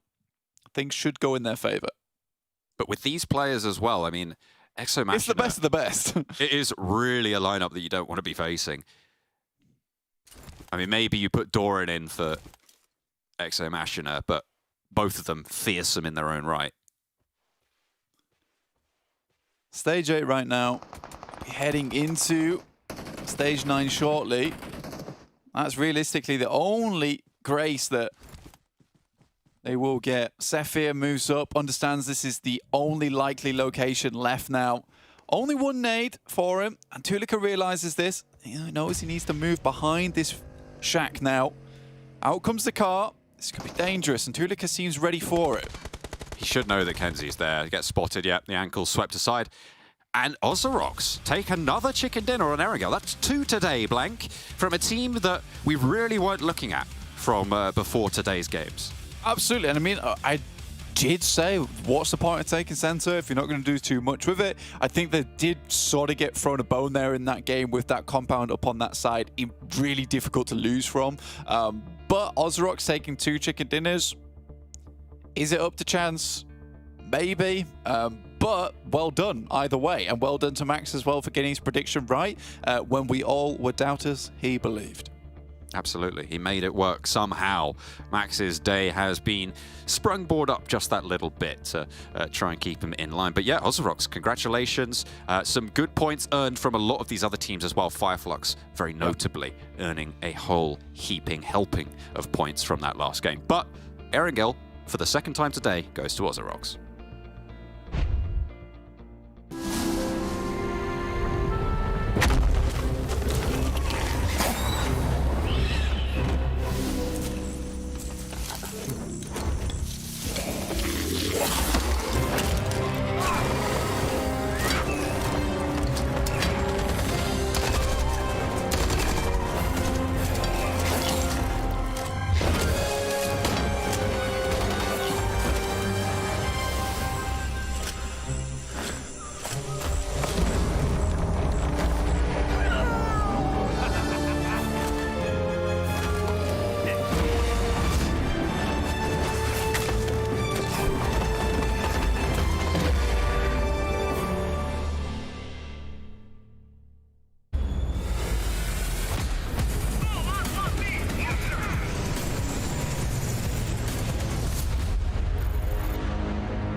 ...2021'den günümüze kadar olan süreçte NEXUS'un eski görkemli günlerine kısmen geri döndüğünü görüyoruz. Avrupa takımlarına karşı bu şampiyonaya nasıl hazırlandınız?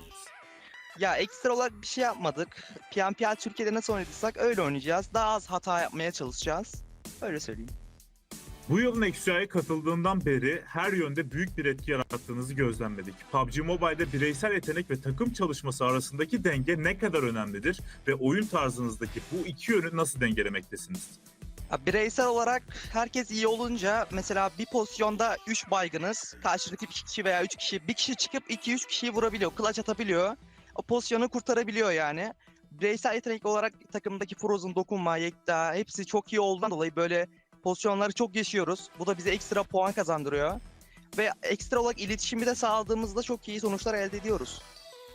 Bu sezonki rekabet hakkındaki düşünceleriniz neler ve kimleri rakip olarak görüyorsunuz?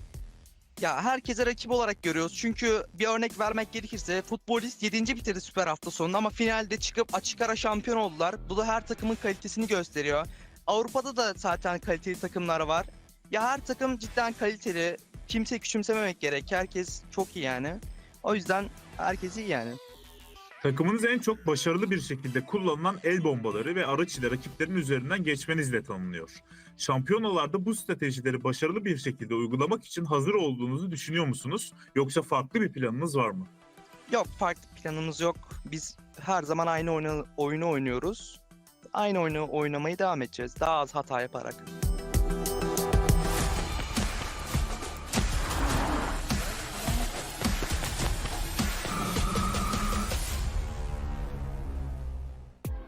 OZAROX securing themselves another chicken dinner, and with that, they're going to be moving up in the leaderboard.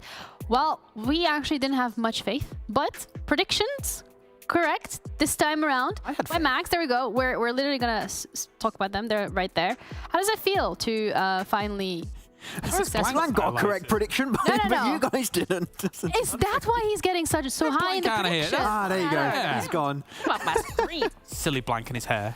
No, but really, oh, wait. Ooh, you're moving up the lat in the world. You're up there with blank too, actually, Junior. Got it. Been thinking real hard. Life salvaged my situation. Let's be real. Catching up, actually. I think you got a point every game except this one. I couldn't have done worse than yesterday, let's be honest. It was pretty much impossible. Look, strong presence on the high ground spot on that hilltop, getting so much intel on where teams are going to rotate. I do like that they were super proactive when the next circle came in, and they understood that high ground position leaving when teams are already in a point of interest in your phase 3, your phase 4s is going to be a rough transition. Let's just go downhill, have a 2-2 split, defend the center of the circle as early as possible. And because you're doing that, you're in a central position, you're in the hot seat, you can already start picking eliminations relatively early. So 11 elims on the game, plus the chicken dinner, their best game so far. I will say for OZAROX as well, really impressive and professional discipline to move off a radio tower location when they did. A lot of teams will stay up there and say to themselves, we're just going to shoot at everything that comes our way from this location because it's such a vantage point. But they understood that, okay, yes, whilst this is a decent location to be able to take pot shots at everybody, let's actually move, play the circle a little bit more aggressively here and try and move towards that east side. So I liked that move, and Max was on the money. Somehow. It happens once every in a while, okay? Last time specifically for OZAROX, it was Sephir getting all 6 eliminations. This time around, it was spread across the other members of the team, which again makes them a little bit more of a scarier quantity to be dealing with because it's now just not one player showing up, but it's all of them. This feels a lot closer to the OZAROX we saw in PMPL Turkey. I don't know if you would agree on that one, Kalaris, but they were just consistent. They would always keep 3-4 players alive until maybe not closing off chicken dinners. That was not really what made them stand out, but it's just consistently getting to the late game, picking up eliminations, and just getting at least double digits almost every single game. This feels a lot closer to that team I saw in the spring season of PMPL, and I want to see more of that, hopefully. But Gladiators, though, sure, they do not get themselves to win here, but the way they were able to carve a way through the West, I did not expect them to survive as a 4-man, as long as they did. But, I mean, when something seems rough, Gladiators can make ends reach sometimes. Yeah, they were anticipating threats coming from the north, and I think that they thought that the majority of them had been quelled, had been subsided, but then FLUX really put a spanner in the works for them here. This is the prime example. When you take out next RÜYA where they were, and then defeat Seawolf, who's trying to drive around everywhere. They eventually see FLUX to the north, but it's a little bit too late. They've already taken too many knocks, and that really cost them. But I think, what, 8 or 9 eliminations for them here? So it's a nice little step up, considering it's not been the best of days for them just today. Yeah, and speaking about not it being the best day for Gladiators specifically, is it more down to the fact that they're not showing up on the day today, or rather the fact that other teams have figured out their game plan? I would say it's just not quite been their day. They've had to make a bit more...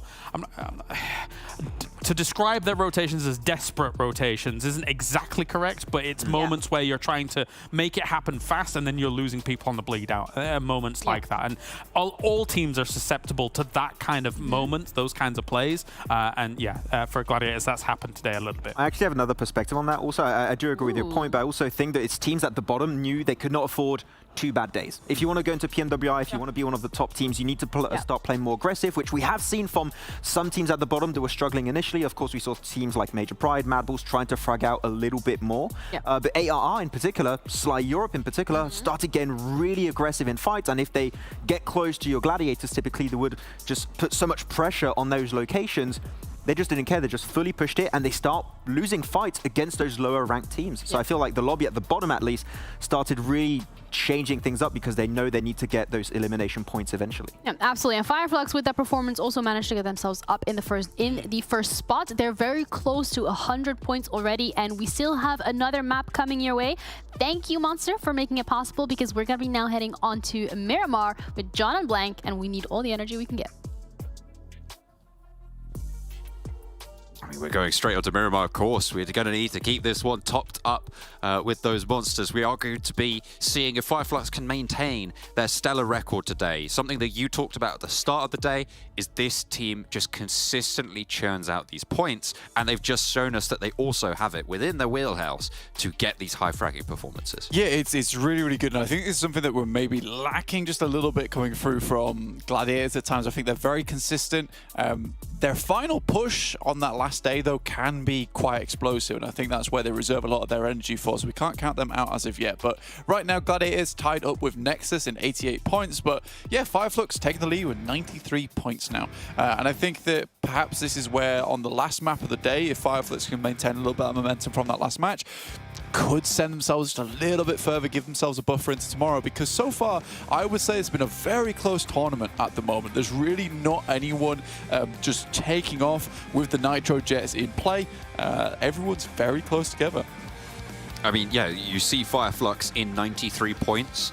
It's a 10-point difference down to 4th, and while that sounds like quite a big buffer, as I think it was Gennaro was saying earlier, right, it is just one good game, and that extends all the way down to essentially 7th place with next RÜYA and OZAROX also on 70 points coming through. So only 23 points behind, which is an achievable points goal in just that one game. So it is still very much achievable for pretty much everyone in that top block to take home that title spot, and most notably that PMWI qualification direct.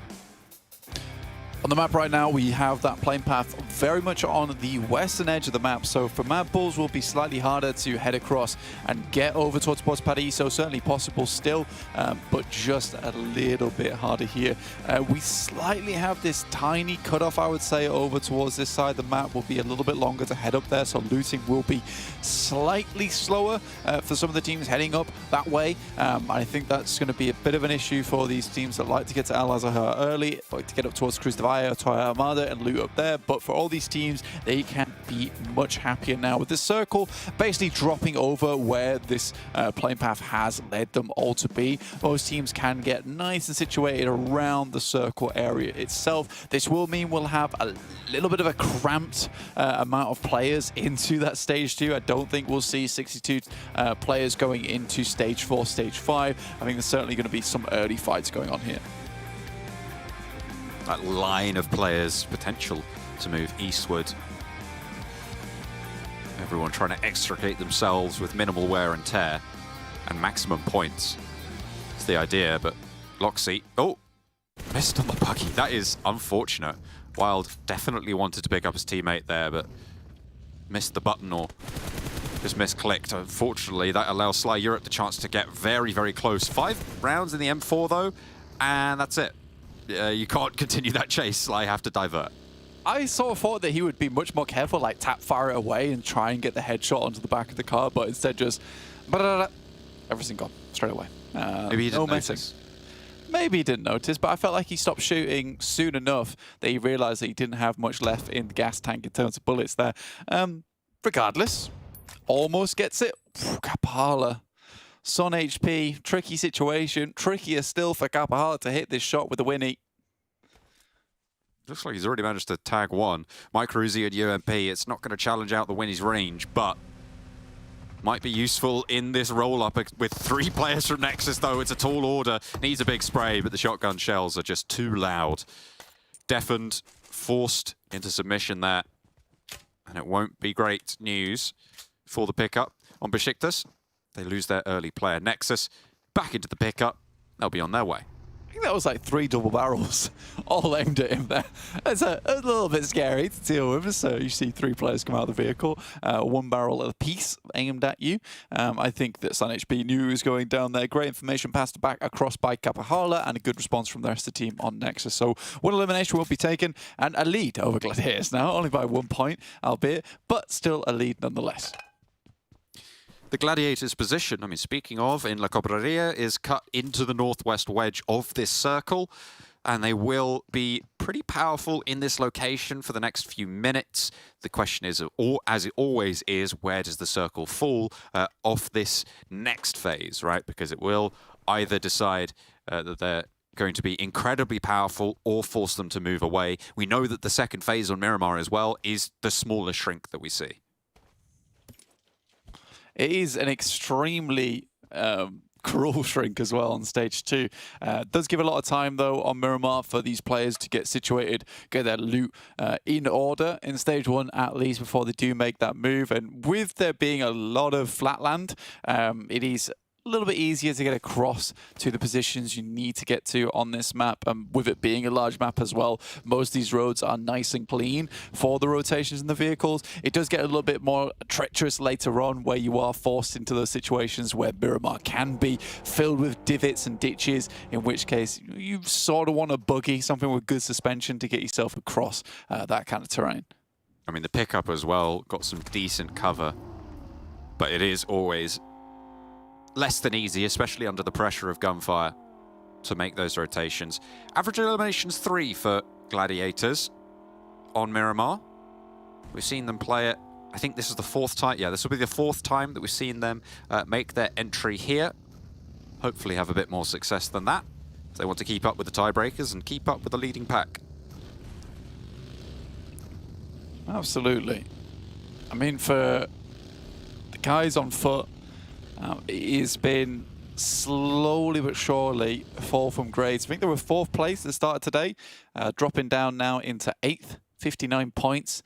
Not ideal for themselves. I think we could see more from them. I think you made a very good point earlier on, John, that they can't be the one and done team. And so far, they are really living up to that role. If we remember yesterday, I think it was 1 point, 0 point, 1 point, 26 points, and then back down to 11 points once again. And that's where the majority of their points came from. Today, it's been much the same, just without that big 26-pointer. And if we take all that into account, that is just under half of their points accrued from one Sanhok. Yeah, it's far from ideal. FLUX, though, on the flip side, are far from that one-and-done team. They have been fragging. We sung their praises in that last match. They were caught out towards the end by that OZAROX position. They had the high ground, but the descent was just too open. Either way, though, they earned a whole load of points and saw themselves into that top spot. It's really, really cool to see that they have been able to just maintain that pace and, if anything, speed up. I think for OZAROX, there is certainly something there, right? They've won 2 Erangels. The Sapphire one was certainly one that I'm not sure he really should have got away with. But overall, they're resilient. They're holding on. And that's something to be desired in a lot of teams, is having that urge to win so badly that you just slog through some of the worst situations towards a better place. MELİSE, the belt buckle team, looking to try and continue their crawl forwards in this tournament, and given their points total, it has been a little bit of a crawl so far. They'll need to stand up and start to open out that stride if they want to maintain a reputable position. I feel like at this stage, it is not really going to be possible for them to step up towards that top spot, and I don't think I would expect it of them either, even if it was possible for them to be able to do so. Take a quick stock of the map right now. Down towards Impala, Nexus. Right now, just scouting out towards MADBULLS, who usually drop towards Puerto Paraíso. Excuse me, heading up past Monte Nuevo as well, next RÜYA over in El Pozo. A bit of a change of pace here from Gladiators, usually playing around those crater fields, watching down towards El Pozo, but that has kind of bit them before, where we have seen them get a little bit too tunnel visioned onto that, and then they lose precedent within the circle itself. So it's nice to actually see them taking a bit more of a proactive role in this game, and actually that shift really plays into the fact that they've moved down this far so early with this 2-2 split, giving them intel down towards that south side and the north. They can move off towards that eastern side, perhaps even go for a long eastern rotate with that plane path being all the way towards the west. They should know that that area around Junkyard and just a little bit of the west of it is very clean. There is a gaping chasm in the middle of this circle, and I'm sure that will be filled. The vacuum draws the players towards it like nothing else. The question is how fast and from what direction will that gap be filled? FLUX, all four of them alive, looking pretty solid. REGNUM, CARYA, southwest side, and with the cover that they have from this high ground, from the mountain, it's probably unlikely that we'll see them leave too soon. FLUX on the crash. Hang on a minute. Elvis under pressure, being forced out of the longhouse to play around the truck, and will fall down first. Solke under fire as Lutz falls as well. Off-angle shots coming through from the high ground, but into the vehicle. Did Solke just hop through the vehicle and pop out for a frag? I think he might have done.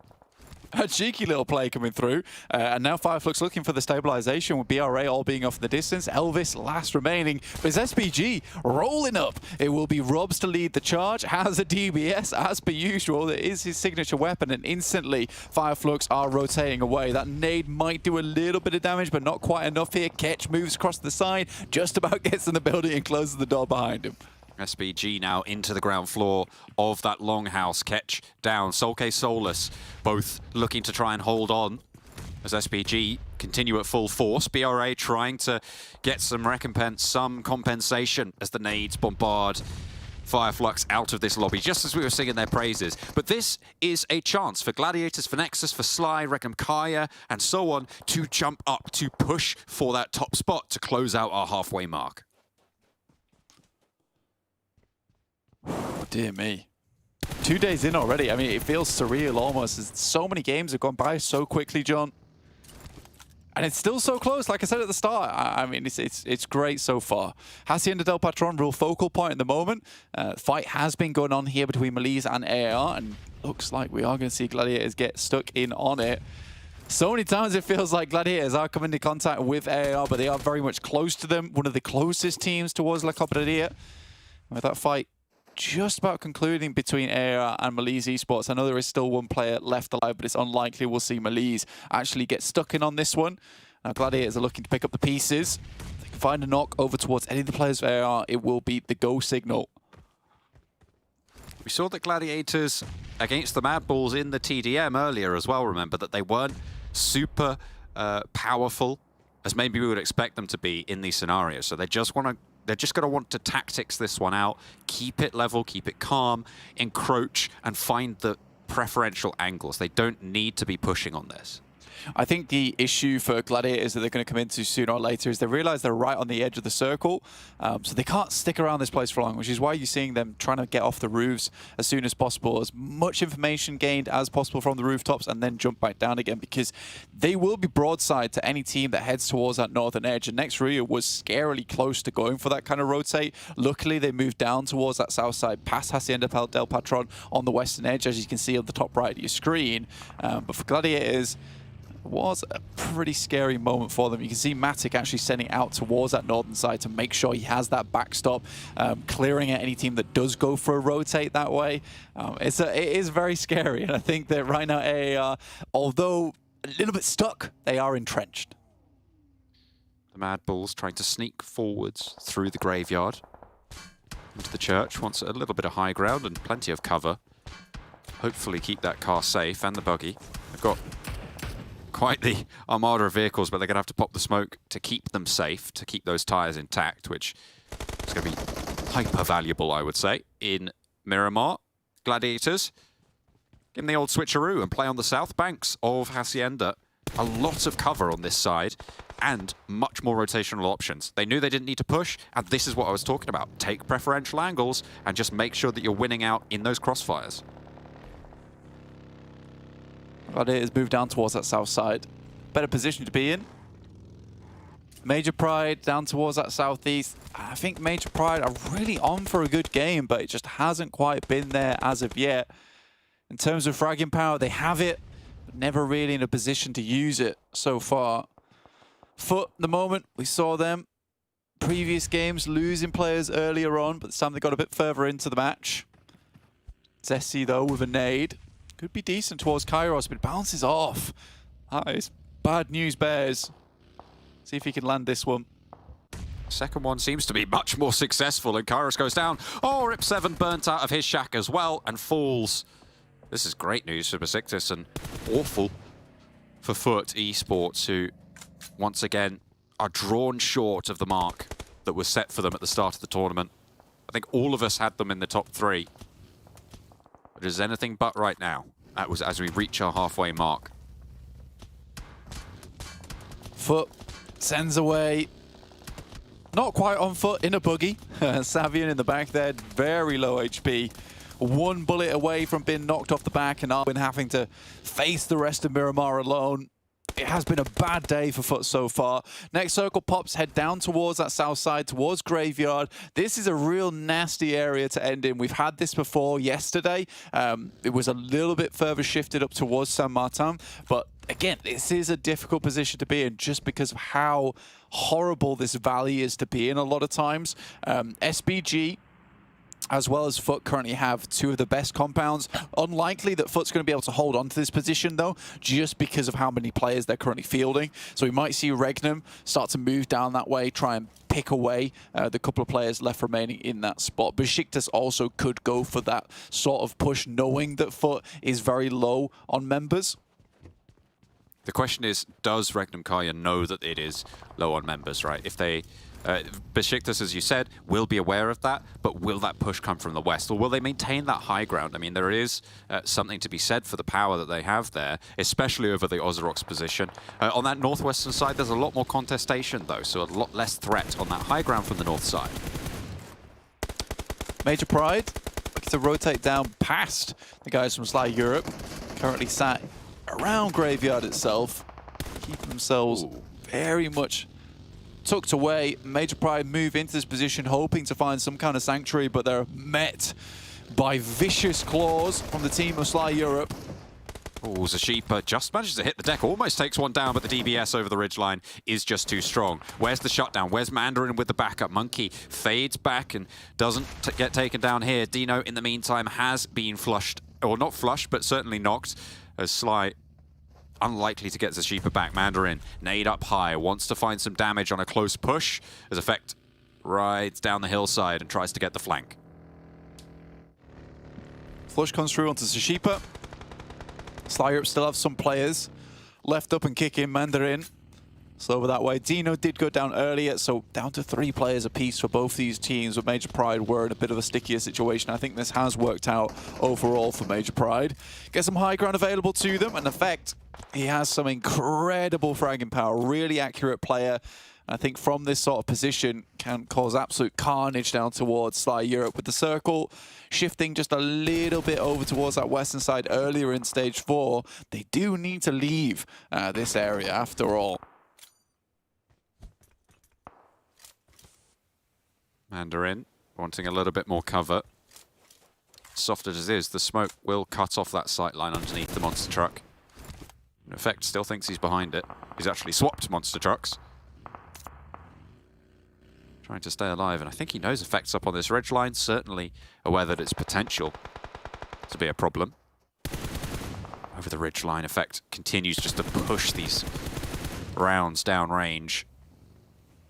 It will be pretty hard to extricate yourself from this engagement now. Nade over the top as he pings out the vehicle that they're sat behind. Monkey can start to lob them on through. You see the damage tacking on. Tenchik into the buggy. Moves forwards. Look at the off angle from Reflect here as well. I don't think Monkey has spotted this. He should have absolutely seen it, but he's so focused forwards, he doesn't see it. Reflect is allowed to cross out in the open as he has the DBS in hand. Somehow, they managed to turn it around. An absolute nightmare for Monkey as he goes down to the nade. Allows the cross. And Sly Europe absolutely take major pride for a spin. That is unforgivable on the mistake there, Monkey on the front. I mean, I don't know what's happened today, but we've got a real problem with players being rather blind. So I don't know. Maybe they need to get their eyes checked. I'm not wearing my glasses today, but I'm about... He was just too focused. He had tunnel vision there. I'm about 5 inches away from my monitor, so I'm okay. Most of these players are about 2 inches away from their phone, so I'm not sure how that happened. The tunnel vision was real, and that needs to be sorted out. In the meantime, Circle moves up towards the northern edge. And you know what? I'm going to go for an SPG predict right now, just because, you know what, John? I think SPG deserve a win.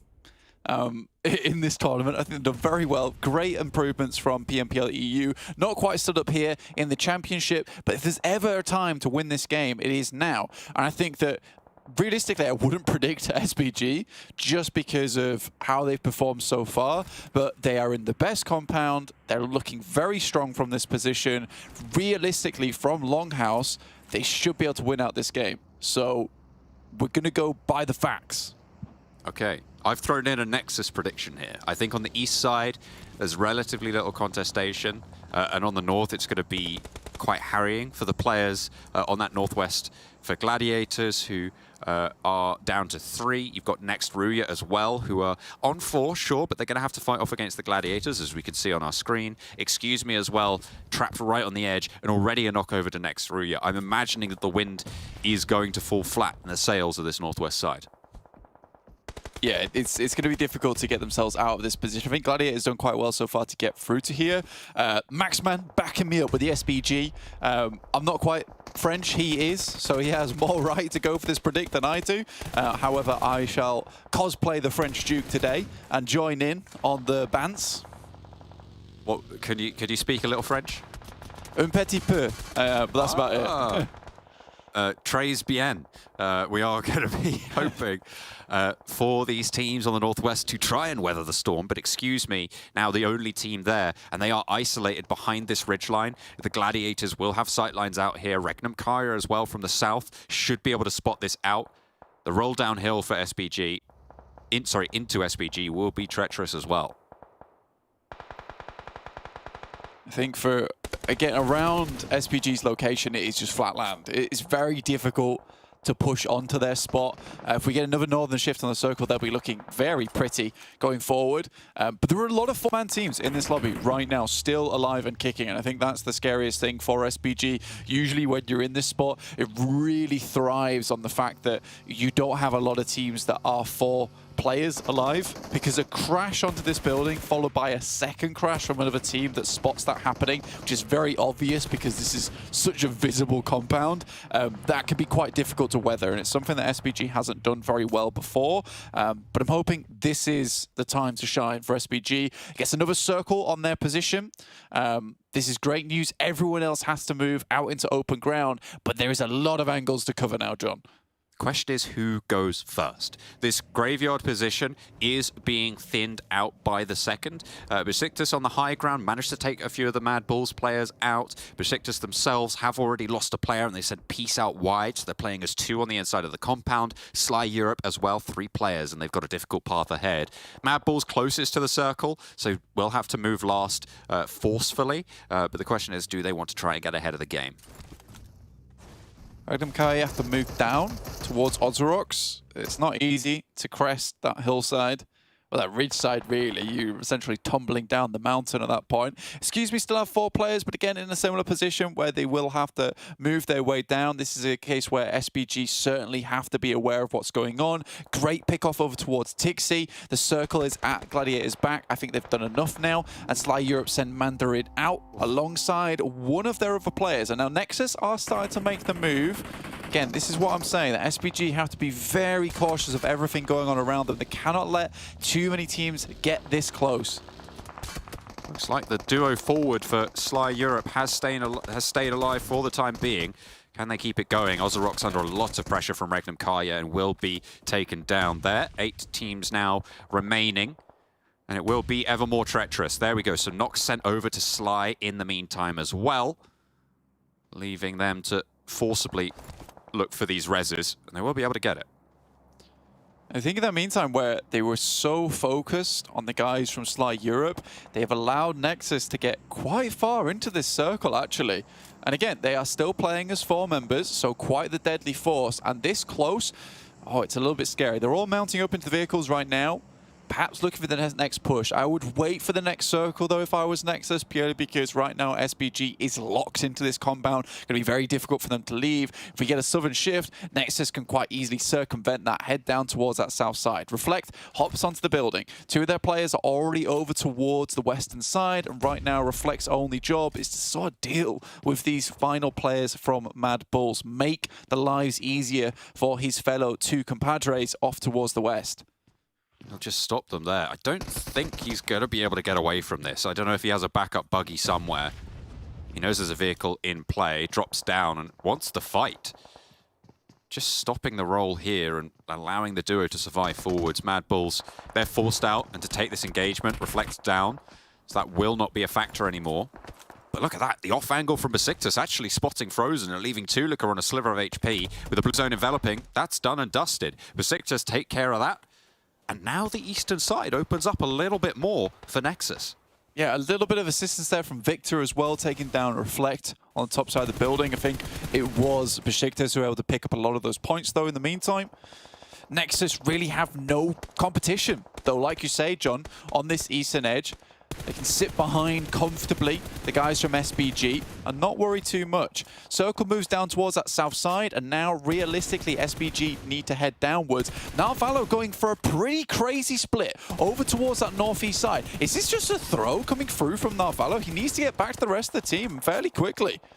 Is he going to be spottable from Matic as well? Yes, he is. Look at that. The backstab from the last player of the Gladiators. Narvalo goes down, diminishing their forces drastically. Doran doesn't get knocked in response, and they can move up to this ridge. As long as, excuse me, get out of this high ground to take those shots over to Nexus, their position will be a lot more powerful here, as long as that high ground isn't a factor.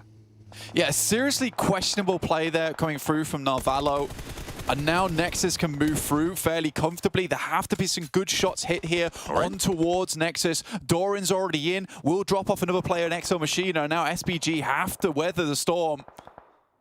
2 players are forwards now, and the other 2 are moving in as well. Kapahala falls down to SBG on the hold, and another Exo Machina falls as well. Doran on the inside as SBG cling to their compound. Octavian falls next, and it's nightmare for Nexus. They have moved on in and just been swept aside. They didn't need to cross just yet, but they make the step in and will be punished. A really wonderful job there coming from SBG. I think that move is fine from Nexus, honestly. They moved to the building that has the most amount of cover. Luckily, Akashi was there holding that spot. He's away from the main compound itself, so really, really well done for Akashi to hold on to that one. But yeah, I think Nexus makes the right play after they get that elimination. Understanding it's a 4v3, this is their best time to roll out. But little to no smokes, no utility, kind of bites them there in the end. But very, very good haul from SBG, and one that we've not seen in a long, long time. So they are really looking for this chicken dinner now. Excuse me, have 1 player left in the hills. Sly Europe, who sent in early, remember, with Reflect holding the MADBULLS out from Graveyard, are in a very central position here, Blank. So potential for them to have a pretty good time of it. Zessi eats a couple too many bullets there, but manages to get to cover. Peace. trying to stay alive. They both mount up in the buggy, but Victor's out of ammo on the magazine, and it's going to allow them to move up to Wild, who's cooking a nade in the meantime. Will try and slow this position. A nade bounces out the window, but doesn't spot it. Wild, a lot of HP, could have a chance, but no, shut down. 4th place for them. Yeah, I think this point in time, for SBG, they're looking to finish this game out. But Sly Europe's still in the center. They're still in the center, man. They do lose one player. There is eyes on them from above, and some good shots coming through from SBG alongside Beşiktaş will put an end to that. But again, I think right now SBG just needs to set up some form of defense, drop some smokes as they're doing right now. They have this big ramp as cover too, so Beşiktaş will be forced into the zone. They use that smoke in front of Robs, which is eliminating his sightline to get up to a position that is fairly playable.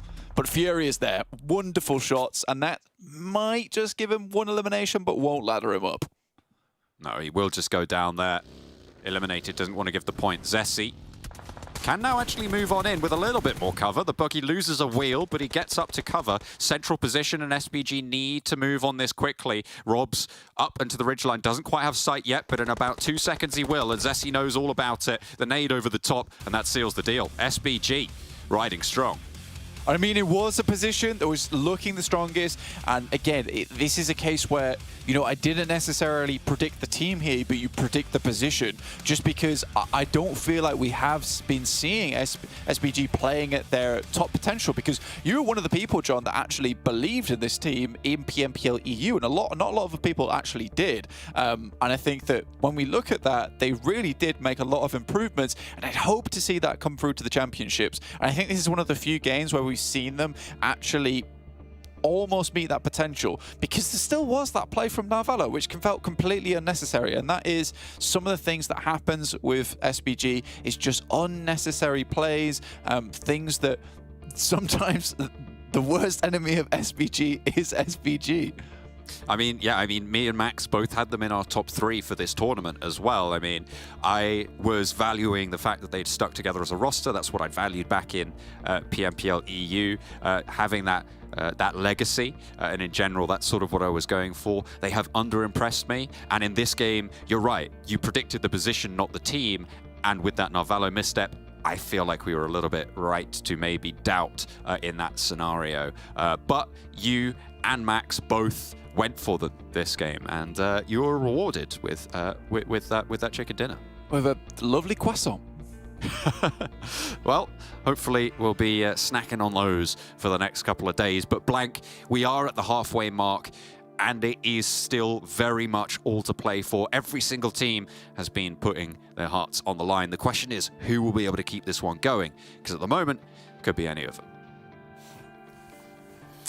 SBG, they get their first chicken dinner. And you know what's really funny? Kalaris has been such a big fan, such a big hype man of SBG since we got here. True. He has put them in the top 3. He has always been a backer of the French team. I mean, how does it feel? I mean, ultimately, I've always been a fan of their pastries, their language, and... No, actually, all of these are completely... I can't keep that up. I'm so sorry. Max? You said the only few things you could have said. That's all I had. That's all he had at the end. The berets.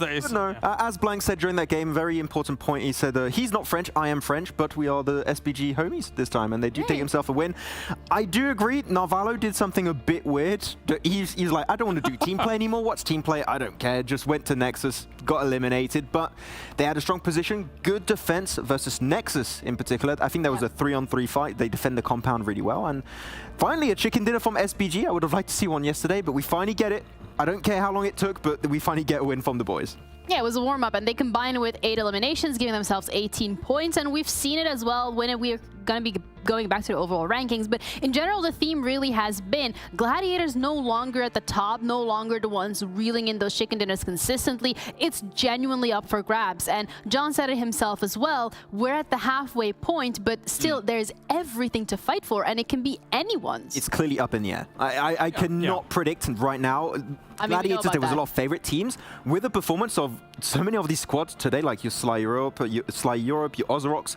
I could not predict confidently who I think could be in first place anymore. It seemed like so many teams that struggled in day one brought back so many good iterations on this second day that they could be new teams that could maybe secure themselves a spot into PMWI here. Yeah, with 12 games left, absolutely. You could be mid-table right now. You could even be low down in the table and still be able to kind of launch yourself up. You've got, as you say, a team like Sly who almost got themselves 3 wins today. I mean, they find themselves situated in the center of this circle, and eventually you kind of get battered down by teams from the high ground here. But still, it's been a phenomenal day for Sly as we take a look at them in the highlights. And kudos to them for being able to make that kind of recovery in day 2. Yeah, also Gladiators, the last 2 games specifically, it feels like they're a little bit back on some of their form, but not as on top of the top as we expected them to be. Nexus as well, taking a couple of jabs this time around, trying to get that chicken dinner, but not securing them. I do think maybe for Gladiators today, they realized, okay, our first couple of games, we're making these rotates and we're not really getting anything from them, but we're focusing primarily on the rotate to then try and get us somewhere in the circle. Yeah. I feel like in these last 2 games, what they've done is said to themselves, okay, the circles have not gone in our favor. Let's go for those rotates, but then let's focus on the team fight more as opposed to the end destination. And that's where we've seen the 8 eliminations, the 7 eliminations come in here, and you can get your points like that and still sit up in the top 3. I feel like Gladiators are super strong when it comes to rotations, etc., right? But we also know that they must be trying to take these fights because unfortunately, just making it to the late game is sometimes not going to cut it. You've got teams that are really good, like your Foot Esports, like now Sly apparently at wrapping up these games, which you love to see. So they need to try and force their way through in these fights, which they have been doing towards the end, which you love to see. So hopefully it's going to continue throughout tomorrow because, as said, we're at the halfway point. Yeah. Don't have a lot of breathing space now to make these changes. I mean, Zesty getting 6 eliminations all by his lonesome self. And Victor on the big 1.1k. Oh yeah, I couldn't see. He was hiding from the table, man. Just be taller. Oh, le table. I'm a bit small. But BEŞİKTAŞ having a better day. OZAROX, we got a lot of new coming teams from the bottom of the rankings. But REGNUM CARYA has been getting some significant damage here. It's literally the curse. They get so much damage done. They get a couple of eliminations on the board. And again, what's the missing ingredient, the secret sauce that they haven't managed to unlock yet? Because when we're looking at their performances, I mean, look at the damage. Look at the difference. If you can do maths, that's 500 damage. In the games where I've thought they might be able to convert into a win, they've been caught on bad edges. Like in this game, for example, if the circle does shift a little bit more up the hill, they're in a great spot to be able to try and get this game in their hands. But again here, with it shifting the way it does, with other teams kind of taking residency up in these hills as well, it is difficult for them to make more happen. They did try to go downhill with the monster truck. I got to respect that, you know. They did try. That was a pretty cool way to try something to make it work in that game. But it didn't quite work out. As you said, there was so many angles. There was BEŞİKTAŞ, there was Sly, there was SPG from a distance downhill. It's not going to work out. The circle, not favorable for them in those finishing moments, but they have been consistently making it towards those top 5 positions, which means that, as we said even on the pre-show of yesterday, they're a very silent team. They're very consistent. If they strike when it hurts at the end, they could steal away the first place. It would be possible. They are that close. Yeah, when you try your best, but you don't succeed, seems to be the theme for them today. But in general, the teams that have won today, we're not talking about Gladiators winning 3. Instead, it's Sly taking 2, OZAROX taking 2. We have Super Bogaz, we have ARR, a little bit more of a variation coming through. Which I like. I mean, we mentioned it already, right? The bottom teams that we wanted to see a rise up in this second day have been able to bring the heat. And I'm wondering what's going to be happening from the teams that were at the top on day 1 that struggled a bit. Are they also going to bring some iterations? I mean, you already mentioned it, Kalaris, with the approach from Gladiators in trying to be a little bit more aggressive on their rotates. So I wonder if we're going to see even more of that from some of the top teams after day 1. Yeah, I did expect maybe more victories from Turkey today, but it's still Europe taking kind of the lion's share, as it were. But again, it's nice to see OZAROX being able to pump things up. I will say, though, I think FLUX was still doing very well for themselves throughout the day and actually has ended up in 2nd place. So 1 point, though. Yeah. I mean, it is incredibly close. 96 and 95. Gladiators managed to get themselves back on the top spot. Sly sneaking in on 3rd. NEXUS Gaming is the one that seems to be struggling the most because they really went from that 1st spot down to 4th. These are clearly my favorite championships where it's so close. You said it before, right? It's just one game, Gennaro. One single game, and you could be from like ARR potentially back in that 1st place if you get an absolute banger with double-digit eliminations. It could happen. So it's really hard to truly predict who you think is going to win it all because everyone here brings their their own spice to the mix and can take it all. And it's a significant glow up for OZAROX, as we were saying, to use a Zoomer term, because they've been able to jump into that top side of the table, I think with 71 points, if I recall correctly, for that. So that is a massive jump for them. Very happy to see that happen. But for Foot, bit of a slide ultimately. Major Pride MADBULLS too, we haven't seen the changes. Major Pride, they had some decent fights at some point, but yeah, we need to see some changes. And we said 1 day you can afford it, 2 days. We need to see a massive comeback tomorrow, like the proper remontada that we need to see happening today, tomorrow. What I said. That one. I mean, it's rough, okay? Like you said it yourself, first day it's okay. Two days we'll give you some slack, but tomorrow it's genuinely do or die if you want to confirm yourself in the standings. But I'm also going to have to ask you guys for a little bit more of a prediction. I know it's not really going your way I knew this was recently, coming. but it's going to be about the most valuable player.